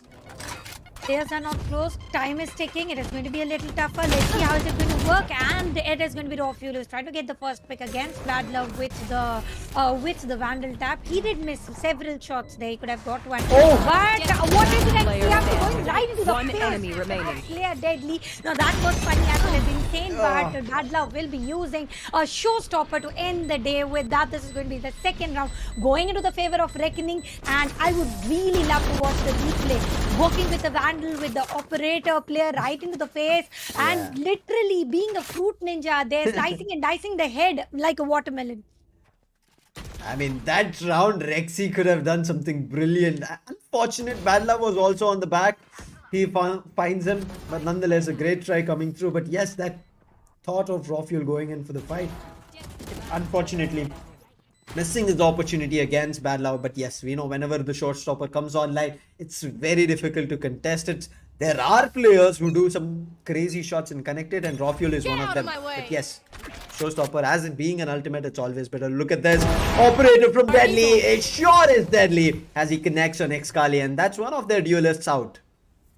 You will One of the not duelists kill out, my but allies. it is going to be Resurrection. That is going to be, again, give a second life, give a second room of opportunity, give a second chance to go ahead and get the flash with the blades from Rocky. Did look a little aggressive here, but realizing that there's somebody into the rope room, going back for trying to make sure that he's also surviving because Resurrection is already being used. There's nothing that can save him furthermore. The positioning is a little tricky on the course. Rio will be trying to take one player, but on the course, RVK with the guard with the Vandal tap, Guardians will be denied. Guardian will be put to a full stop. Antidote once again, going with some hide and seek plays, with some teleport plays, with some smokes, trying to engage the players on site B. Ultimately, this time he's not going to get caught off guard as soon as I say that.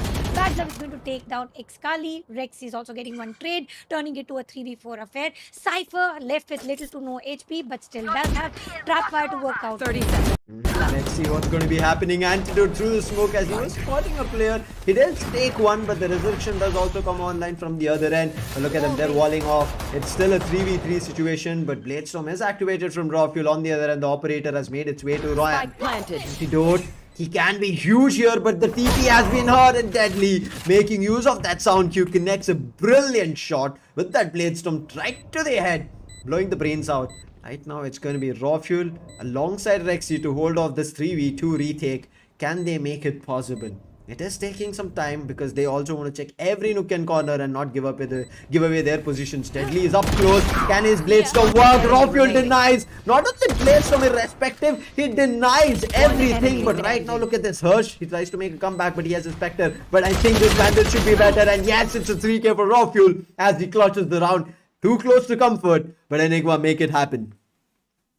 Look at Xkali. He was a Yeah. little extra happy to see that being less in numbers, trying to push it in, getting a triple by Raw Fuel, and this is what Raw Fuel is. He's all fueled up. He's always charged up to go for the clutch situations, and he has that cool-tempered, cool brain always under the composed situation. And talking about Raw Fuel, we are looking at the score lineups as well. It is 8-2, almost 4 KD happening here, and on the other hand, for Reckoning Esports, they've got 7-4, 7 fractures. Duelists are doing very good work. Xkali trying to push it through the open now. This looks way more than risky than it should have been, and trying to give some force entry. Cloudburst are going to work. Using the side. Not only that, Raw Fuel gets the first track for himself, trying to go get the second. Will be able to get that triple. Once Once again, it is a standing. reputation, and Pixels will be the last man standing with the shorty in a hand. There's nothing much to save. I think he's going to go all in and try to get, if at all, any Spike track planted. possible. Yeah, I mean, it's too doubtful at this moment. He just has a shorty to play with. I mean, he can pull off something cheeky. That's Omen, but he also needs his smoke, and the smoke is getting replenished in 3 seconds. He has from the shadows, but if there was a better weaponry, then there could have been a better retake situation coming through. Antidote was right walking towards Vents, and he spots him at the ropes. And then that's Pixel's done, and that's going to be, could have been a flawless because it was a weaker buy, but still they dropped down they dropped down Rexy, and now they did lose the player. But right now, calling in an AMD tactical pause, that's going to be Reckoning, because 5 is not the number that you would be giving to the attackers. You should keep them as low as possible on the split map, and Reckoning not even close to that. They are in a 3-round disadvantage, so they will be looking forward to making a comeback, and this tactical pause might be their way into it. Might be the way into it. And for this particular round, Lucifer, we did witness how forced entry it was on the site Yeah. A. How nicely they were using the cloud bursts and just trying to go ahead, get the frag. Though Rafael is doing a commendable work, getting triple every single round is like a dream come true for the team. And after reducing the numbers to just two players, you always win it out. And on the course, they tend to lose one player. But still, look at it. What a fair trade. 3 versus 1. So you are always in a win-win situation, getting a side control. Alongside that, not only that, you are also able to plant the spike. Mhm. Having said that, only it was Omen surviving, and one Omen on the other end was already waiting for the sewers entry, for the ropes entry, and it was just 2 or 3 shoot from the vandal, and it was all gone. So antidote was also put to shut down. But this particular round has got full of weaponaries for Team Enigma, all vandals, all full shields. On the other side for Reckoning, everybody is with AR except for Pixels, left with half shield. I don't think that is going to matter too much, but RBK is going to use his cage as well as will be placing the wires. They do look committed to mid. How is it that going to be helpful, Lucifer?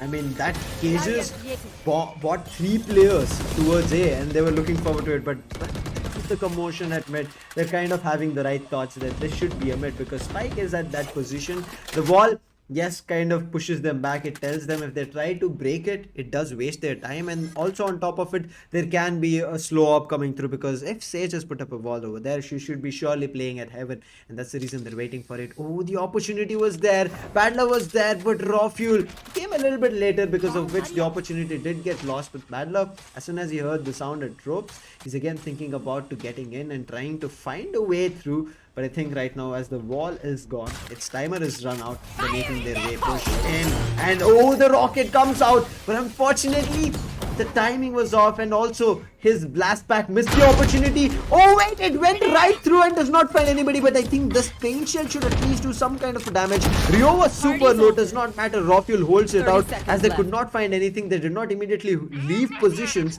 But the defender lockdown is here. There is from the shadows as well that Pixels can use and go for a backstab. But look at this, they are wary about it. They're going to be checking each corner, and also they have to push back. But look at the timing that Deadly made his entry, but Excali was playing together him, and that's going to be an immediate trade. They find a way to get their way into sight, but it does not matter. Right now, this should be an easy round because it's the last two surviving players. Just trades here and there. Pixels will be just looking forward to saving his weapon. Just has 400, and save is the best call. Save is the best call. And as soon as the this round was starting, I did mention he was the only man with half shield. What is it going to affect? Well, he's not going to get affected no matter what. All he got to do is survive, save the vandal, because the economy does look a little bad, and he might be able to get one frag. Oh. He is getting. Excali was in full of form, jumping here, there, using those satchels, unrequired usage, getting spotted, and that is exactly at least reducing one weapon on the other side. Round gone totally into the favor for sure, but ultimately did not work as it should have been. Talking about Raw Fuel, going very furiously. 2-6 is the score line right now, and right now I particularly feel that some comeback story, some comeback rounds shall be written. If not now, they Yes. might close into never.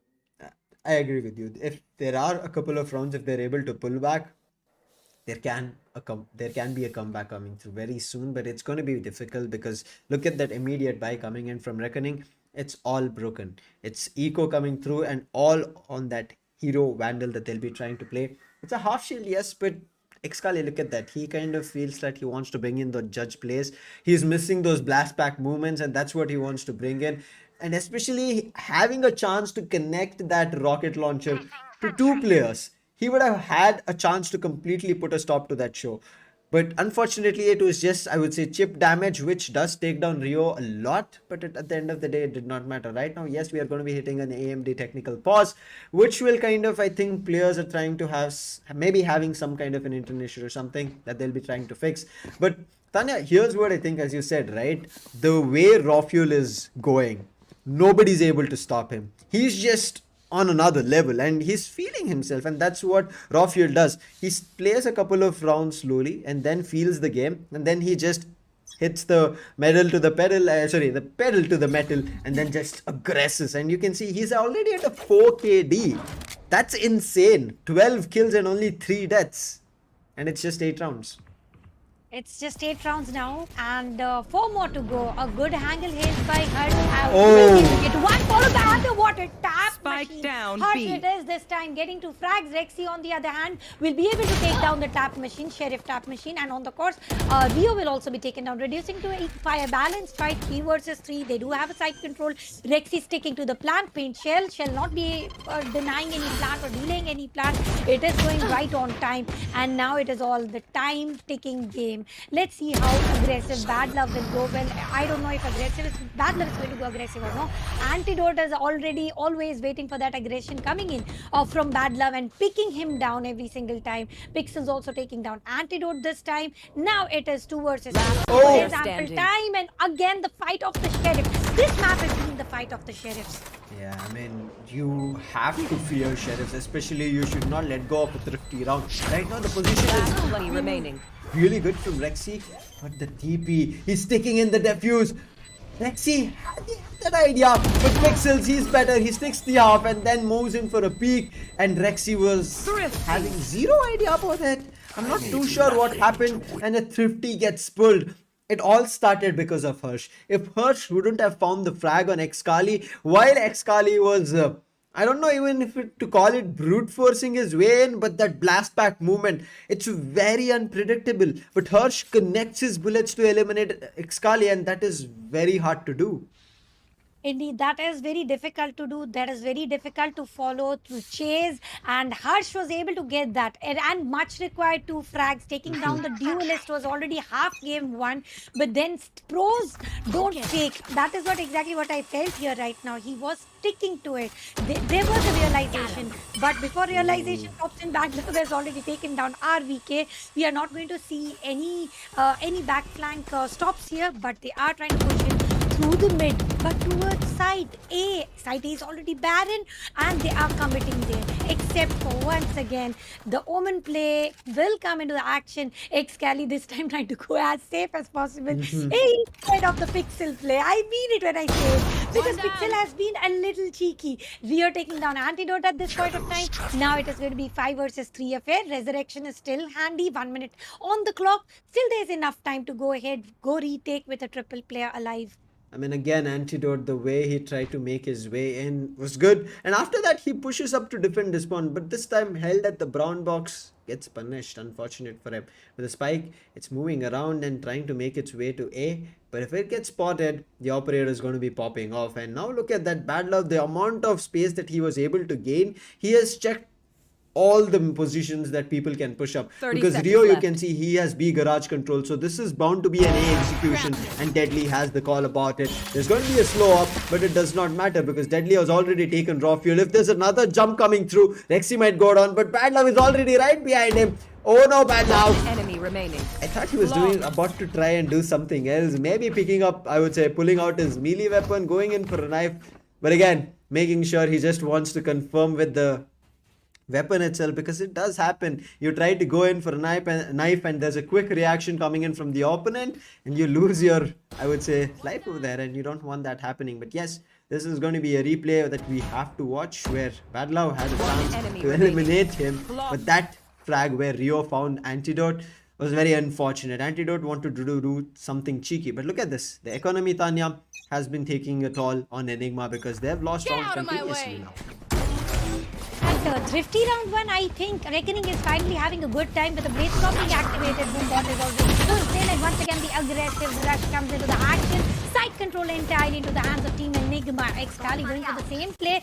Will he get those stabs required? Rio on the court will take down Rexy with the swamp grenade, but planting would not be denied, and still sticking by plant. Planted. And there's not a heaven plant this time. This is going to be the side plant. So now all the players are going to stick to the exact position. They do have a sentinel alive that is going to do wonders for sure. Raw fuel left with little to no HP. Let's see what is Blade Storm going to work out with. See how it's going to be working out. This is unfortunately a round that they don't have One weapons to enemy fight with, remaining. but yes, get the spike planted. The Blade Storm is still going to be there, but just 11 HP and 2 blades. That's going to be difficult. The spike defuse is already coming through, and you see the defenders have won. But right now, Raw Fuel, if he can drop at least one weapon, he'll be more than happy. Not only drops, he's looking forward to another one. He did not have that much health, but Rio with the 3k started off with his nanostorm and will be ending it up with the kill of his own on his rifle. But right now, raw fuel, he's got the big gun, just as deadly. The operator on the attacking half. Generally, it's difficult to pull off, but these Jet players are getting comfortable with operator on both the ends. And let's see what raw fuel will be doing here. What will be raw fuel doing with an operator? Now, not only one, we are witnessing total of 3 operators on the defender's side and 1 on the attacker's side. Raw fuel is taken down immediately. No action spotted here. That is Rio takes him down. Rio will be traded by Antidote though, but still a strong key player is already down. That is indicative. They are going to struggle and leg strikes. Kali on the course will be taking down Deadly. Now, once again, raw fuel will be resurrected. A much needed resurrection. They have got all 5 players again standing strongly on feet. On the other side, they've got 3 players. This is going to be the last round, I'm very sure of. We are going to see all 3 ultimates spammed on the Reckoning Esports side as well as on the other side. Neural theft should also be used, but post plan to avoid anything that is about to happen. Rio will be back on his feet, but how is it going to work? Now with the showstopper this time. No showstopper will be missed. They are going to get 1 fracture on the second attempt. Excali is going to take down Bad Luck, but on the course, we did see the Excali is left with only 6 HP to work out with. So that is the risky stuff. Yes, it is risky, but right now I would say that this is mistake coming in from Reckoning. They had the advantage of closing this round in at least a little bit of a 6-6 situation. But right now, yes, that ultimate can push back people. But look at Excali. He knows he has very little health and he can do some damage and does. And alongside Antidote finds 1, and now it's the last surviving player who's going to be Hirsch, as Pixel also went down. Now, can he do something? He's looking forward to a wall. Oh, raw fuel misses his operator chance, and right now they're sticking in the defuse. But look at this, so much commotion being caused, and he cannot comfortably and confidently stick in that defuse, and that's Hirsch going down, meaning a 7-5 scoreline, and the attacking half being really strong on Enigma.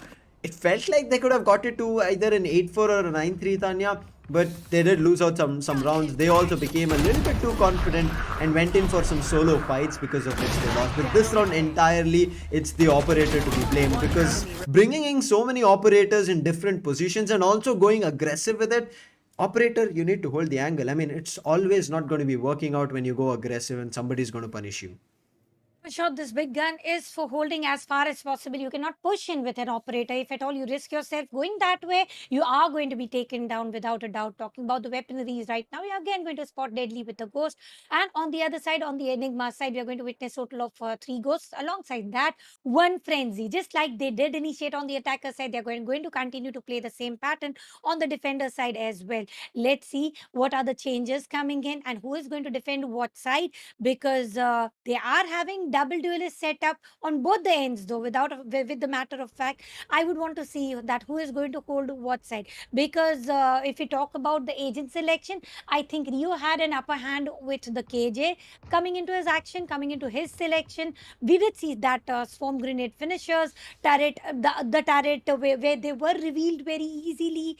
The back flanks were not allowed, but will that be the case of scenario with the Cypher being picked on the map of Split? I really like Cypher on RVK especially. I mean, it is something that Enigma were not always doing. They were changing things up. RVK is also playing a couple of different roles for the team. So it felt like RVK might not be able to bring in that Cypher, but once he brings in, especially here on Split, I just love it. His traps are going to be super, I would say, in terms of finding information as well as slowing down players. But the main thing that I'm looking forward to RVK doing here is, after we resume this AMD technical pause, is bringing in that Sheriff. I miss that action. He is an insane Sheriff god. He's going to be popping heads and nobody is going to be having a chance to react to it. The only way to deny that in terms of countering it is you're going to be pushing him together. If you go him for a 1v1 duel and if he has a brilliant angle, he's just going to be popping heads. But right now it feels like our production people are, our flyby viewer is going to be hungry. They're showing some dishes. Okay, we are on the desk. We cannot have, and why are they doing this to us? Why? This is all the preparations going on for the post party. Whoever wins it is going to have this party. Whoever wins it is going to enjoy the meal here. I hope I get called to it. Let's hope that you are called for sure. Indeed, we are called for sure. Talking about the score lines, though, 5-7, easily achievable target, not too difficult on the attacker side as well. Mhm. Even whatsoever we mentioned that it is attacker friendly map, a defender friendly map, it also comes to a 1v1 duel or the who goes kill frenzy here. Rexy will block and get a good angle for himself to get the frag, but the players don't want to go on side B. They are rushing towards side A, where two players are already waiting. Not only that, look at the immediate rotation coming in. Only one player is going to hold on to side B. Four players sticking to A, initiating the battle with a paint shell. Not much of an information. And now the mind tricks are also going to come to an action. They are trying to push it through B heaven. B heaven only has one player to work out with. Now this is exactly what they were trying to do, except for Rexy. He's again trying to go ahead, get himself into the action, trying to get with the right click. Did not get a room of opportunity though, but still there is a scope where he might be able to get the frag, and they get a site entry. They are going to get a heaven control, and look at Deadly how easily he has dashed into the site. RBK trying to Oh, get no. an immediate frag, but the storm grenade revealing his location was the last thing that he wanted. But look at Raw Fuel once again. He's got a double. Will he get a triple? Is going to be the question here. What is Rofuel doing? We were all spectating RVK. Rofuel on the other end is like 1, 2, 3, 4, and a 4K to close off the round. Rofuel, you need to stop, because it feels like if he doesn't, Tanya, they're going to be giving him the big gun, which we were missing on the defense in terms of popping off. Yes, Deadly was good, but Rofuel connects some insane shots. I mean, we did not get to see those shots on Deadly because we don't see the number of rounds on, I would say, Reckoning's end. We just see 5. And now the start of the pistol, they did not pull off anything huge. It's going to be another round in return for the side of Enigma. They will have 8, and they also have Spectres right now, but Excali still wants those judge kills. That's what it feels like right now, because he's brought in that judge sitting very aggressive at mailroom. Yes, they are going to be surely checking it. The paint shell is coming through. Oh wait, is it going to be? No, it's sent directly to heaven. Excali finally Spike finds down one. mid. Rexy does trade it, but Rexy has also to patch himself up, because he's elf, and right now the wall coming up, buying a lot more time, but they're reading right into it. The judge is taking, and they're going to be trading it on Rexy. Oh wait, Pixels? He made his way from B and nobody was there. Unfortunate. We have spotted Pixel going so sneaky play. Again, he has got an opportunity to go ahead, plant the spike Rio on the aggressive position. He might be able to get player one. He remaining. was player almost there, but standing. ultimately gets traded out. Now it is 1v1. Raw fuel. And Pixels will be getting a triple. Raw fuel decimated. Both of them were on full of HP. Did not work as exactly they wanted to.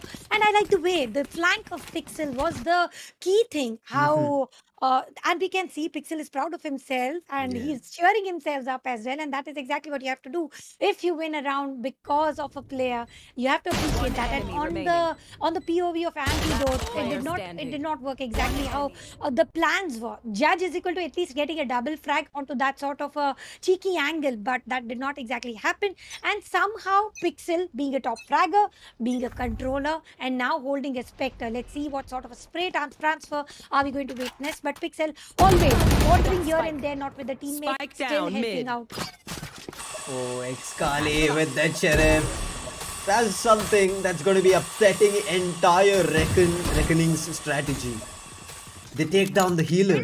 They don't have a healer in this aggressive play that they can make, and especially this is a weaker buy for them. They did convert the 50 and damage the economy of Enigma, and Enigma, therefore they had to go in for these sheriff buys, but they've already found the opening frag. I mean, we generally talk about the duels being crucial. Taking down a healer is even more crucial, because you lost your wall, but Rio reads into Rofuel's play and immediately eliminates him. I mean, Rofuel's shot is what I was looking forward to, but still I'm waiting for RVK also popping off with his sheriff.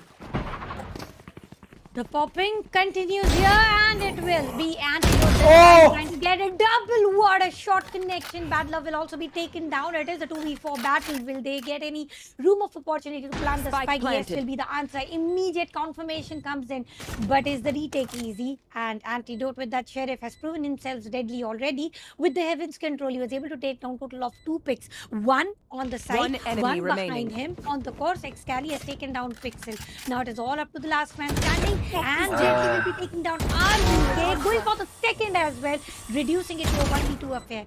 But with so low in HP, it is Antidote who might go try to pick up the advantage. Is it going to be the case of scenario? They are waiting for him to peak. Two players, one is already knifing it off the middle. Unfortunately, which is not going to happen. Antidote with a triple gets the 9th point for them. They were so close to losing this bike. You can see, I think it's just Thrifty. barely a couple of seconds. And the Thrifty, which was pulled from Reckoning, has been pulled back from Enigma. I mean, I think that was Enigma leaving the round a little bit loose in the previous one where their anti-eco should have worked. It did not.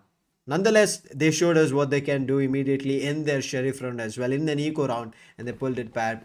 This shot coming in from Antidote was just brilliant. Back-to-back two. And changing the direction, it was a 180-degree switch up. He just went there for checking the position just to make sure there's no player pushing up. And as soon as he sees, he is able to connect the headshot. But the economy is still going to be a little bit okay to buy up for Reckoning. On the other end, Antidote and his entire team, Enigma, will be more than happy with the economy. But look at this, Excali and Rexy again with the crossfire that they've been holding towards B heaven towards Mailrune. It's still successful. They're able to get the initial first blood, and now the disadvantage. Previously it was the Sage, this time it's going to be the Raze. This time it's going to be the Raze, and let's see how is it going to function without Raze, let alone Raze. Now they've also already lost Pixels as well. It is a 3v5 affair, the map of the defender, and it is the video taking down Excali, but Rawfuel is going to revenge against him immediately. 2 versus 4. Once again, this was the situation we had just witnessed a little while ago. Is it going to happen once again? Rexy would not move an inch away from the heaven through the mid. He is waiting for the momentum to spike up at that exact angle, and now it is going to be Antidote waiting for 2 players to take an entry, and the vision will be blocked. They exactly know how everything is going to work. Smoke as well, Paranoia will come into the action. Deadly does get the site entry, but they're able to know. Antidote did have that angle with DP, will be able to get 1 player, but Harsh once again will get a double. left. What a play, man. Either with the Sheriff or with the Vandal, this boy is able to comfort himself, soothe his teammates in any different manner possible. But look at Rawfuel. It's done for Harsh. Reached it at the right moment, but as soon as he checks, he finds nobody, and this should be an easy one to convert. There's no way Harsh can back off from, and Rawfuel will be easily sending him packing home. And that's going to be the double digits coming in from Enigma. Again, another messy round. But I wonder what happened over there for Deadly.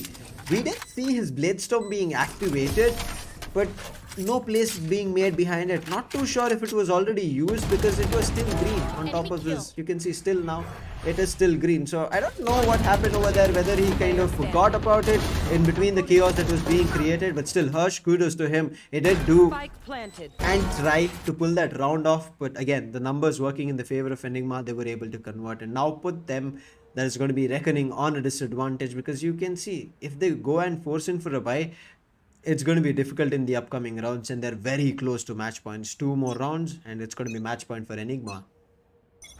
Match point for Enigma. 2 more rounds. It's not going to be so easy for sure. But there is going to be all about Sheriffs. It is all going to be about a save round. And talking about the gap, still they are going to fear the entry. We do know how Antidote has been holding some angles. On the course, they have lost 1 player, sure. But let's see, how are they going to take an entry? Rio already has different plans to work out with. Making a move through the sewers, and turret will be destroyed immediately. Excali is also holding a good angle. There might be a 1v1 situation, 1v1 duel happening. Rio versus Excali. It is going to be Vandal versus Sheriff on tap. And 2 versus 1 now. Double peak, it's going to be difficult. And you can see the spike is at A, and look at Rexy kind of dancing around. I mean, yeah, we can see your cone of vision, my friend. And if I keep looking at you and forget about the map, then it's going to be difficult to relay what's happening. But right now, it's going to be again mid that they're trying to push up. That's only 2 players, Deadly as well as the Sage. And before Deadly could do anything, it's immediately Rawfuel finding 1, and Harsh. And because there's Pain Chill also looking for to push him back. 30 seconds Rawfuel, left. He's taken up a super aggressive position. One And enemy Excali did remaining. spot him. And the position will be down given A. Excali, let alone to do the battle, and will be picking off Harsh. And that's going to be a flawless rolling in. Make it 11. And now it's a very crucial round here, Tanya. It's a full buy as well as a match point round coming in.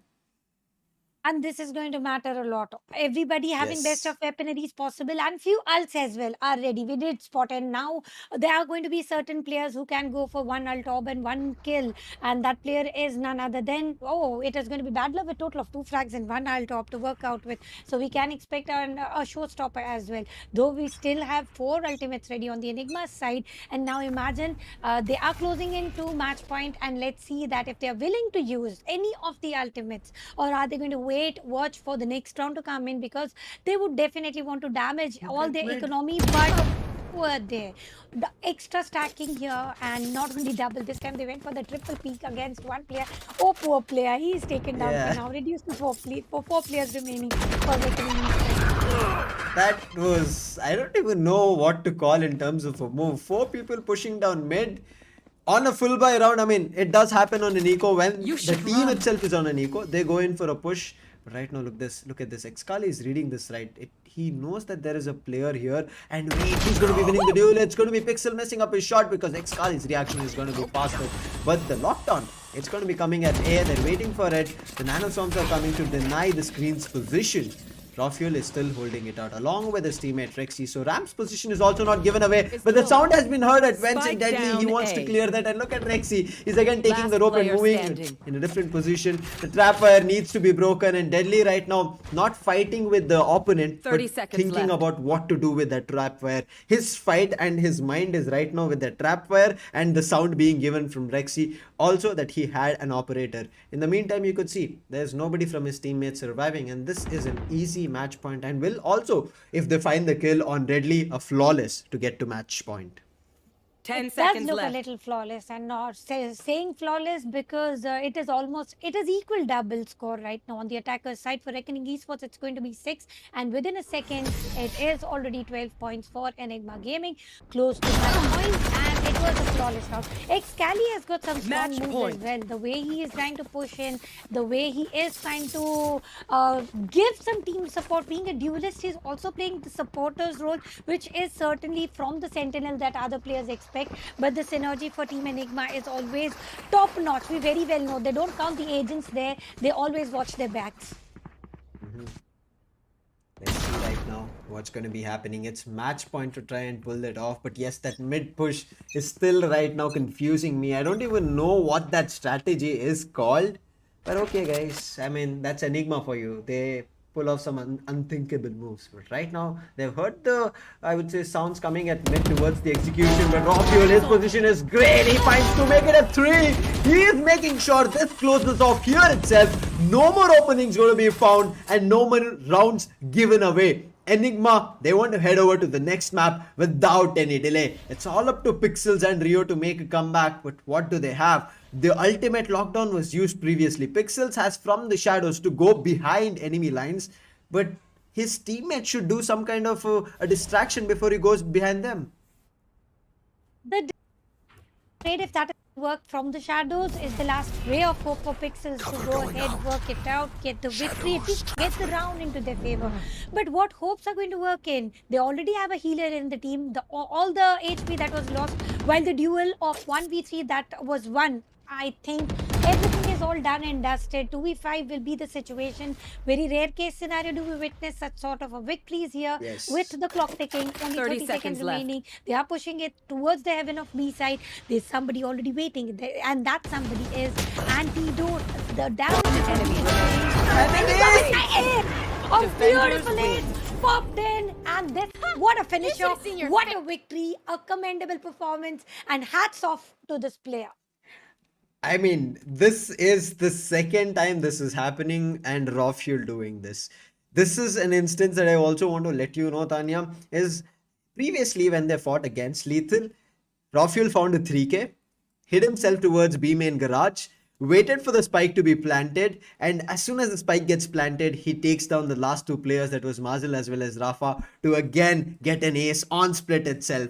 So Rafuel is just mind-boggling. There's no way that anybody can right now understand his playstyle and what he does.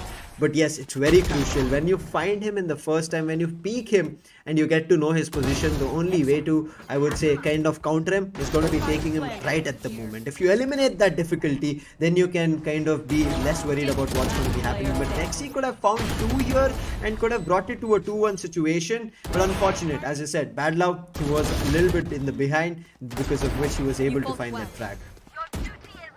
Because 30 seconds left. I mean, never to sufficient enough. It was way much more requirement to win the round, and I think getting the doubles, getting the Enemy triples, remaining. and ending the day with ending the map of split with the ace. enemy remaining. It was a gradual leveling up coming in, particularly from the player Xcali, the way he initiated. We did spot getting a double quite often from the start with the ghost. He did get several triples.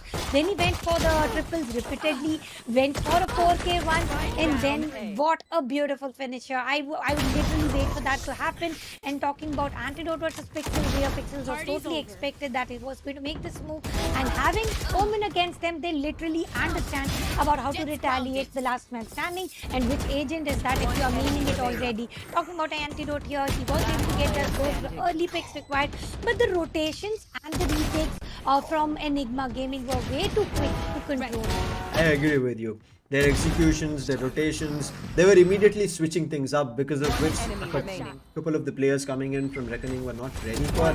But yes, it did get a little bit messy when they were kind of going in for the free moves, going in for the YOLO solo plays. They were thinking that, okay, let's do something of our own. And that's when Enigma did get punished for a couple of rounds, because of which we saw a scoreline of 6 being, I would say 6 even coming closer for the side of Reckoning. But once they understood, Enigma, that these are just some messy rounds that we are losing, immediately recomposed themselves and then at a stretch closed it off and did not even give a chance for Reckoning to answer back. And that's the fashion that they closed in. Yes, it is their map choice and they win it, and that's how it should work out. But next is the map that I'm looking forward to, what Reckoning do better. It's gonna be difficult for them as well, because now Enigma are coming out on the confidence and now setting Enigma apart. Tanya. It's the ace coming in raw fuel.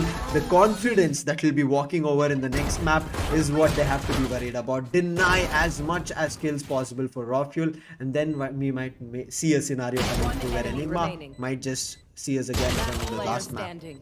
One enemy. Missing those judge kills are also a cause of concern. A good positioning, a good gun to get those early picks did not function well. Harsh was the man. We did see that he was able to get those sheriff one taps. Retaliation came in from antidote as well with those taps, triple and a round. So yeah, the way you were telling, Xcali going insane and unstoppable power.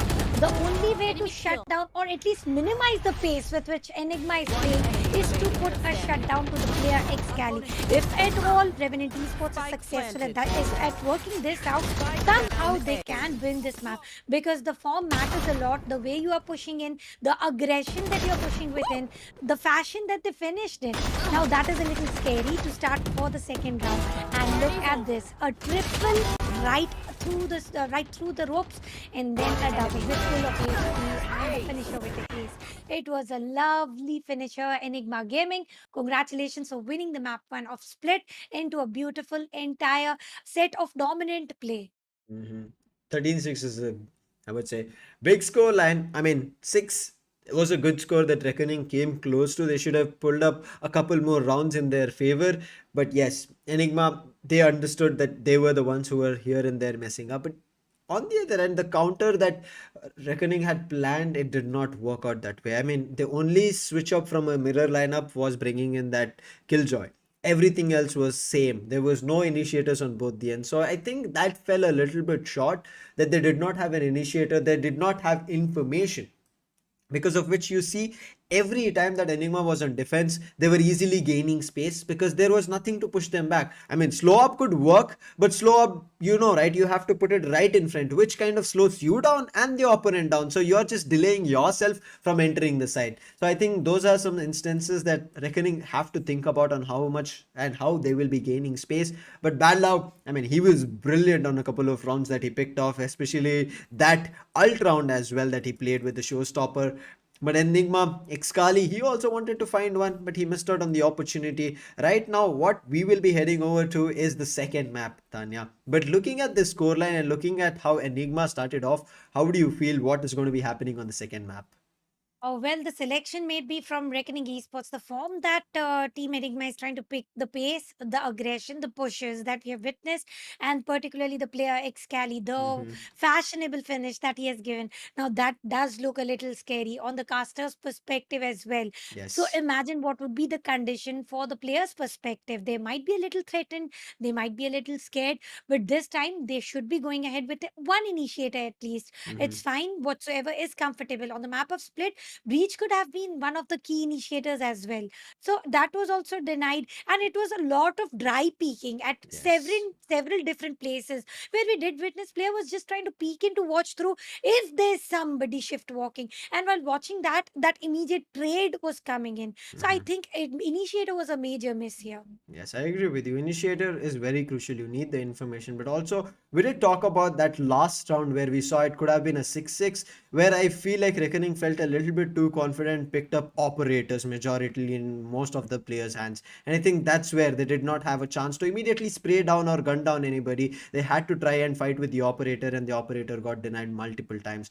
And these are the rounds that are going to be biting you. And that's what happened. That one round, if they would have gotten and closed it at a 6-6, they did not. They gave it as a 7-5, and yes, one single round in a full buy was bought from them, but that's all Enigma will allow. They know how defense works, and they know bringing RVK, bringing in the double sentinel setup, they know how to hold on sites. RVK was most of the time towards A. Yes, he was playing here and there around B also, sometimes trying to hold off plays. And you saw even in the last round where Deadly was the last surviving player, use the trap wire over there to try and deny even the entry through. And so Deadly, even though his teammates were pushing up, he couldn't do anything to help them out. But right now, what we are missing was the scorecard that we wanted to talk about. And as we said, the 13-6, the MVP is going to be Raw Fuel, 373 ACS. And we already saw him being close to a 4 carry, and 28 kills is what he has. But on the other end, to counter him, the MVP is a Battle Sage Hirsch. But unfortunate that the number of kills is not that much that we're seeing from Raw Fuel, because they did not even give the opportunity. Also played on the defender side by Reckoning Esports were way less compared to what Enigma was up to. They had some plans on the map of Split, and thus that is why they chose to play it. And 28 frags with almost 400 ACS. I think commendable work done by Raw here. Let alone Raw, a good team support also came in from other players as well. Talking about Excali in person, we did see some missing showstoppers on both the ends. Bad Mhm. Love as well as Excali did not delivering the damage as required, but still they were functioning as much as required on this side. Talking about Rexy and RVK, Rexy was able to provide resurrection at times. He was waiting for the resurrection of Raw Fuel though. So I think Sage also worked wonders here, but this time it is the map of heaven, one of the biggest map, and I personally feel it is entirely defenders friendly map. Now Reckoning Esports selecting this map, starting on the defender's side. If they are able to create the massive buffer that was created on the map of Split, I think there is a room of opportunity to reach it to 2-1 score. Mhm. I mean, there is a possibility. Heaven is one of those maps which gives you the opportunity to kind of try and pull things back in your favor. There are a lot of comebacks that do happen, and certain times overtimes as well. But Yeah. it is kind of right now walking away from that, missing that opportunity of getting those overtimes just because teams are adapting to it. And as you said, players are adapting to make this defense oriented a little bit, even though the map plays in a similar fashion, in a fashion of giving attackers the advantage of having three different locations where the spike can be planted, where attackers can brute force their way in just because the defense is very thin. But we are seeing that defenders love to aggress, because of which they get space and get those early first bloods and picks, and they might be able to make it work. But right now, Reckoning, it's their chance, it's their map, but it's a do or die situation for them. They've come to a series point on Heaven, which is their choice. And then, as you said, there can be a chance where they can pull it back, but it's not going to be that easy. The chance will not be given away, because Enigma do like to close it in a 2-0 fashion. And as we said, Enigma are one of the runner-ups of season 2, so they want to badly get over and become the contenders to challenge Global Esports, being on the king of the hill pedestal. They want to take them down, get that 4,500 USD for themselves along with the crown. along with the crown and a good name. We always talk about prize pool, but with that prize pool also comes a lot of name and fame, and Mhm. ultimately that matters a lot alongside the Yes. prize pool whatsoever. So they are going to fight for what they are here to get the title, to be crowned, and they are, or they're far away from the sword of Damocles without a doubt. But every match played, every round played is going to matter a lot of the way they are going to finish. If you say that they are going to finish it with 2-0, so it is going to create a little bit of threat to the next team where they are Mhm. combating against. So it is good if they are able to prove their worth, if they are able to prove the dominance right from the start. It is going to be great. You can create a atmosphere that you start fearing, and you cannot play better when you fear the play. Yeah, I agree with you. I mean, their hashtag itself is hashtag fear the enigma, right? So Yeah. that's an hashtag that kind of already gives you, I would say, mentality that they can be doing something weird and brilliant as well as something surprising. But they have an entire roster which is so heavily built around, I would say, duelist, very rightly, because Antidote, a duelist. Raw Fuel, a duelist, is already playing. Excali is also a duelist. Rexy as well as RVK, yes, they are more of those supporters role, but at the end of the day, everybody likes to play the duelist, and they've at certain point of their time, they've already played a duelist, and certain times do also kind of scrim in those duelists. So they have the knowledge about what they can do, and certain times when they want to kind of give wrong idea to a team, kind of change things up, provide an upset, a big surprise, they can also come in as the duelist. But yes, I would say right now, Reckoning, Bad Love, I'm looking forward to him changing things up for his team as well, because yes, the double duelist lineup did kind of try and counter in the first half, but not more than that. But right now, we're going to be taking a short break before we start off the second match, because we feel it's going to be super close and we want to give the players a break, and also we're going to be energizing ourselves up. So take a short break.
Welcome back, ladies and gentlemen. That was a quick short break, and I'm pretty sure you guys are looking forward to what's going to be happening because this might be the decided map where Enigma will be getting another point for themselves, whereas Reckoning, even though they put up one hell of a show, they kind of can be denied of the point because it is getting difficult. I mean, 13-6 of a scoreline is not what we expected, but yes, it was bound to happen because it was Enigma's pick. But before ending it, Stadanya, we did talk about how it's going to be working out on Haven, right? Because it's a three-sided map. There can be a situation where comebacks do happen or maybe overtimes. Do you feel that Reckoning will be bringing that in? Reckoning will be bringing it in, but what Reckoning is going to do is they are going to bring a SOA play for sure, without a doubt, on the map of Haven, and that Yes. is how they go for the initiators pick. That was a major miss on both the ends. I don't know how. Somehow everything worked fine for Team Enigma, even without the initiator. It was the Mhm. cloudburst which allowed them the south side entry to block the vision for a while without any information. They were just trying to go blind force rushes and they were able to win the rounds. It is not going to work into the map of Heaven. If you are gone, you're gone forever. Yeah. There's no chance of retake because the clock is always ticking. If I have to plant the spike, and same goes on the defender side, if at all the spike is planted and you've missed a side, you need to make Mhm. sure you go for a strong rotation. And as soon as I talk about rotations, we have the agent selections on the defender side. Please do, Sifa, walk us through for the same. Yeah, the agent selection right now is going to be, as we were speculating, that we wanted to see Bad Love on that chamber. He's back on that. Deadly is going to be that Sage. I'm sorry, Jet itself. Raw Fuel will be on the Jet countering him. But here's where we were talking about that change in terms of Excali coming on the Omen. That is one thing I was looking forward to. He plays Omen a lot. I mean, it was his, I would say, starting days that we saw him where he was completely dominating, and Heaven is a map where he loved to play that Omen. Antidote switching up on the Initiator. This is what I want to see. Rexy playing on that Killjoy. He's going to be holding down sides. But I don't worry about the attackers, Enigma. It's about the defense. If they lose any defensive players very early on, they become the first picks. Their defensive threshold or defensive line becomes very, very weak. They would definitely not want to weaken themselves at any cost, at any means. But if you also talk about the sentinels on both the end, we have Rexy on the other side. So that is totally indicative, Lucifer, that Rexy is going to control an entire side. Now, if he's going to choose C side or A side, that is totally his choice. That is going to happen on the defender's side, though. Talking about Bad Love, I'm very sure of we have spotted Bad Love going for the slow traps on the double doors, trying to have Mhm. a control over C side. So once again, Bad Love might go ahead and continue with this sort of a play. But talking about Antidote here now, he is switching his role entirely. Excali, one of the best Omen plays we have witnessed even in the previous days. But talking about Antidote right now, from controller towards initiator, let's see how the roles are going to work for him. Yeah, let's see how it's going to be working out. Roles, a couple of which have been switched up. Pixels, not much Hirsch is what I'm looking forward to. And Rio, I mean, he was playing on that Killjoy, now switching up to an initiator, right? So needs to be very crucial in sending out that recon, Arl drone alongside Deadly. I mean, Deadly is a fantastic player. Now, Rafuel versus Deadly, it's always a 50-50 situation when both of these contest, but that's why I'm saying that Deadly, he needs a lot more in terms of information, openings that his team needs to set him up for. But because they are on the defensive up, they need to be worried about how and what they'll be executing. Three ghosts coming in from defense, but there's just going to be two ghosts and one frenzy coming in from the side of attack. And we are going to be kicking off with the first round here on Haven. Looks like the attack is going to be concentrated towards Seaside. There's going to be players spotted, but they have to back off because the aggression from Enigma is just so goddamn better. They are like pushing it in all free side entry or what. They are trying to push in all the way from double doors towards side B. Side B going into the control. Deadly still will be spotted with the frenzy spray coming in from Excali. The duelist is all gone. It is also reducing Rio taking down Rexy here, reducing it to a 3v4 affair. Let's see how everything is going to work out on the site because RBK is sticking to plan and he has to do it. 1 minute still remaining, going for the retake. A good holding for the lap. And he did also get the frag. He did give justice to holding on to smoke, but not for so long. Taking on to diffusing. Harsh is already done halfway through. Is it going all the way through? Flash is not going to work any further more. And defenders winning while Antidote is surviving. One enemy That remaining. was the last thing that I would have want to see. I agree. I mean, defenders getting that first round was very crucial as we talk about it, right? The pistol round is very crucial, and especially on Haven map, they have to get it under control. If they lose that opportunity of letting go of the pistol round itself, from there on, it's going to be the attackers, I would say, steamroller coming through because they'll be getting numerous rounds for themselves and they'll not be giving up those chances. Now, it's going to be an anti-eco round that they will be playing with, so this should be another reckoning round. Another reckoning round with the Reckon Bolt. That is the start for the map, and over here we can see 0 point being deployed, and no utilities that are going to be used. Deadly waiting with a good position. Deadly going for the Marshall peak here, and the peak is not going to deliver any sort of a view.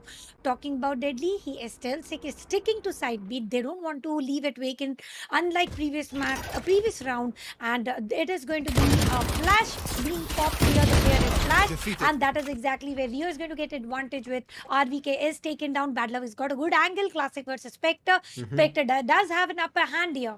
Yeah, and you can see Bad Love does get it, and right now already Enigma having a disadvantage. Actually, the Flash will be gaining information, not only gaining but spotting a player, but he did not have a weapon to spray down. Unfortunate, but right now look at this. Antidote will be able to pop one. He's looking forward to another one, but he just does body damage. Right now, Shorty is going to be there in the hands of Deadly. He's going to taking the duel, and they are not looking forward to dropping any further weapons. Excali will also be spotted. He was trying to find at least another weapon drop, gets denied, and that's going to be a couple of sheriffs also being picked. The second round coming through, it is going to be a bonus that this team of Reckoning will be carrying forward. I mean, a good try coming here and there, especially Antidote's entry. Even though he was tagged by the trademark, he still pushed up. Enemy remaining. He still pushed in, and then there was nothing much more to push for. So he just gave up for a while. That is what I personally felt. And he was spotted, taken down immediately. And Excali, though, did give some good attempts. And with the undeniable fact, he was trying to fight off the edge, but the edge was long gone, losing all the players. But talking about the third round here, it is going to be double initiate against each other. Sky versus KO. Let's see how the flash is going to work out. Either ways, Harsh is also waiting on side B. Deadly is sure of waiting on A long and might be able to get one pick sure. Let's see if he's going to be getting a pick because right now it's a full buy round and they need to capitalize. Deadly is quick on his heels. He'll be finding one, but that's just a trade on Antidote immediately. He's going to be bringing back the numbers. But look at this, the backstab. It's his red, but unfortunate Antidote who has a regrowth cannot self-heal, unfortunately. But look at this Pixels. Paranoia is so good, but Bad Love is the one who's going to be Spike capitalizing, down, but not on attacker C spawn. side. But still, Pixels, even after he misses his shot, he finally connects on Excali because he was already low. So right now, it immediately falls to a 2v3 situation. Unfortunate for them. The spike can be recovered as Bad Love was looking forward to in the direction. The Seekers gives away the position, but Harsh is better as he gets a close range vision. But right now, he's going to be running away. Pixel. He somehow dodges Rexy's crosshairs and he walks into garage, but the time is ticking. 30 seconds on the clock. 30 That's seconds all left. it's there, Tanya. And getting the spike control, going ahead, planting the spike. Now he's left with not such an option any further. So all he has to do is try to get one frag at least to reduce the weapons, to disrupt the economy, and that is the last ray of hope that he can do with 12 seconds in his time. Will he be 10 given the seconds opportunity left. for the same I as got well, the or no? spike. Is going to be the question. 6 Yeah. seconds and a dream of planting the spike. 1 versus 1 duel, and will be put to a shutdown by 0 point just for entertainment here. 3-0, a good streak that is created, and let's see if this is the way Team Reckoning Esports is willing to play. I'm afraid what is going to happen to Enigma Gaming, because they need to level up somehow. And Exactly. as soon as I say that leveling up, I feel they are going to all level up their sheriffs play, and they have been doing it good. Antidote has at least put a good show with sheriffs. So let's hope all 5 players with 1 tap attempts. How many can they tap? Let's see, there's just 5 players that they have to eliminate, but it's not going to be that easy. But still, the operator's not here. Harsh connects first. Antidote's Pixels is seen through the window and then the wall bang to confirm it. Now, Rexy, he is trying to push himself in. He does spot the trademark. I think that's what he took down over there. But right now, look at the positioning where the chamber is standing, and Bad Love, he's going to be super happy because he can easily kind of find 2 frags over there, and he also has a rendezvous to play with. Rafiel does find one, but immediately gets denied. But the angle check from Rexy, unfortunate he did not have a weapon. The paranoia is good enough, but as I said, the rendezvous is going to be better. Excali going in for the plans. One enemy It's remaining. denied. It's not going to be easy. And RVK, this is what it said. He is a sheriff monster. You have to pick him together, and you do not have to give him chances to kind of react and maybe even stabilize himself. And that's the reason he was taken on. Otherwise, if there was another second gap of window, I'm pretty sure Tanya things could have changed. RVK could have got things, and he could have even maybe regained a weapon. He could regain a weapon. There was a room of opportunity. For a while, they also made sure of a particularly bad luck who did not allow an easier plan for Excali, taking him down. But then the reduction of players one by one, went ahead, and ultimately it is a clean streak of 4-0. Tour de Force is already activated. Entire site A shall be under control here. With that, we also witnessed two more ultimates being ready for now. Bad luck. This is the exact placement where I was talking. He did put a shutdown to Excali, and then but one tap's also coming into action. But Bad Love not moving out of site B. He wanted to make sure that he will be holding this side. He will be confirming some frags, successfully doing so. And an operator will come to Deadly 10 and look at the purchase. Look at the buy of the Enigma Gaming right now. It is all about Vandals, except for Excali will go with half shield on the other side. We have got three ultimates ready: Null Command, Hunter's Fury. I don't think Null Command is yet to be used, but Hunter's Fury and Tour de Force can be combined and used. Yeah, I agree with you. But yes, they still have to find a tag. Rafuel is already posted up, aggressive, but look at that. Hunter's Fury comes out because of the information. Rexy denies that. The Tour de Force is down, and that's going to be A side opened up completely. They should be easily taking this, getting the spike down, and that's what they're concentrating on. Rio, if he saved his Hunter's Fury, now that he tagged somebody, he could have used that. He could have taken a player down, but makes the mistake. But look at this. Hersh is reading this right. Rafuel can be eliminated, but the smoke is about to disappear, and he immediately makes his way in a different direction. Antidote right now might have been taken down, but I think the shock darts were a little bit off, because of which only one of it does the damage, and still Antidote is surviving. But look at them, they're not moving out at all. The operator looking forward to the position.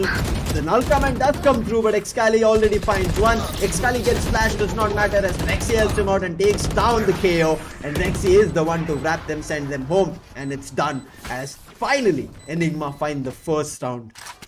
It was too long, but yes, they found it.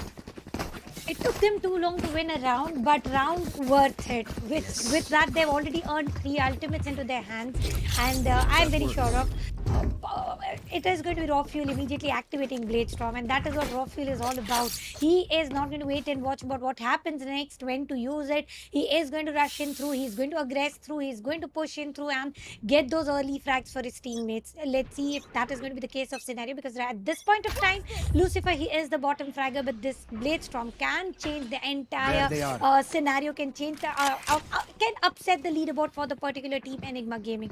Deadly with the Blade Storm as expected. Gone super aggressive over there, but there's a turret to check that, so it's going to be very difficult to kind of push even further. Ooh, he does commit for it, but the turret is already taking down the 6th player. The paranoia hits him, and he's immediately backing off. There's nothing else that he can do. And Excali loves to go aggressive as an Omen. Right now, as they were trying to do it, just because of the backstab coming through from Deadly, they slowed down the game. The Aldron is going to be checking, and it finds Rexy, so they still have the idea this should be an A execution coming through. But this is the opportunity that they should take to try and rotate. Rexy, reposition again to shot. Bad Love, he's in a very cheeky position. If it gets unchecked, that's an easy frag. Recon will be letting them know that A shot presence is still going to be there. Bad Love holding it out along with the crossfire on Rio. But I think it's going to be a little bit further stalled until the push is combined. Whatsoever, they have to go ahead, aggress. 30 seconds 40 left. seconds remaining. They are going to initiate with Hunter's Fury. No casualties spotted yet. But ultimately, it is One good enemy push remaining. coming in. Bad Love is not only getting 1 frag, but that discipline is going to earn him total of 2 frags and 5th point. Not consecutive though. They did lose 1 point there, but 5 points for team Reckoning Esports. Where was this Reckoning on the map of Split is going to be my question. No matter what, the way they are playing, the way they are mind tricking. I think right now, Rafuel, that first frag was important. Rafuel thought there's one person towards shot not holding right next to the shot opening. and he wanted to check that. So he was unprepared for the Sova. Unfortunately, then Sova took Kingdom. So everybody concentrated on Sova, and Bad Love made his way in, and Enigma immediately going in for an AMD tactical pause. Much needed. They need to regroup, they need to concentrate, they need to talk about it of what's going wrong, and I'm pretty sure their coach will be doing a very efficient job of it, telling them these are the mistakes that they're doing. Because see, they had the opportunities, Tanya, here to return back and go to B or maybe even C, but they kind of committed to it. They said, let's look forward to it, let's pick a fight. Whereas if they would have headed over to B or C, they were just one player each, because 3 players were stationed at A side. They were all stacked up on A side, but they were not even ready to lose the control over side C and B. They did leave their player, one of the players on side C. Same happened on side B, but then the commitment and the clock ticking forced them to go side A. And ultimately, I would also appreciate the triggered discipline coming in from Bad Love. Oh, The way yes. he wanted to hold in, the way he wanted to get those frags, and successfully winning that round. That position was like, I mean, it does happen. Most of the pro players do fall for it, but it is something that does not happen frequently. That's one of the reasons they kind of don't predict it always. But now that it's happened once, I'm pretty sure Bad Love or anybody from the side of Reckoning will not be doing it again. But every time Enigma pass through A shot, they're going to be checking those corners, because they don't want that mistake happening twice and losing rounds just because of it. And immediately you can see a slow split gameplay coming in from Enigma. The peak comes through, Bad Love expects it, immediately takes one, but there was no trade. But still, as a secondary measure, Bad Love is going to be taking a rendezvous and immediately heading back and closer to his teammates. But Xkali, he was reading it, but it was just Pixel with that timing, finding that frag, finding the player and taking the kill. And all of a sudden, Enigma, even though they had 2 big ultimates, I would say even the from the shadows, because Xkali loves to play that from the shadows to kind of play with the minds of Reckoning players or anybody else. But both of them, along with the lockdown, gets denied. Enigma, they are being played in every single time. Either they are going split, no matter whatsoever they are trying to do, go mind trick. They are being outplayed, whatsoever their tricks are. Reckoning 30 Esports seconds is left. having upper hand no matter whatsoever. Rockfield is feeling that the site is totally under his control. He is expecting somebody on the spawn. Little does he know that there's someone on the heaven, but it is RBK taking down Rio. It was a Soa diff shot, but whoever peaks first gets the frag first. None of the players here are denied of aim Spike question. planted. And talking about deadly here with the operator, jet operator combo is always deadly. Let's see how is deadly going to push in with this play. And player of course, Rockfield is going to put a shutdown before that. Bad Love getting a triple and also is going to diffuse a spike. And Bad Love is a very better chamber to what he showed us into the map of Split. He's doing amazing work, commendable work as a chamber here. Exactly, that's what I was also speculating that he'll be coming on as a chamber. Yes, he has the duelist potential, I've seen him, but that chamber is working in synergy with the entire team. And you can see immediately that, I would say, chamber coming through is also letting him play as a solo player, but also for the team with his trademarks, and it's working out really well. I've still not seen him completely with that headhunter doing a lot in terms of damage, but yes, it happens in an eco round.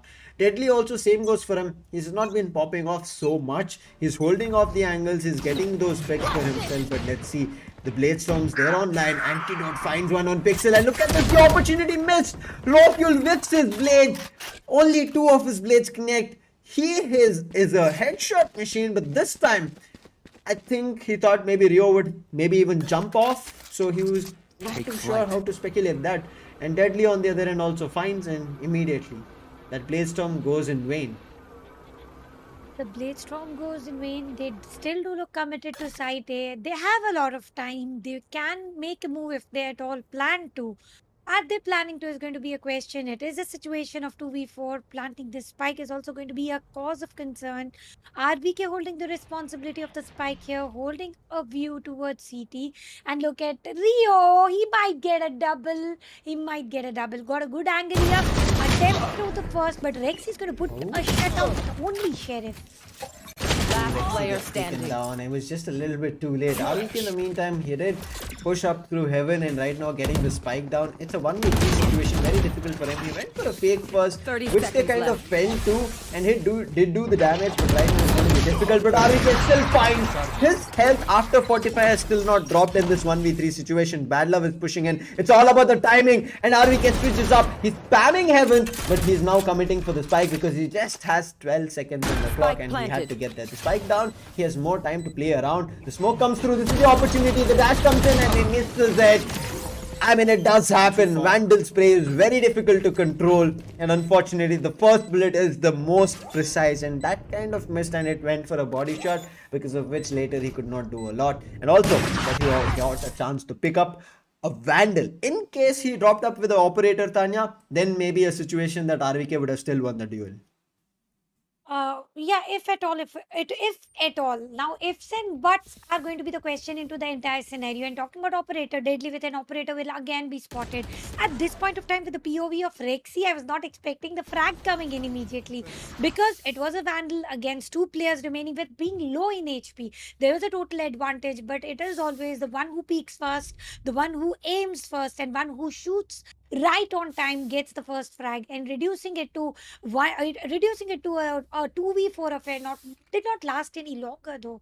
And talking about the weaponaries here, 5 Vandals, 5 full shields for Enigma, and this is the round to watch out for. This round shall be the one which might go into the pockets of Enigma, but on the other hand, Reckoning Esports is also not ready to face any sort of full stop. They've got Bad Love, Stored Efforts activated, and if at all they're committing towards Site C, Stored Efforts shall be able to put a full stop, but Bad Love wants to stick to Site A, so we are not expecting any Stored Efforts activated. Let's see how Bad Love is going to be playing with it. But right now, the AMD technical pause coming in should again give a little bit of a leeway here for Enigma to discuss of what they can do better. But Enigma, I'm not too sure why they've been hitting the A side so frequently and eventually losing it up. And also that even though they kind of move away to a different side, it is YOLO solo plays coming again from Enigma. It's going to be the 8th, 9th round that we are going to be starting off now. Rockfield spots a player. He wanted it, and look at the way he immediately positioned himself. He was so aggressive, but unfortunate he did not connect the first one. Bad Love, as you said, the 2D force is activated right now. He's be looking forward to holding down A shot as much as possible. He also has a rendezvous to play with, so running away is going to be an easy job in case, which has not been happening frequently, that he misses his shot. Okay, Aldron shot, he misses, and he's immediately running away. He understands that after doing that, the Aldron is not going to be, I would say, kind of being letting him go. It's going to be trying to tag him again. The Seekers also get activated. They had to push up right now, and look at that, the tailwind comes through to take him down, but Bad Love is still good for a 1. He's going in for a no scope, but that spray kind of looked iffy, but still Raw Fuel gets one, brings it to a 4v4 situation. Xkali times it perfectly, but in the meantime, Harsh and Deadly do the job, and Raw Fuel and Rexy on the other end at A shot, and a 3k rolling in for Raw Fuel. That was much needed for Enigma, because 7 rounds already being pulled. The only scoreline here, Tanya, that can happen for Enigma is 7-5, and they need that 7-5.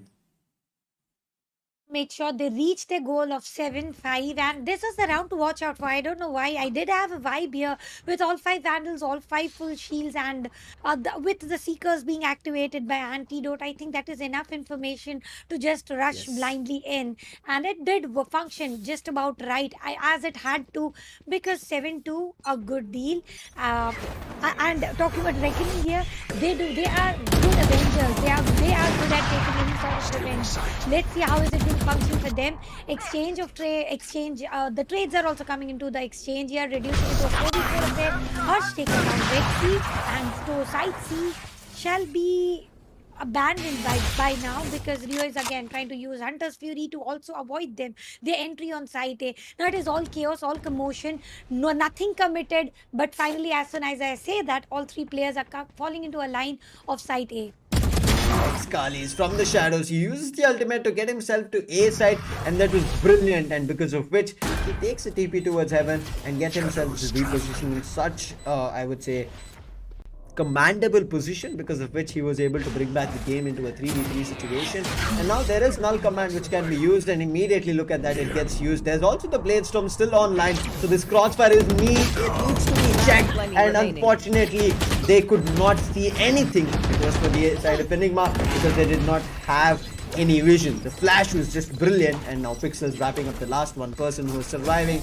It's the 8th round coming here for Reckoning, and we were just thinking that whatever happened on Split, which was so comfortable for them, that aggression and also confidence might be making its way here on Heaven, but it does not look like that. Reckoning, they are able to play the game that they want, and they're able to deny multiple rounds here for Enigma. And again, their economy, which was trying to make its way with a couple of rounds that they were able to pull off, is again broken to shatters, and they're now worried. Should we go in for a full buy? Should we go in for a save? Should we play with those sheriffs, or should we try for another round? And finally, the call is one Vandal and everybody else playing with sheriffs. That hero vandal for themselves, what are they going to do? Shall be the question. Very vaguely, they did start to stabilize in terms of getting all the weaponaries required to win the round, but once again, losing it is equal to losing their economy as well. Antidote is a little more than scared to enter the side. Harsh on one side, Bad Love on the other side, and Bad Love has got this angle several times. Still, Antidote would not use a flash before the entry, and this is the punishment, this is the price you pay for this sort of an entry. Pixels will go for the smoke, and also smoke the garage. The vision will be blocked for a while, but Hunter's Fury will also create a commotion, create a confusion. Excalion, the course, will take down Pixel. Rocky will take down Bad Love, reducing it to a 4v3 affair. And the side C is coming into the control of Team Enigma. RBK will start the fight. They have to do everything that they've got. Aggression, some unimaginable plays, and even if they have to kind of sneak their way and lurk around, they have to do it because they need the rounds. 10-2 is not a scoreline that they have to be in, and it feels like they are going to be chasing every corner. Rio, they knew that they're going to be picking up those surprise elements. They're going to be trying to do some cheeky plays, and that's the reason every nook and corner was being checked. I don't know why Enigma did not think of going for a post-plant position or backing off. They were so aggressive, and they get punished, they get checked, and they get denied of the round. 9-2. 10-2, if I'm not mistaken. They have managed to, okay, it is 9-2, my bad. They are going for the 10-2 though, is my Yes. question. Are they willing to go for 10-2? Talking Feels about the like weaponaries, now Enigma again with the Vandals. They have proven their worth with this sort of a weaponry. They have got one more chance. But before we progress that way, the curse thing, do you believe at all, Lucifer? 9-3 stuff, or you are like me, nothing is out of curse, my everything way. is what you play for. I mean, exactly. It's always what you play for, but just to make things a little bit spiced up, we kind of try to, okay, let it be 9-3, because after all, we are Indians, right? We certain times believe in superstitions.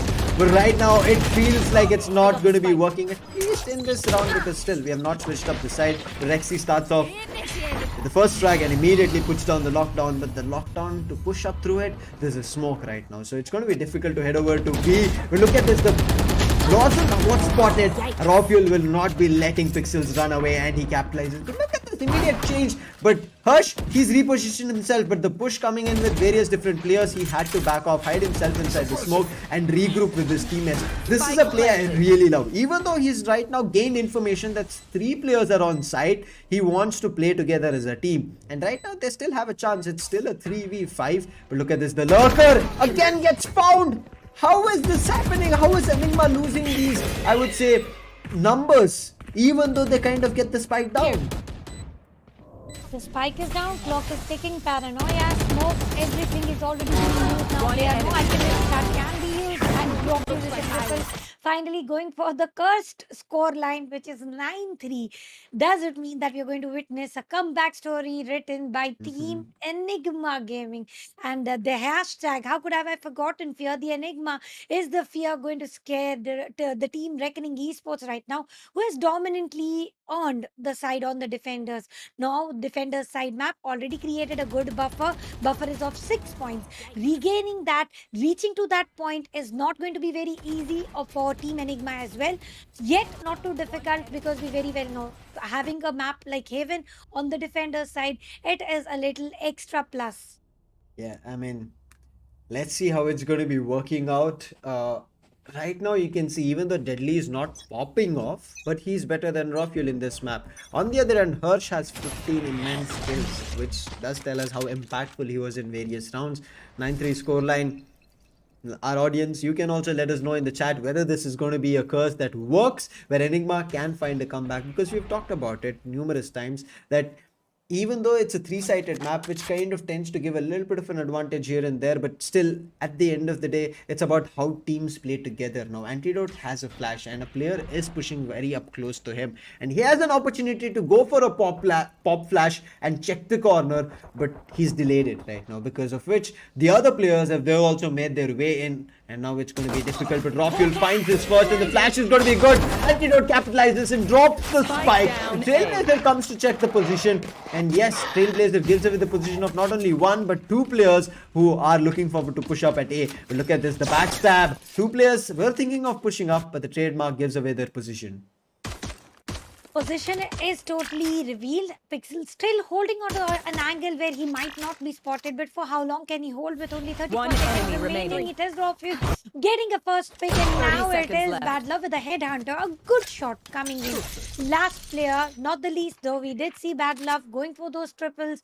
Is it going to be the case of scenario where Rockfuel is already waiting for the entry? Before Rockfuel, he already has to face one more player, which is Antidote, and Cloudburst will do the deal. Confused a lot for Bad Love. It was utter confusion, and Antidote getting that frag, and in the very first round on the defender's side, going into the favor of Team Enigma. 9-4 is the score line, and also lots of specters coming to the action for Enigma Gaming. I mean, the attacking half didn't work, so they have to right now make this defensive half work, whatever happens, without thinking twice about it. They want and need to make it. If Enigma want to close it here itself on Haven, even though it's the Reckoning's map, who knows, there can be a situation where things can immediately switch up, but the Spectres, they need to be taken care of, because if they lose the Spectre and a Thrifty gets pulled off, it's Enigma going to be on the back foot, because it's going to be the open up of the double digits. They're going to be getting the 10th point online, and you do not want Reckoning to get the 10th point. Just like how you guys got the 10th point and split, they'll be just 2 points away from reaching to match point. Yeah, they are going to be just 2 points away. Two silly mistakes, or maybe two confusive initiatives going ahead wrongly is equal to losing the point, losing an entire set of map. Grounded. Talking about that, it is going to be the fight between the They're Jets. concussed. Rocket is going to take down Deadly 10. Antidote trying to go window peek the B. Let's see if there's going to be any vision coming in. Rio doesn't want to go get spotted, taken down. He wants to survive for as long as possible, because 4v5 is still doable. 4v5 is still doable, but again, this is a little bit of a weaker buy. It's an anti-eco coming through. Bad Loves, I think those pixels of that headhunter were spotted and they wanted to do damage, but for some, I would say, reason, maybe the luck working for him, he kind of did survive, but 30 not for seconds long. left. Right now, Rexy, he's at ceiling.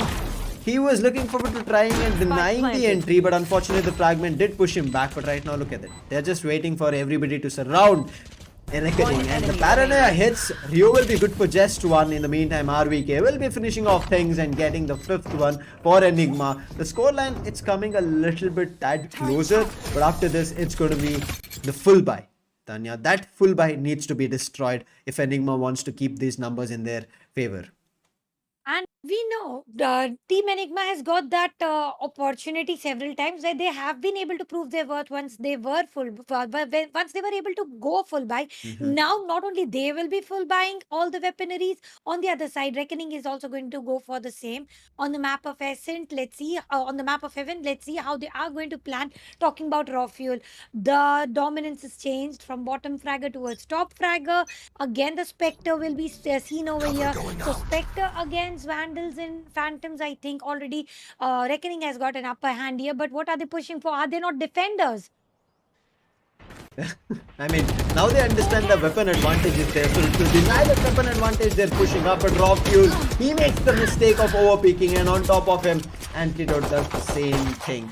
They did not wait for the flash. The opportunity was nice. The thought was there. The strategy could have worked out. But just one small minute mistake, as you said, right, Tanya? One small minute mistake will give them the round of the double digit, and then just 2 more rounds, and then they might just reach to match point and finish off Haven in their favor, and we just might push up to bind. But right now, a 2v5 situation, this round at least, is too far from being regained. Harsh, Oh, he goes in for those jumps and he gets punished, but he's the only person on site. So trying to deny this position from Ceylon is going to be so goddamn difficult. One enemy And they were trying to do it. Deadly immediately takes down RVK. They don't even care about the turret. And finally, bad luck. He was slowly moving around, lurking, making sure the spike does not get defused and finishes off. That's going to be double digits. That's going to be double digits, and with that double digit, also we always say they are 2 steps away for the match point, and that is everything going to change for them. Expecting a 2-0 to going for an equalizer 1v1. Will Enigma allow them? Rafuel with an operator on the defender's side as a jet. Now this is literally deadly to watch as well as to even imagine. Let's see how deadly can he prove himself, because we know this bombo combo for Rafuel, operator and jet. Let's see how it's going to be working out. The wait is going to be there. The operator is at A. There is a chance that both these jets can find each other, but Deadly, he's reading this right. He thinks there should be an operator. So going in for a YOLO solo peek over there without any utilities might be his end. That's the reason the wait is there. And even everybody from Reckoning understand this is a full buy for Enigma and they don't want to make the mistakes. This looks like a first execution coming towards Garage. The pick at Garage needs to be very crucial, but they let Harsh gain space along with his teammates. But Deadly's dash gets blocked from Harsh. That was unfortunate, and now this round looks like it can be taken down. But look at this, antidote comes up when it was needed, gets a free K for himself. The last surviving player is going to be bad luck, but the Seekers give away his position. The spam was coming through, the shock dart. It was about to connect and do damage, but now it's up to Rafuel as well as RVK, and RVK make sure that this round is going to be Enigma's. And they don't let go of this. I mean, Pixels all of a sudden found 2K over there, which felt like the round would have been lost. But Antidote with his 3K. Damn, that was so close.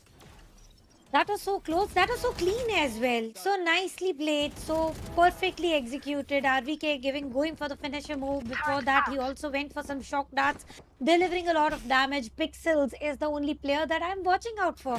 He has done a commendable work on the map of Split, particularly Pixels, because he did go for a Omen play. You Once want to again, play? I want to see Let's that sort of a play. play coming in. That is going to make everything very, very easier to gain. But Enigma is going to try. Nothing goes easy. Nothing goes so flawless. And with the operator on Ceylon, missed the shot. That is the last thing that you would expect coming in from Rafuel. The pressure is real to prove your worth, to win this round, to win it 2-0, though they do Yes. have a room of opportunity. But Lucifer, do you think again Deadly is going to risk himself speaking?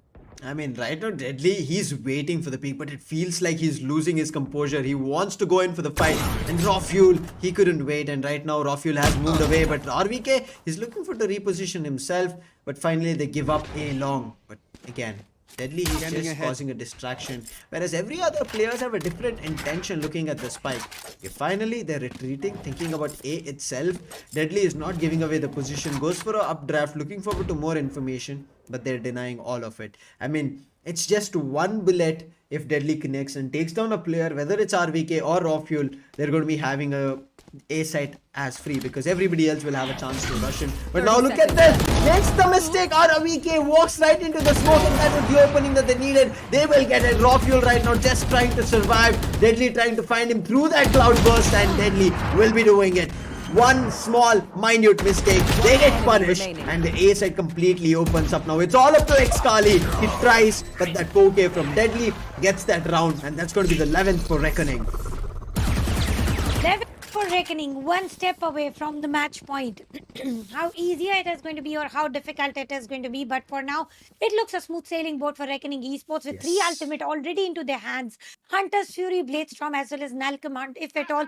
They are witnessing Rafuel going ahead with the Bladestorm. They can put a full stop here. And that is all to be done by Harsh. And I would literally love to see that sort of a play between the ultimates. We do see the exchange of weapon finishers. We do see the eliminations with the utilities, but the Null Command is the most frustrating one, which totally when you feel extremely confident. But before I say that, Rafuel is already activated, gotten a frag for himself. Pixels will be getting antidote down, trying for the second, did not get a perfect peek. What? He doesn't need any peekies, killing through the smoke, and enemy also remaining. double for Harsh here.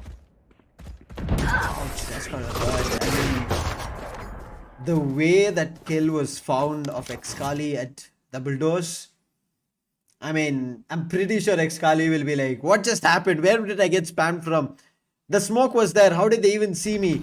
Unfortunate, but as you said, Pixels is a player to be watched. He just gets some insane kills for himself. And now it's match point for Reckoning to close it right here and pushes to bind. I mean, they're already so close. It's a similar story here that we are seeing.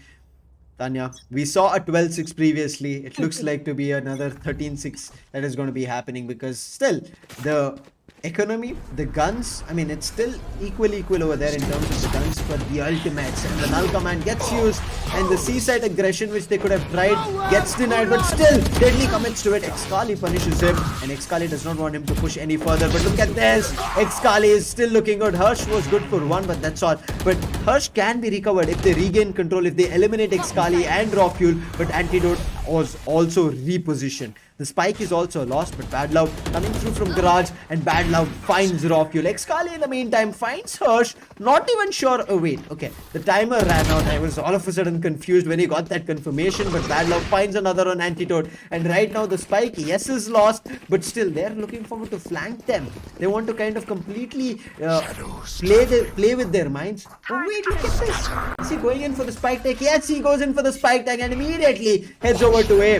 What a brilliant use of from the shadows, and right now it should be easy plan coming at A, but Pixels, he reads that Excali is from the shadows and we are heading to bind. There's nothing that can be done here from Rexy being the solo player for the team. They're just spamming the hell out of him. There's going to be utilities dumped towards him. Utilities that are going to be dumped towards him, but nothing is going to make any news, nothing is going to make any sense furthermore. Just one player to write a story which stands no chance furthermore. Going for a paranoia. Nothing is going to switch that. Holding a smoke out for how long will be the question. R10 putting a shutdown. With that, this is going to be an equalizer coming in from Reckoning Esports, and that is why they went for the map of Haven and they proved their worth. Exact scores. The scores 13-6, winning out map to Heaven. Congratulations, Revenant Esports. And who wins the third? The map of Bind, the Deciders map, is going to decide who is going to move flawlessly and who is going to move towards many more battles through the way.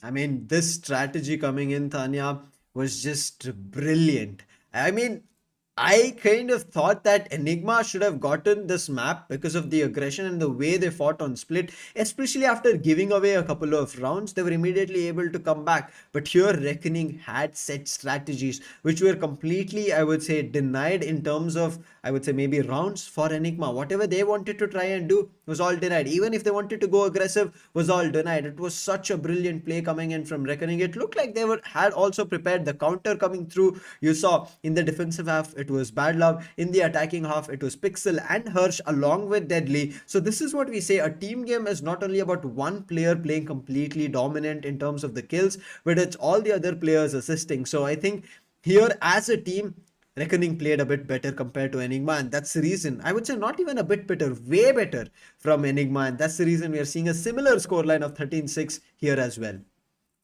No aces for sure, but we did spot triple, we did spot 4K, and they did everything that was required to save themselves and not lose against Enigma with a 2-0 lineup. Let's see how they are going to work out on the map of Bind. Talking about Bind, we can expect some cipher plays, but before that, let's re-cherish the moments where Reckoning Esports, they were like almost on the verge of losing some hope. Choice of map, sure, but still, when you lose badly on the map of Split, you are slightly demotivated, but they did have some good plans to work out with, and each and every plan well executed. The scoreline says all. They were just too split apart, Tanya. I mean, unfortunate for them for whatever they were planning, but it was like they were all over the map. I mean, Heaven is such a big map that you want control everywhere, but it also was the case because they did not have any backstabs as a sentinel to check.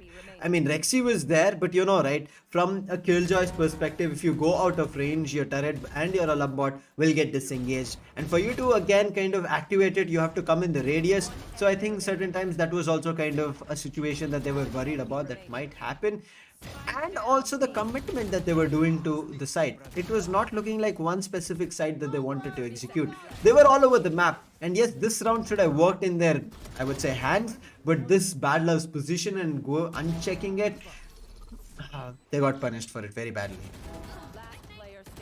They got punished very badly, and the spam of utilities, the spam of ultimates as well, certain times. Seekers, Hunters, Furies all coming into the action all together and talking about this particular force, Vitor Day force, which was denied. And Badlam on the course was still able to get the first frag, but did not end up exactly as they wanted to. But what Reckoning wanted was done very flawlessly, and the curse is hence proof that doesn't work the way we think. And it was 9-3 and a flawless victory with a 13-6 score line, exactly competing, exactly matching up to the scores of Enigma's victory. And I think that is what exactly Reckoning Esports want to prove their position right now. We are as equal as you are. We are going to perform as good as you are. But the map of mind also leaves a little bit of less room of space for retaking. Yeah, I mean, it's going to be a heavily defense favored map. There is no mid in that map, and you have to just play around with teleporters. And we were talking about it when we saw the Lethal versus Revenant matchup itself, that this map gives you a chance to play a lot of mind games. You can run around here and there, whether to be immediately take a TP from B long and then head over to A itself, causing a lot of commotion, and also for players to be rotating towards B, and your quick TP can be the opening that you can go in for a A side plant. But the positions were not that great. Anytime that they wanted to try and do something, if there were better trades, it would have worked. But I don't even know what this play was from RVK. If RVK wouldn't have pushed, I'm pretty sure Rafuel would have been feeling more confident and fighting it out at A. But once RVK pushed and he went down, Rafuel did take one player with his operator down. But then in close range, it's very difficult. I mean, it's not a gun that you spray, right? And no scopes, it's not that easy to pull off. No, not never so easy to pull off, no matter whatever weaponry you are. But we do have something that is pulled right in front of our screen, which is going to be the scorecard. Reckoning winning it to 13 against 6 for Enigma. Deadly will be the MVP for the team, and Rafael will be the MVP once again. This is going to be the second consecutive time where Rafael will be spotted the MVP for his team. Will he go for a hat trick? Will be the question coming into the mind. But before that, look at ACS. It is 247.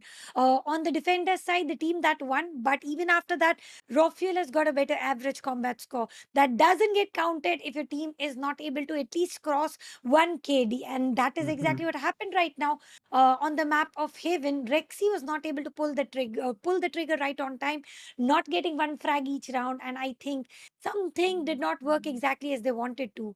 Yeah, I mean, as we said, they were kind of all over the map, but it happens, right? I mean, that's the reason we say that there are a couple of maps which teams get a chance to pick as their strongholds.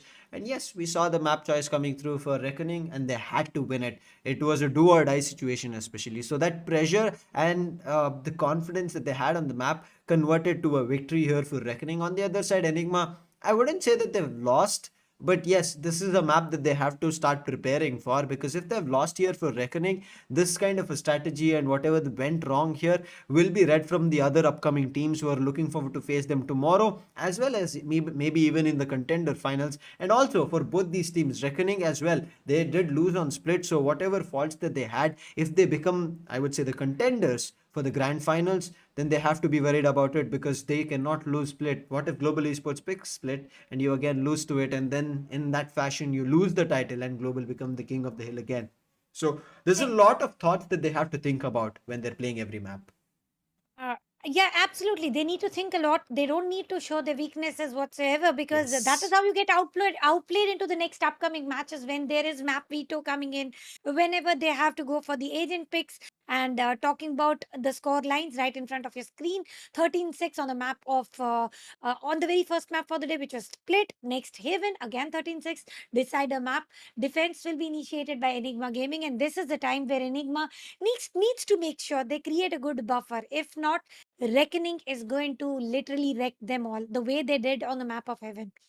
Um, I feel so true, because Reckoning right now have confidence. So I think irrespective of what we say here, we are kind of having a kind of a caster curse. I don't want to say that, but it does happen, right? It's something that works. I mean, we were just talking, like Enigma was so dominant. It feels like it should be them closing it out, and all of a sudden, voila. But I'm really surprised. And also, if Reckoning had prepared so well here for Enigma, what happened on Split? But still, Bind being the last map to decide everything, to get that point on the group stage, they have to be ready for it, because just as right now, Reckoning ended it on attack. They're going to be starting on attack on Bind, and Bind does not favor attack. You have to fight your duels. You have to change things up and push players back from defense to make sure you kind of have chance to control lamps, you have chance to control hookah, you have chance to get b main control, because there also deadly can come with, I'm sorry, Rafuel can come with his operator after the first two, or maybe even the third round, and bring in the operator at the fourth, depending on the economy.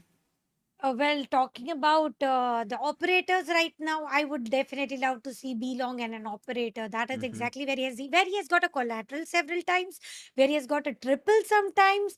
So that is the position where I would personally want to see Rafuel as a jet with the operator. But let's see if that is going to be the case of scenario. And I'm very sure of, pretty sure, I'm convinced that Rafuel is not going to switch his roles Yeah. no matter what. He is going to continue with whatever he is. Now the question is about the agent selection. Will it be double duelist? Would it be double initiator? I would love to see double initiator setup coming in on the map of Bind, because it is a vast map. You need to have that information about how to push, when to push, Yes. where to push. Because if you don't have that sort of information, Revenant struggled very bad on the map of Split right now. Hmm. So I'm very sure of they wouldn't want to face this sort of a loss once again on the map of Bind. So let's see what are their plans, what are your predictions, and what are your usual picks for the map of Bind though. I mean, first talking about prediction, I have broke my prediction in terms of what I was thinking have been all broken down. So Bind, I have no clue of which of these teams is going to be winning. Is it going to be Reckoning or is it going to be Enigma? Zero clue. But talking about picks, as you rightly said, I feel it should be a double initiator setup coming through. The Sova is going to be a pick that can be done blindly, but on the other end, another one, maybe a Sky, maybe a KO, maybe even a Breach coming through, which kind of gives you that execution of having that flash utility setup, right? And on top of that, Jet will not be given away. But again, Excali was feeling really good with his race. So this is another map where race plays. So it feels like again a double duelist setup might come in. But if you bring in the double duelist setup, you need to be ready to go super aggressive. Just like we saw how Android did from the side of Lethal. He just felt so comfortable on that map that there was no chance that Revenant could have denied them, and it felt like Android, it was just his map. His name was written all over the map, whether it might be his showstopper, whether it might be his judge, whether it might be his blast packs. He was just precise on all of them. And Excali has a chance, along with that bad love again, can come in, because bad love was not bad. He was good on his defensive half on split. So again, he can come in, but that chamber has been way more effective. So they can still play in with that chamber with a single duelist setup. And on that, I would say smokes, right? Brimstone. I feel like Brimstone might be the choice of pick here, because along with the smokes, yes, nothing to worry about it, but it is the ultimate, the orbital strike. Hunter's Fury and orbital strike. Two big ultimates that you have, especially in post plant, can help you a lot. Not if only in post plant, but also getting into sight and clearing angles.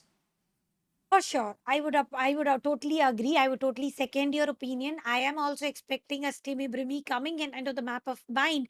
Smokes are necessary in terms of holding, in terms of blocking. Sage is not going to be a key factor, sure, but let's see if there's somebody who is willfully wanting to heal their teammates. But Hmm. Sky can be do the same. Sky can be doing the same stuff, but Yes. Resurrection will be the major miss there. So let's see what are the lineups going to be. But talking about the double duelist setup, I personally would not prefer on the map of Bind, because it is defender's side map. You need to make Hmm. sure you go all defenders way of lineup of your agent selection, and you get a good buffer there itself. If you are able to gain that buffer, there's nothing that can beat you. That is exactly what happened on the map of Split, on the map of Yeah. Haven. And talking about Lethal Esports right now, I did have a little bit of words with players with Lethal Esports after they won it. They said we are looking forward to buy judge skins now, because we did wonderfully well with judges. Yeah, I mean, Android was just exceptional. But yes, that's a story that we'll be again talking about it tomorrow, because their matches are going to be there tomorrow in the group stages, day three. But here, the last map for the day. I'm looking forward to the agent selection. I mean, we did see a neon today. I feel like there should be another neon, as we did expect about Excali, right? He's one of those versatile players. He can change things up. But as you said, no double duelist. Just to make things interesting, I want that double duelist, but not a race, but a Reina coming in. I mean, it's a very pick coming through, but that Reina's Empress, especially on Excali, is very devastating. It can immediately take down players. But again, on the other end, there's deadly as well as bad love. There can be, I would say, a lot of changes coming through. But Pixels, is he going to be still playing that Omen? Because he was such an impactful player in all the three maps, irrespective that the first map was lost. All the other two maps, now the second one also, we saw multiple rounds. Pixel was so crucial, and even through the smokes also, he was so good. Without the smoke also, when he went for duels, he was so good. He was getting those frags. So I'm looking forward to whether he's switching up and making sure he goes for a different controller. What do you feel like, Tanya? Well, he should be going for Brim. I would appreciate if at all he Hmm. does. If not, Omen is also working wonders. So Omen will Yes. also work efficiently well. But for the map of Bind, I would appreciate Orbital Strike working a little extra better on the Yes. attacker side as well as defender side. Also destroy the lockdown if at all. There's going to be a Sentinel KJ on the other side. So Hmm. we can expect Brim doing way much more versatile work compared to what Omen can do in the map of Bind, but you can enjoy, you can play whatever you are comfortable with, because ultimately it is you who got to decide that where can you take those early picks, where can you where can you get a good hold of control where you're not going to allow anybody to get the site entry. If at all Hmm. you are comfortable with Omen, we can expect a Omen replay coming in, but they need to make sure they need to refurbish their Omen Yeah. the way they did use it on the map of Split and not in Haven. So I would want to see that Split Omen coming into the action. Let's see how it's going to be coming in, because I'm waiting eagerly for the agent selection screen. And today we did think about it. It's going to be a long day, and that's how it's been. The first map has also been completely long, and the first map back and forth. The second one, first matchup itself, back and forth was one of the cases. It also went close, but then we saw it being closer. And again, this was bound to happen. And we'll talk about this. Day two itself is going to be completely power packed, and that's what is happening here. Both these teams understand this one point will be pushing them up and getting them closer to being one of those contenders for the King of the Hills. And it's not the general grand finals that we see, right? Just reaching to the grand finals and again winning out in the grand finals and just getting the champions title. It's not a champions title, it's the king's title. You're going to be reigning a kingdom here on the WD Black Cup, and the next time you're going to be coming in, especially on season 4, you can be looking down on your opponents until somebody challenges you, or until somebody reaches your doors to take down you from your throne.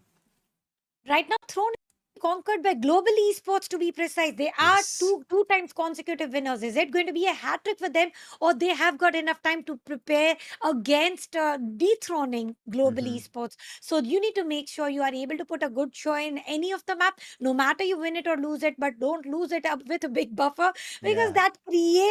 that shows up your weakness on the stream, and that is the last thing. Showing your weakness is equal to being used it against you. So let's see if that is going to be the cause of concern in the future matches or no.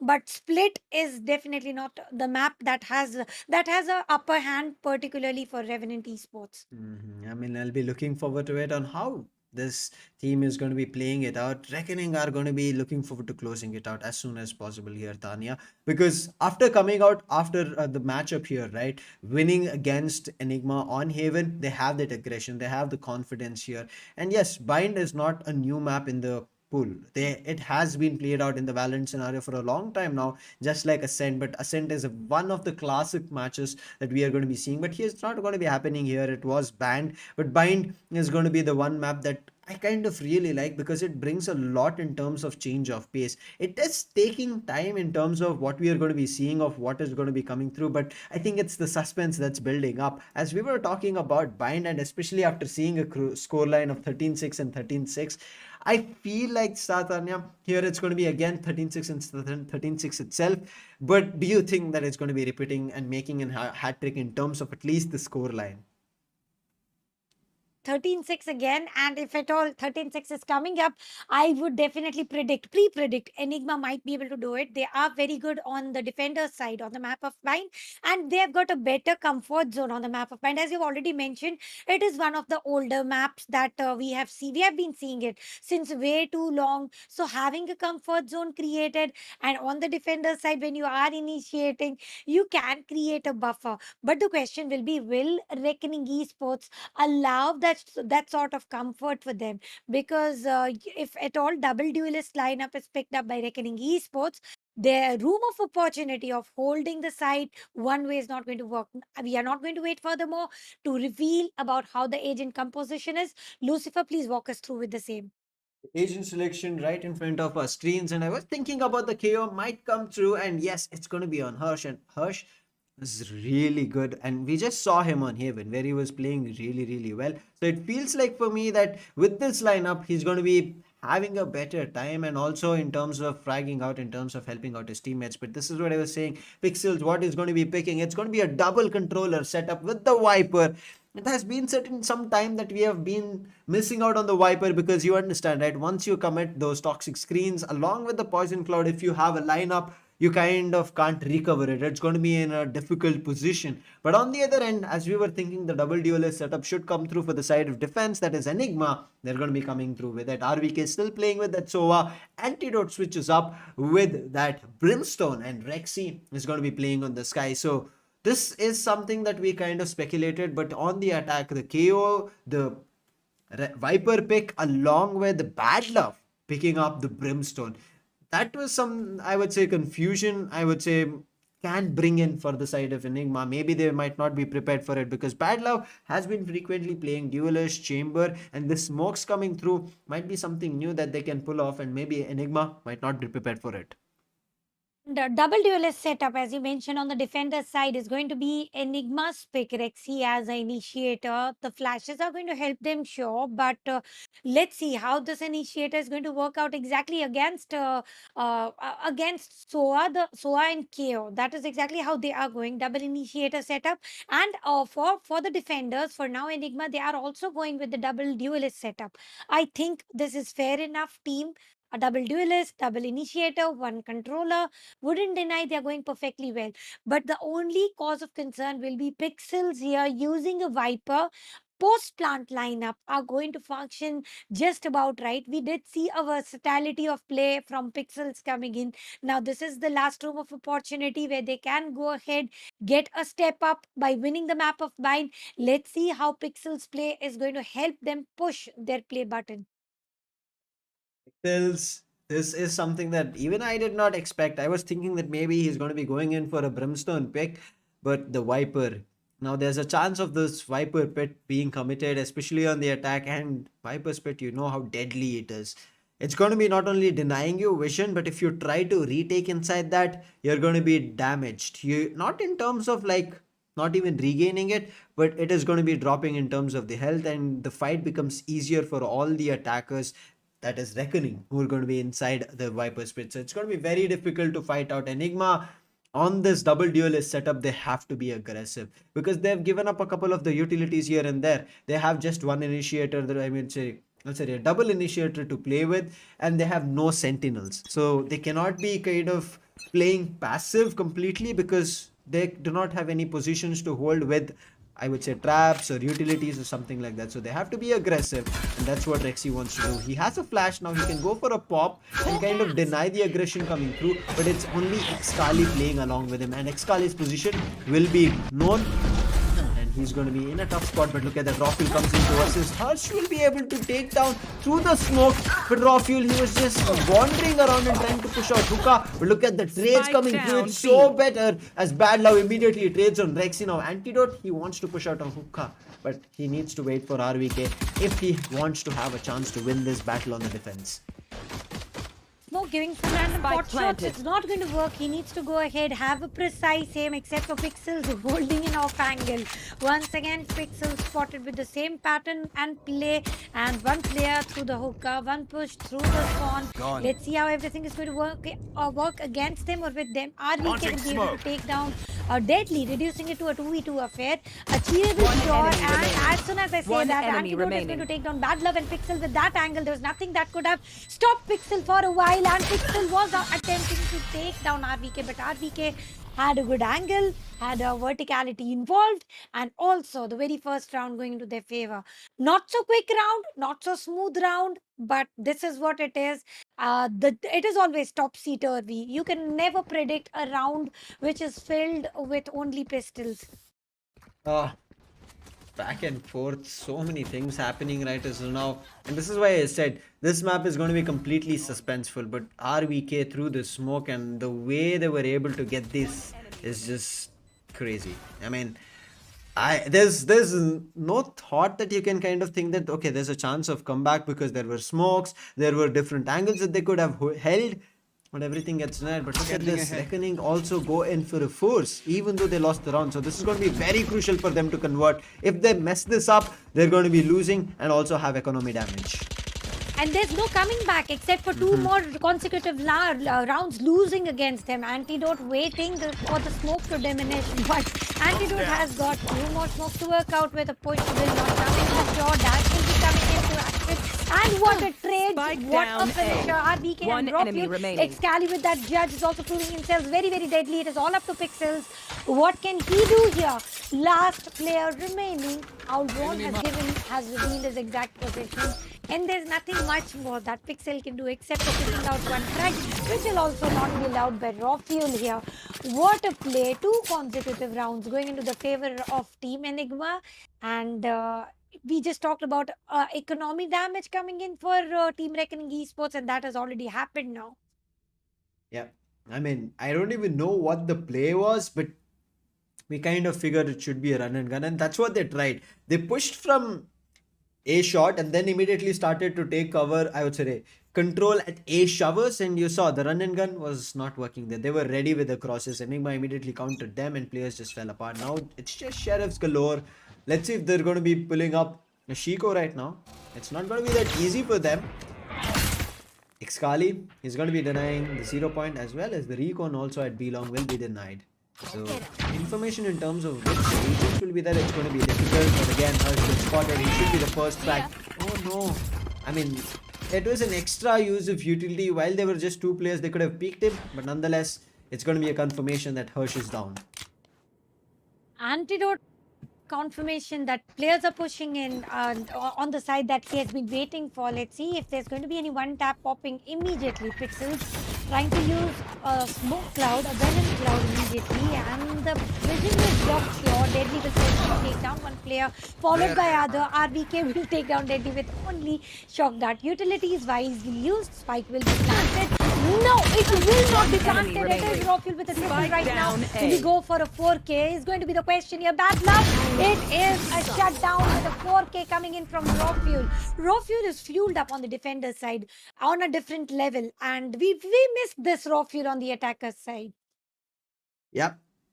And it's just some time that it'll take for complete popping off, and especially, I mean, it was a risky map on Haven, right? They've lost it, so they cannot be completely blindly running around to just get multiple rounds. But this is Raw Fuel in a nutshell. That's, if you want to explain to somebody, just show him one clip of Raw Fuel and just tell them that he does this in every round. That gives them the gist of, okay, this is Raw Fuel and we have to stay away from him. You gotta stay away from him. Flash unused, paint shells unused. Players are looking committed to site B. And let's see how everything is going to work out. Is it going to be into their favor or not? Paint shell will force them to go back foot. But Rexy, getting impatient, is going to go ahead, use a flash, deciding, confused, but Recon Bolt will be destroyed. So ultimately, the players do know that the players are waiting for the entry on B. The flash will still be controlled. I like how Rexy is trying to use his utilities as and when required, not force using it to get the information alone. He wants the result with those information, and Deadly making the most use out of it. And this was the place that I was talking about, where we can expect Raw Fuel popping in operator shots, but it is Deadly this time using it. Yeah, the attacking operator does the damage, but Antidote, he can do timing it perfectly. It does. He can recover the weapon if he wants. He can commit for that, but Raw Fuel, he's ready. He has a Vandal on his hands. Here. Just waiting for the opportunity. The Recon does not give away anything, but Raw Fuel, he tries to deny the plan, but look at this. Antidote, can he find anything? He was about to pop that molly off, but unfortunately the 0 point comes through and denies him of his utilities. But Excali is on the backstab. But Deadly, he's just 20 HP. The reload. Excali, if he reads this, he can find the opportunity. He's pushing up slow and steady. One more peek around the corner, he can find him, and he does. But look at at this. There's Brimstone right behind Xkali. The situation can be again pulled off, but Xkali needs to be a little bit quicker. He's reading this right. He thinks there should be somebody behind him, but unfortunate, by the time he checks, Bad Love puts an end to him. But right now, look at this orbital strike incoming. Rio flanks him from the lamps, and now it's going to be very difficult for the last surviving player. RVK barely survives at the edge of the circle of the orbital strike, and then immediately gets spotted out. 3-1. First round for Reckoning in their full buy. This is what exactly we have witnessed by far for the day, at least the matches between these two teams. Full buy round on the attacker side, finally winning one round, but still they tend to lose the momentum. Deadly, having a Blade Storm ready, so is not going to go for a buy of weaponry, but Raw Fuel ready with that operator. Let's see where is he planning to use it, because I do spot him on side A.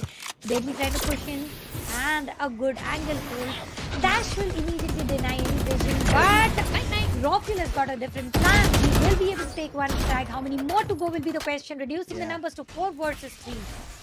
The operator, it has come into play. Raw Fuel, he's found one. The Aldron checking for more information. Aldron versus Aldron, but Pixel, he's creeped his way in. He's going to be looking for it, but Raw Fuel, I need to see that. Whether it's going to be a quick scope, or was it scoped, or it was a no scope, whatever it was, Raw Fuel, he's riled me up.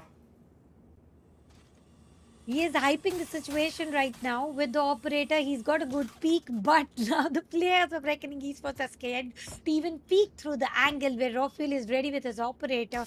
They are trying to commit to side B. They do have ample time as well. Let's see if that is going to be the case of scenario 1. And they are still holding on to this position. Bad Love will be taken down. It is a triple for Rockfield with the operator. Last man standing. How long will he be standing on the foot with such low HP remaining? He was holding it right. I mean, the 30 push was in seconds the left. same direction, but it looks like, I think it's a save, nothing else. The player is not looking forward to a fight. He's just going to be wasting time. 20 seconds on the clock, and after that we run out. Enigma are going to be winning their 4th round, and Enigma on the defensive half, they're really good, and Rafiel just needed the operator. 10 seconds and now left. the full buy is being denied for Reckoning. Unfortunate for them, but Tanya, if there are a couple more rounds that Enigma keep winning, they can get the complete bind momentum for themselves, and this map just can be closed in their lane. Yeah, I would agree to that. Totally agree to that. That bind moment, bind map, going into the pockets of Enigma Gaming without much of hassles, jumping in. And look at the leaderboard, man. Doesn't it look a dream for Rofuel? The only player with double-digit frag out of all 10 players combined.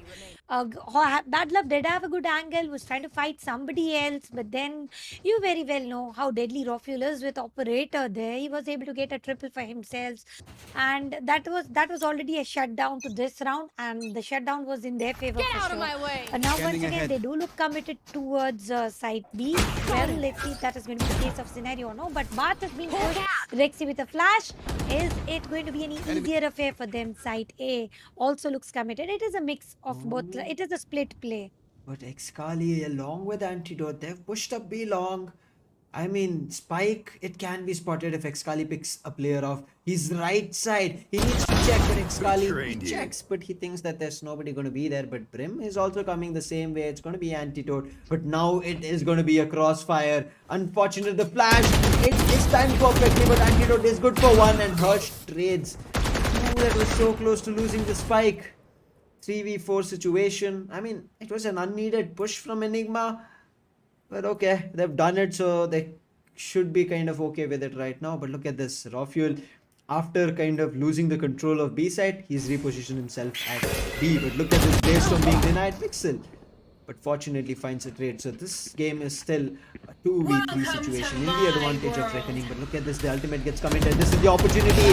Rexy, he walks in and just waits, thinking that the player will push up, and now you can see immediately Rafuel saving the operator. Along with Spike that, planted. it's not just about the operator here, Tanya, but also that he can drop a weapon for his teammate in the next round, because he has 4,200 credits. Whereas I think a couple of the teammates are facing a little bit in terms of difficulty in buying up in the next round.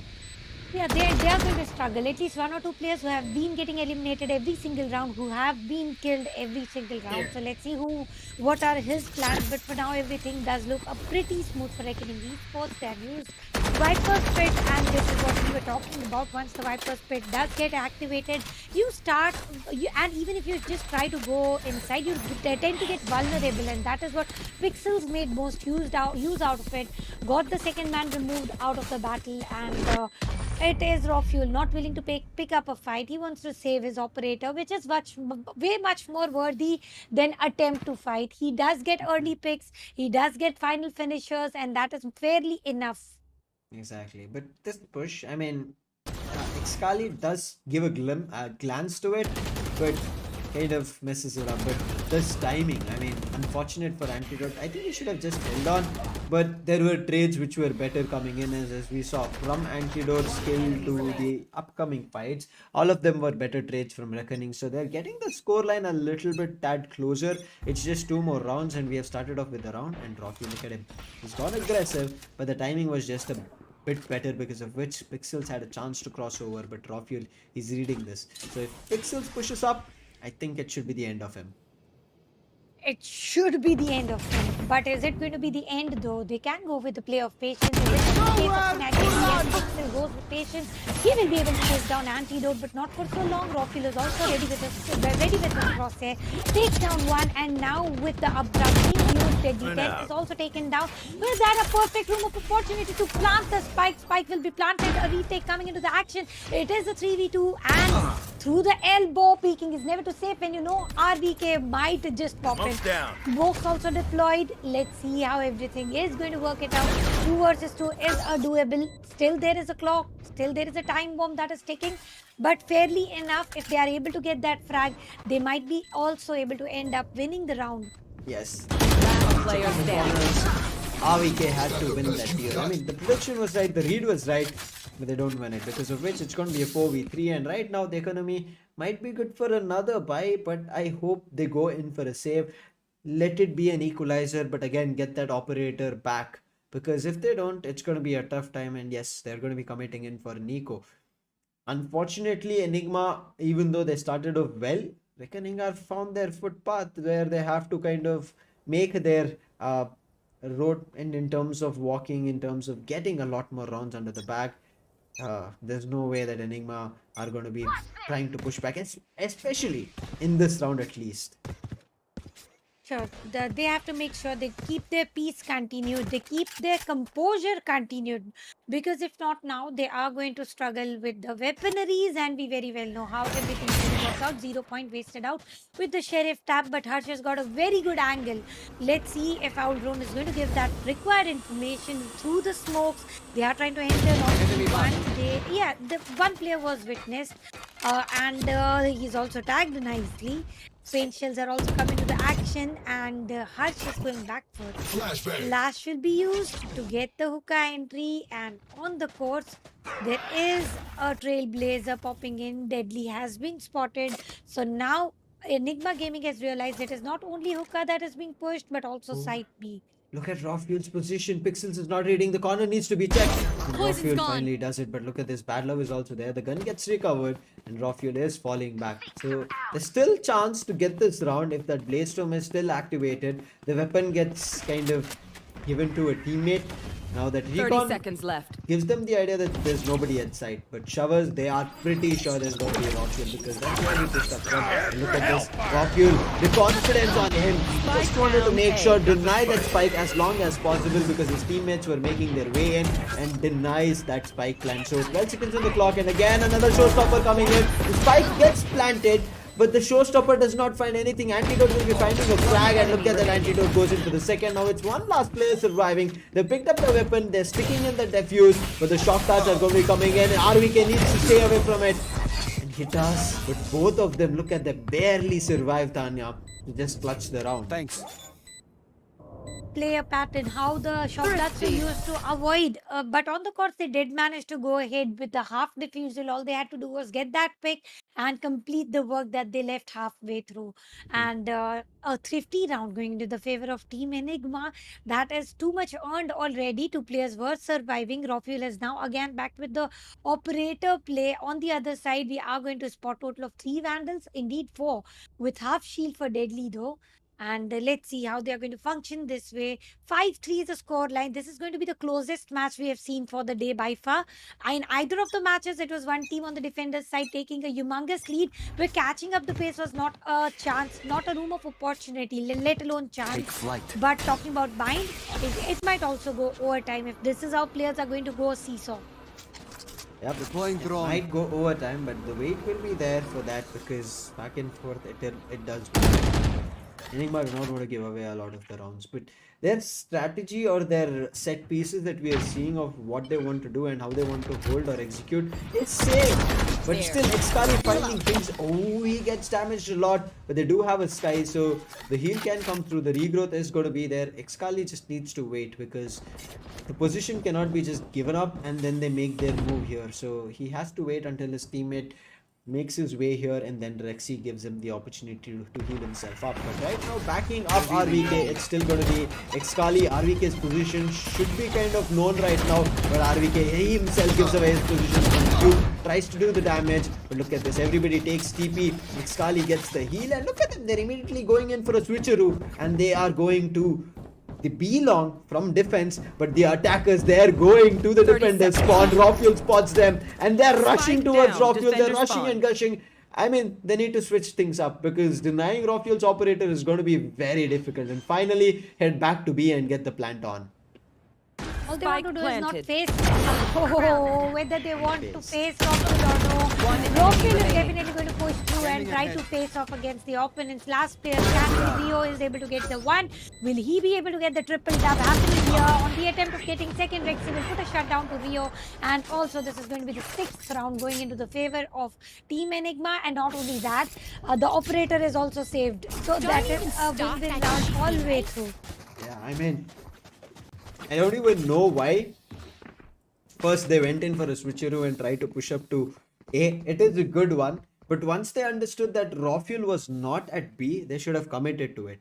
And now going to, I would say, A was the commitment based on the TP that they heard from Hookah. They thought maybe even, I would say, Rafuel also took that TP and I think they thought, okay, A side should be completely open. But once that operator popped off, they should immediately have gotten back to site, all of them, even Deadly as well, but Deadly wanted to contest that operator. Rafuel is just way too crazy on that operator. Once he gets it, his bullets are like magnet. Look at this, that's just free. But here's the free pick that Rio also gets with his ultimate. That's on Antidote. Deadly has chance to gain space. That space did not last longer though. The players were trying to come as close as possible, trying to deliver as much as damage possible. It did go for a hide and seek phase for a little while, but then the push through the showers, it is always Rio trying to go in, taking down Rafuel, and Rafuel picked up. Now this was a mind trick. Going all the way to planted. And you very well know, when you push through showers, you already have a man standing there. Without Rafuel, winning this round is going to be a little difficult, except Deadly is ready with the judge. And Rio will take the responsibility of the enemy remaining. This round is lost. Judge, Op, and the Spectre, all of them were ready in various different angles, and they're going to be denying a. Now, 4 points on board for Reckoning is still a good number because it's on the attacking half. 8-4 situation being pulled off should be good for them, but it's going to be still awaited for, because if they're having a chance to even make it a 6-6 here, Tanya, Reckoning can bring it to an even Stevens, and their defense can be way better in terms of picking up a frag. And I'll be looking forward to how Reckoning will be managing to get it to 6-6, because the Enigma, they're already at 6. Let's see if this is an equalizer battle. It is going to be very interesting. And shock dart finisher, operator finisher, and the back flank from Rio working wonders. Last man standing. Nothing much more could have been done by Rexy with the judge facing right in front of an head, and that is what exactly. That is how you pop your judge and the opponent together. Hunter's Fury on one side is activated, which is coming in from Enigma. On the other side, we have Orbital Strike totally activated on the Reckoning side. Let's see if these ultimates are going to be used right away immediately, or are they going to wait for other teammates to also have their ultimate set ready. Tactical pause is about to get over, and on the counter of 3, 2, 1, with this pause, let's see what are the new strategies jumping in. Let's see what changes they bring in because their economy is not that great. There's going to be 2 marshals. It should be 3. But Rafuel has a chance to buy up and he's going in for that investment.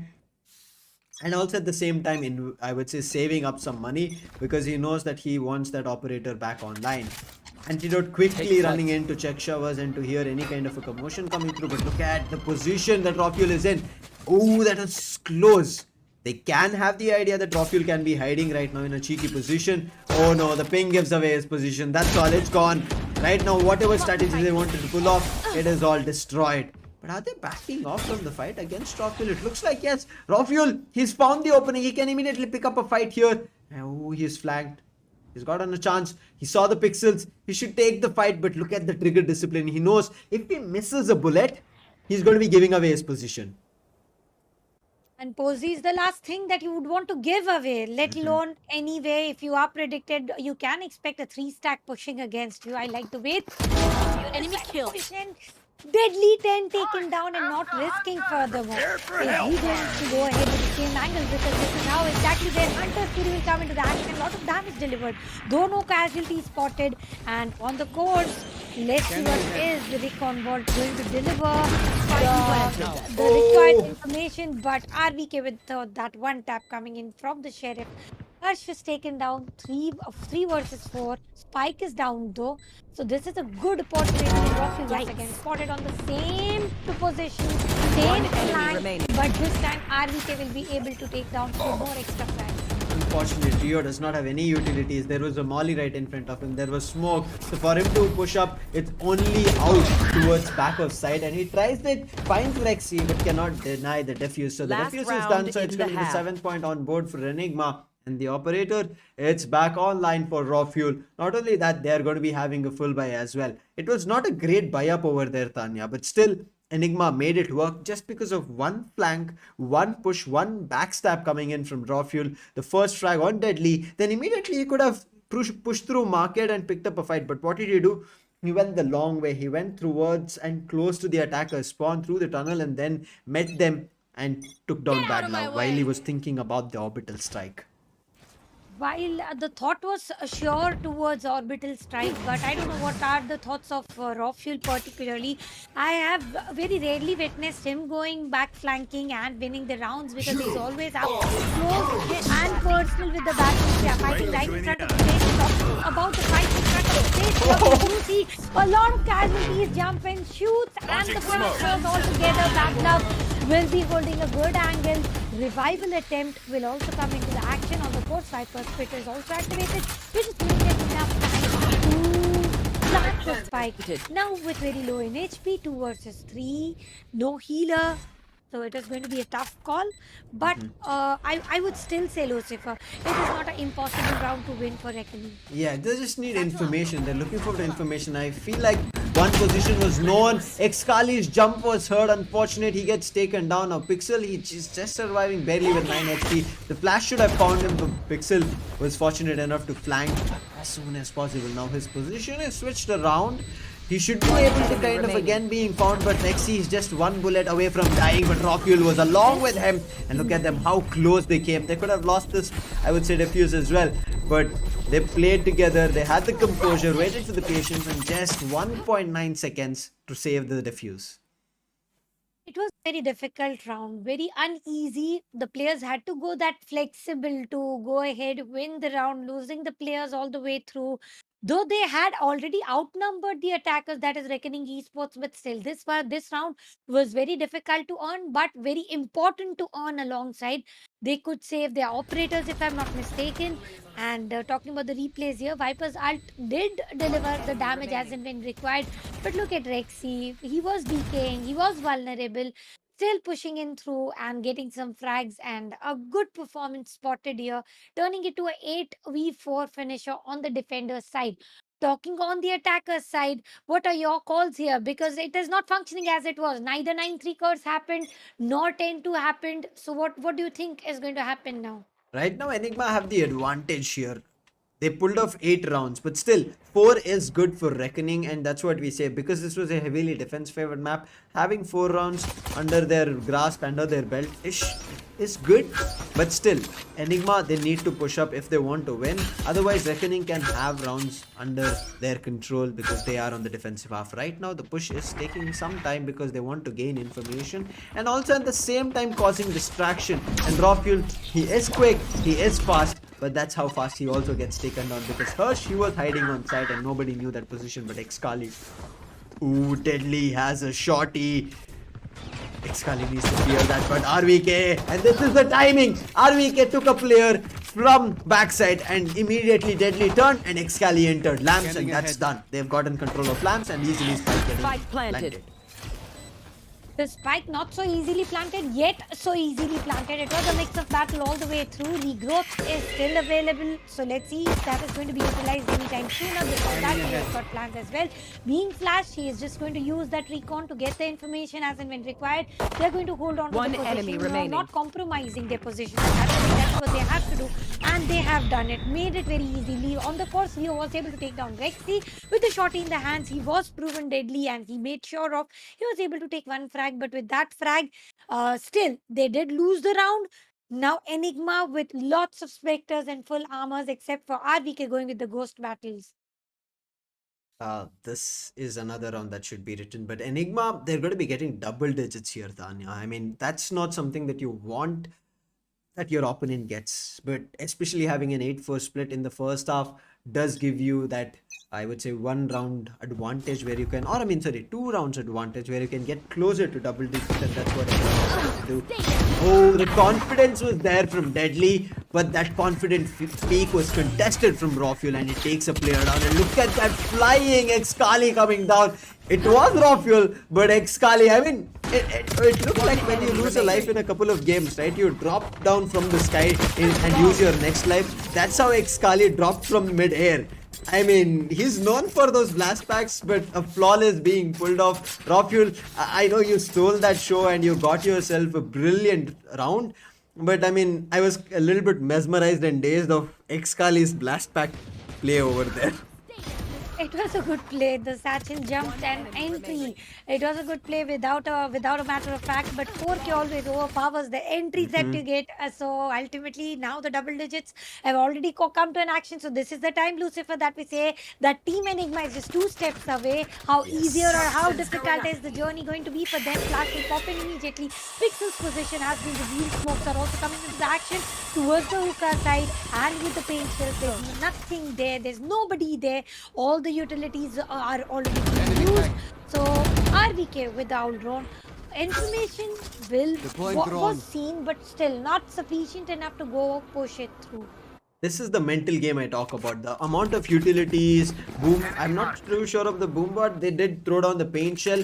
That reason is one of the thing because of which Deadly immediately started rotating, and again pulling out the same play. Skali finds one, but it gets traded off. But Rawfuel comes in with a running gun of his own, and he finds one. But look at this shower spray coming through. A little bit of damage doing in that direction. But the spike, it's not planted. Deadly is a little bit confused. He's thinking they're looking at being at side, but immediately look at that. Where RVK is, he's already looking forward to push up, be main. But in the meantime, Bad Love spots the player. He needs to back off because he understands it's multiple players pushing, and they do the damage. And now Bad Love going down. The numbers are falling. This was the full buy here, Tanya. left. But look at this RVK. Can he find one on Rio? The timing was just so brilliant. And RVK gets a weapon, and now completely disarrayed of what's happening. Deadly, whether he should stay at A, whether he should come to B, where is the spike going? Finally that RVK is here, he is coming towards A, but for what gains? Because this 10 round seconds is lost. left. He should try and save the weapon that he has on hands. Deadly is willing to go ahead and fight it out. He does have a ghost to work out with, if I'm not mistaken. A Let's Vandal. see, he has a Vandal. He could have saved that Vandal. Much required one, and yeah, I think he heard us. No, he's unhearing us. Totally unhearing us, because he's also afraid of the caster's curse, as you already mentioned, and Yeah. ultimately. You have to make those wise decisions. Deadly is going to save the Vandal, and 10-4 will turn into 11-4 in no time. And still, there is an expectation that any player jumps in through his way, through his crosshair, is going to get those frags. But he is going to focus on saving the weapon, though. Definitely focusing on that. And Enigma are not going to be going in for Hunt because they understand that they also need those weaponries. Their economy is not completely flourishing. They have been losing the players. They are rebuying weapons here and there. But look at that. Antidote immediately calling it. He knows that this is a round where they can reach to match point. So that is a crucial discussion. They understand, let's just play as we are doing. Let's just not look forward to frags, go in for YOLO solo plays. Let's play around with the opponent in their minds. Let's take some space, and then they'll not be sure where they want to hold off. But there's a judge on Pixel's end. I mean, no ultimate. He has 3 more ult ops to gain to get to that ultimate, but if he had the ultimate and committed and played with the judge, he could have found a lot. But now Deadly, the Vandal he saved, he wanted to go aggressive. Antidote is holding, and the wall bang! Antidote gets it. Deadly, the read was there, but the fight did not work. It was the Vandal versus Phantom. Both were able to see in pixels, but I think Deadly was destroyed. taken down. Not so immediately, but surely. So Rocky will get the side control here. Once again, Flashback coming to the action. I'm happy to see that overtime overtime that is being used. And now with the side control, they are going to go ahead. Rexy with the spike plant. Pixel try to enter planted. through the hookah with the judge. Will he be able to get the pick? It is 3v8. So we can clearly see that RBK was vulnerable at a point. He was using low, but now he's not. Reckon Point has been destroyed. Shock Dust will also come into the action, and this is exactly what you have to do when you know you have the information. But Rexy is trying to go ahead and deliver some pot shots, but this One one enemy remaining. fulfills the Oh. screen by taking on RBK and the orbital strike. Antidote taking a flag for himself. Squared for match point it is. I mean, Match point. committing on kind of it was not a ultimate that needs to have been invested, because they were on an eco, they were on broken by, and they had the numbers. But still, Reckoning, even though they seem like they don't have the numbers, they don't have the buys, they've pulled many rounds under their belt, which none of us even thought would have been possible. But that's Reckoning for you. They're showing up really, really well. But Enigma, as soon as they understood that Reckoning, if they get a couple more rounds, they're going to be getting confident. They've denied them the opportunity. But right now, again, playing on match point, not such a great buy coming in for them. They're going to be trying to make it work. Judge up close from Pixel. He's a couple more. I think one more away from that Viper's Spit. Unfortunate that he could not get it that time. But right now, if he went for an ult top, he could have got it. But right now, he's reading it right. Uses the Poison Cloud, and immediately that's one frag and an ult top gain. And he is going to be committing the Viper's Spit and denying a shot completely. Judge wisely used here, going for the box peak. Now who does that? But Pixels does it. And talking about Deadly and Harsh are also able to get one frag each. 2 survivors versus One 5 enemy defenders. remaining. And now talking Spike about 2 down depth, A. one player with RBK will be able to take down Rio immediately. With one more player remaining, Pixel with the judge can be proven Deadly. And Deadly is having a good angle. RBK can be spotted immediately. If at all he peeks in, he's going to be taken down. And that is what exactly happened. 12-5. Match point still continues for Team Enigma, and the defenders side for Reckoning. They are now trying to battle it out. It is a dream come true if at all they are able to pull it towards some overtime, but that rarely happens. But this kill from Pixels, it was unexpected one. It was a matter of surprise coming in. Nobody would have expected that sort of a kill coming in. Yeah, I agree. I mean, that Guardian also picking up was damn crazy. I mean, that did give me some chills. But look at this. It's right now equal buys both the side. So let's hope Reckoning are able to pull a lot more rounds because they need 7 more rounds to push it to overtime. And this is a 3-man push. Oh wait, it's just 2. The other one is just watching the player. But right now, Xkali reads it right alongside Raw Fuel. And now one player gets punished, another just gets a little bit tagged up. So look at this, Antidote has been spotted. Antidote can fall down but survives that Hunter's Fury. But again, Xkali last packing his way in, gets punished. Raw Fuel through the Cloud Burst gets found. What is this, Hirsch? Somebody needs to put a stop to him, and finally RVK puts a hold to the menace Hirsch was causing. So close. But look at this, Pixels, the way he's found a flank over there now. It's going to be a 1v2 situation. The spike can be recovered, but Antidote, I think he missed the spike and he took the TP. Or wait, is he kind of trying to play mind games? I don't even know what they're trying to do. What is this play? This is nothing but a confusive play for the casters, for the viewers, but they literally know it about what the next move will be, and deadly missing this shot to 30 again seconds left. Antidote. It could have been a shutdown here and a continuity towards the map, but not only Again! that, Antidote is going to have a control over the spike, is going to plant it, and what a mind trick. Again, the teleporter coming into the action, going to site A, planting the spike with 14 seconds remaining. He's going to find a spot though. It's not going to be that easy. He finds when he can go in for a plant, but the Vipers Snake Bite does the damage. He does not have time anymore. He's bought himself time, and look at that Deadly. He runs away. Defenders win just because of the timer. I mean, yes, the mind games were played from Antidote, but that Snake Bite, that was one of the reasons that that stick could not come through for the spike. Unfortunate, but Reckoning, they survive for another round. So the survivor for another round, the buffer is exactly double. Reaching that is not going to be any easier, but Reckoning, they win, they lose, doesn't matter, but they are very, very sure of they're not going to make Enigma's journey any easier. The way now suddenly they have paced up, the way they are trying to get those early picks coming in, especially Harsh, we did witness that triple, an unexpected triple from an off angle. Now it is going to be Deadly with a good angle. Our drone was supposed to get the information, which for sure of you doesn't want to get noticed. Deadly doesn't want to get noticed until Fury also coming into the action, delivering a little bit of damage, but not much of a chaos here. Everything does look smooth for a while. Null command activated, and on the fourth, Harsh will be able to get down. What? And it is a 2v3 affair. Advantage of numbers going to the favor of Team Reckoning Esports. Where was this team for quite too long is my question, Lucifer. I mean, what is happening all of a sudden? Antidote has taken a TP. I'm not too sure in the chaos did they hear it or not, and he's going in for the spike plan. RVK will be able to find one, but Deadly with the 3k. Antidote still does not have a chance of ultimate because he needs 3 more ultobs. But there's just 2 players, and I mean, if he gets both the players, the match is done. They're going to be closing it out. Enigma are going to be walking as the victors here. Antidote has heard the commotion. Ooh, he spots the player. Good thing that he does not spray over there. But right now, they're going to be checking in each and every angle. Antidote is through. He's going to be finding one and good for another. And that's going to be Antidote clutching. And look at that. Bring it in, Enigma. They make it. They are going to be the teams who are going to be having the extra point right now, as well as table topping in the group stages chart.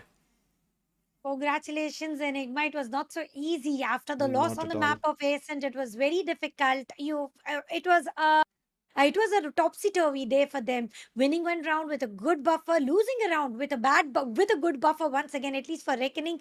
But here on the side of Mind, it was mix of both for a while until the scores were 5-7.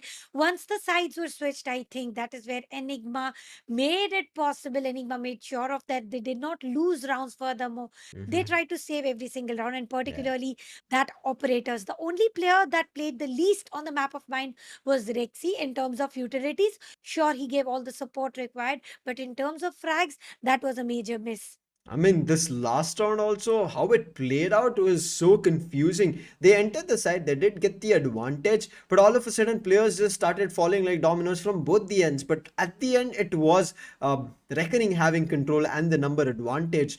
But how did it all even fall through was my first question. Deadly, he gets a spray through the smoke because somebody else from the opponent was spraying. He figured that spray out and countered that and immediately got a frag. And these kind of instances being pulled off was just crazy. But Antidote, you know, right? Once you become an IGL, you kind of read the opponent. You use that brain to complete, I would say, 100% to make sure whatever insane plays you can make. And Antidote held his trigger as well once he spotted the player, pushed out at the right opportunity and the timing. And you saw both of them were expecting a push either from elbow or from B main. Hookah, they kind of thought it would not happen because it's an easy angle to fight off with. And also, once they were pushing out, they did not spot him at hookah.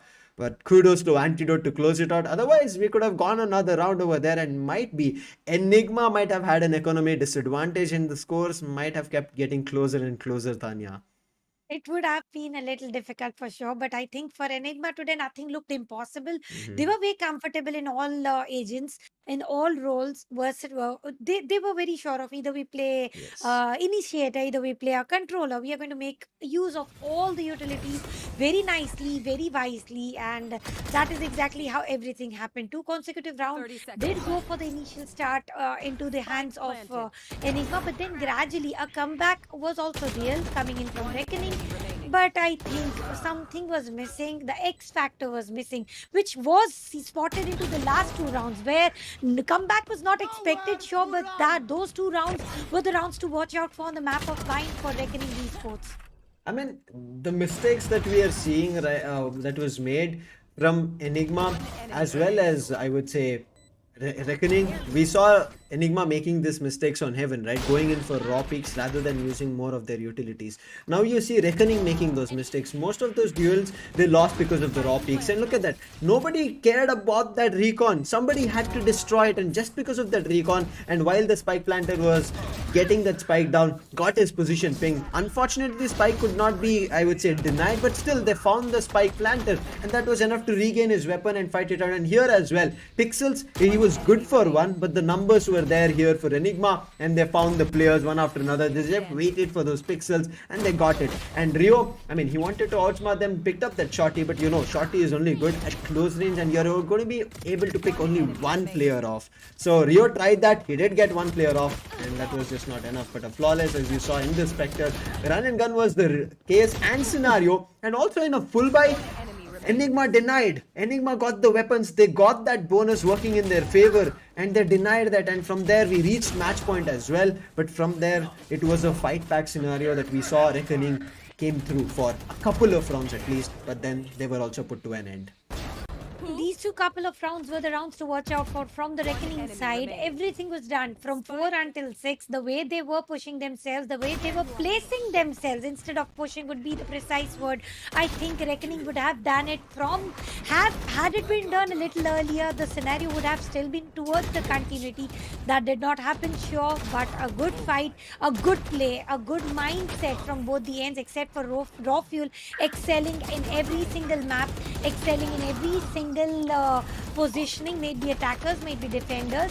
I think he did achieve his hat trick of MVP by the end of the day. Player standing. But look at this. I mean, we were talking about the 13-6, 13-6 and 13-6, right?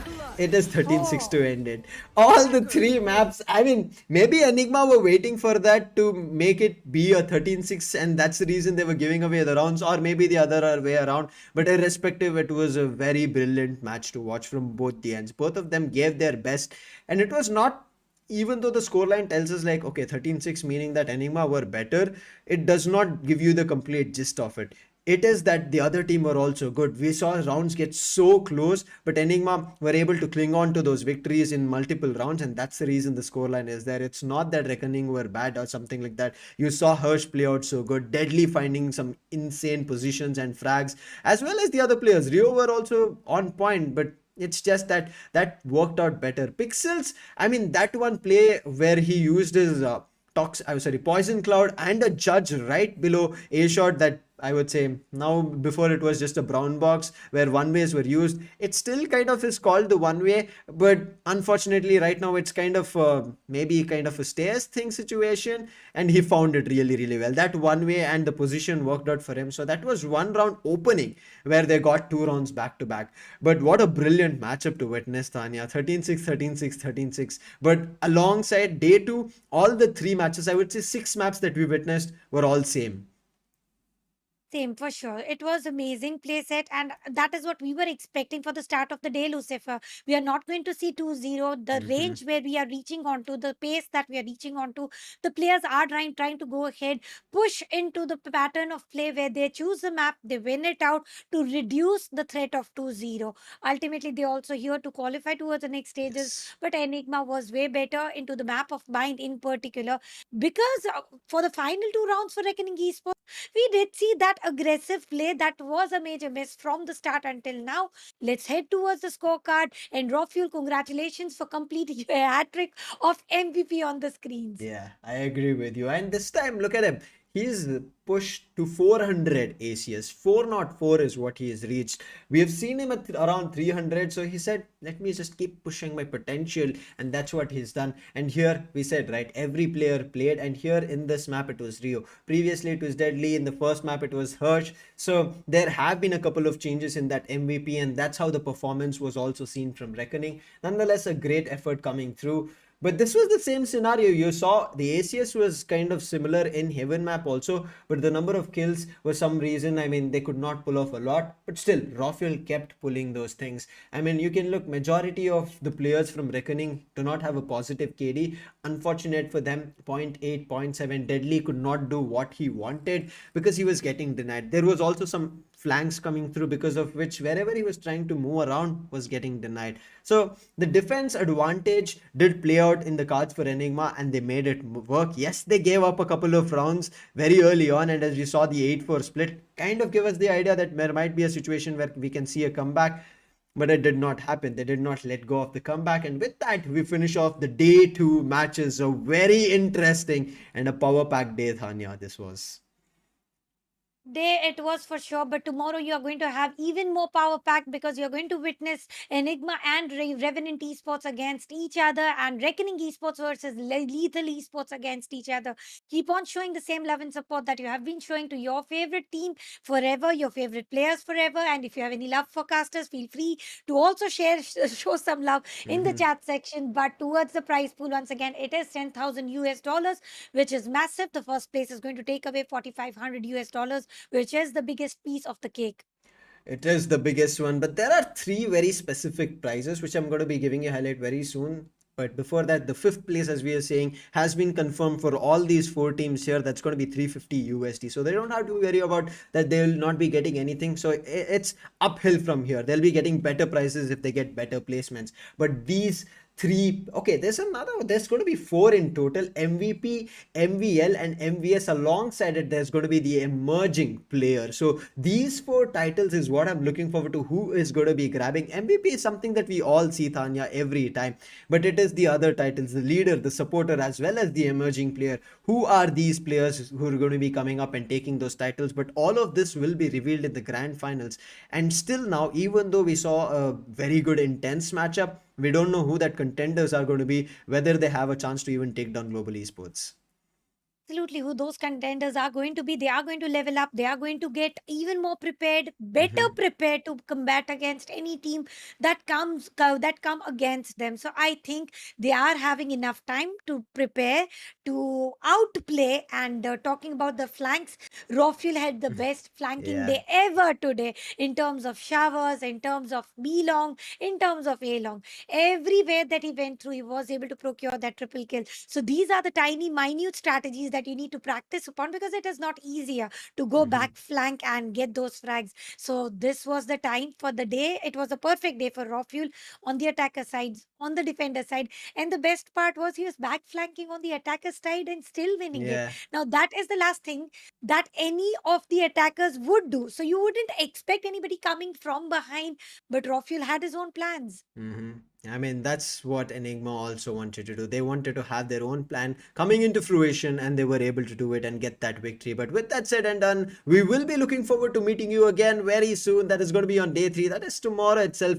2 more interesting matches. Schedule will be coming up soon when we are going to be coming up live. So stay tuned, follow us, follow the social handles. Do check out the products from WD Black as well as AMD for your next gen pieces that you would want to be building. Don't forget to even have any questions, please feel free to reach out to us. With that said and done, this is going to be me, Lucifer, along with Star Tanya, signing out on day 2. See you again tomorrow. Take care and bye-bye.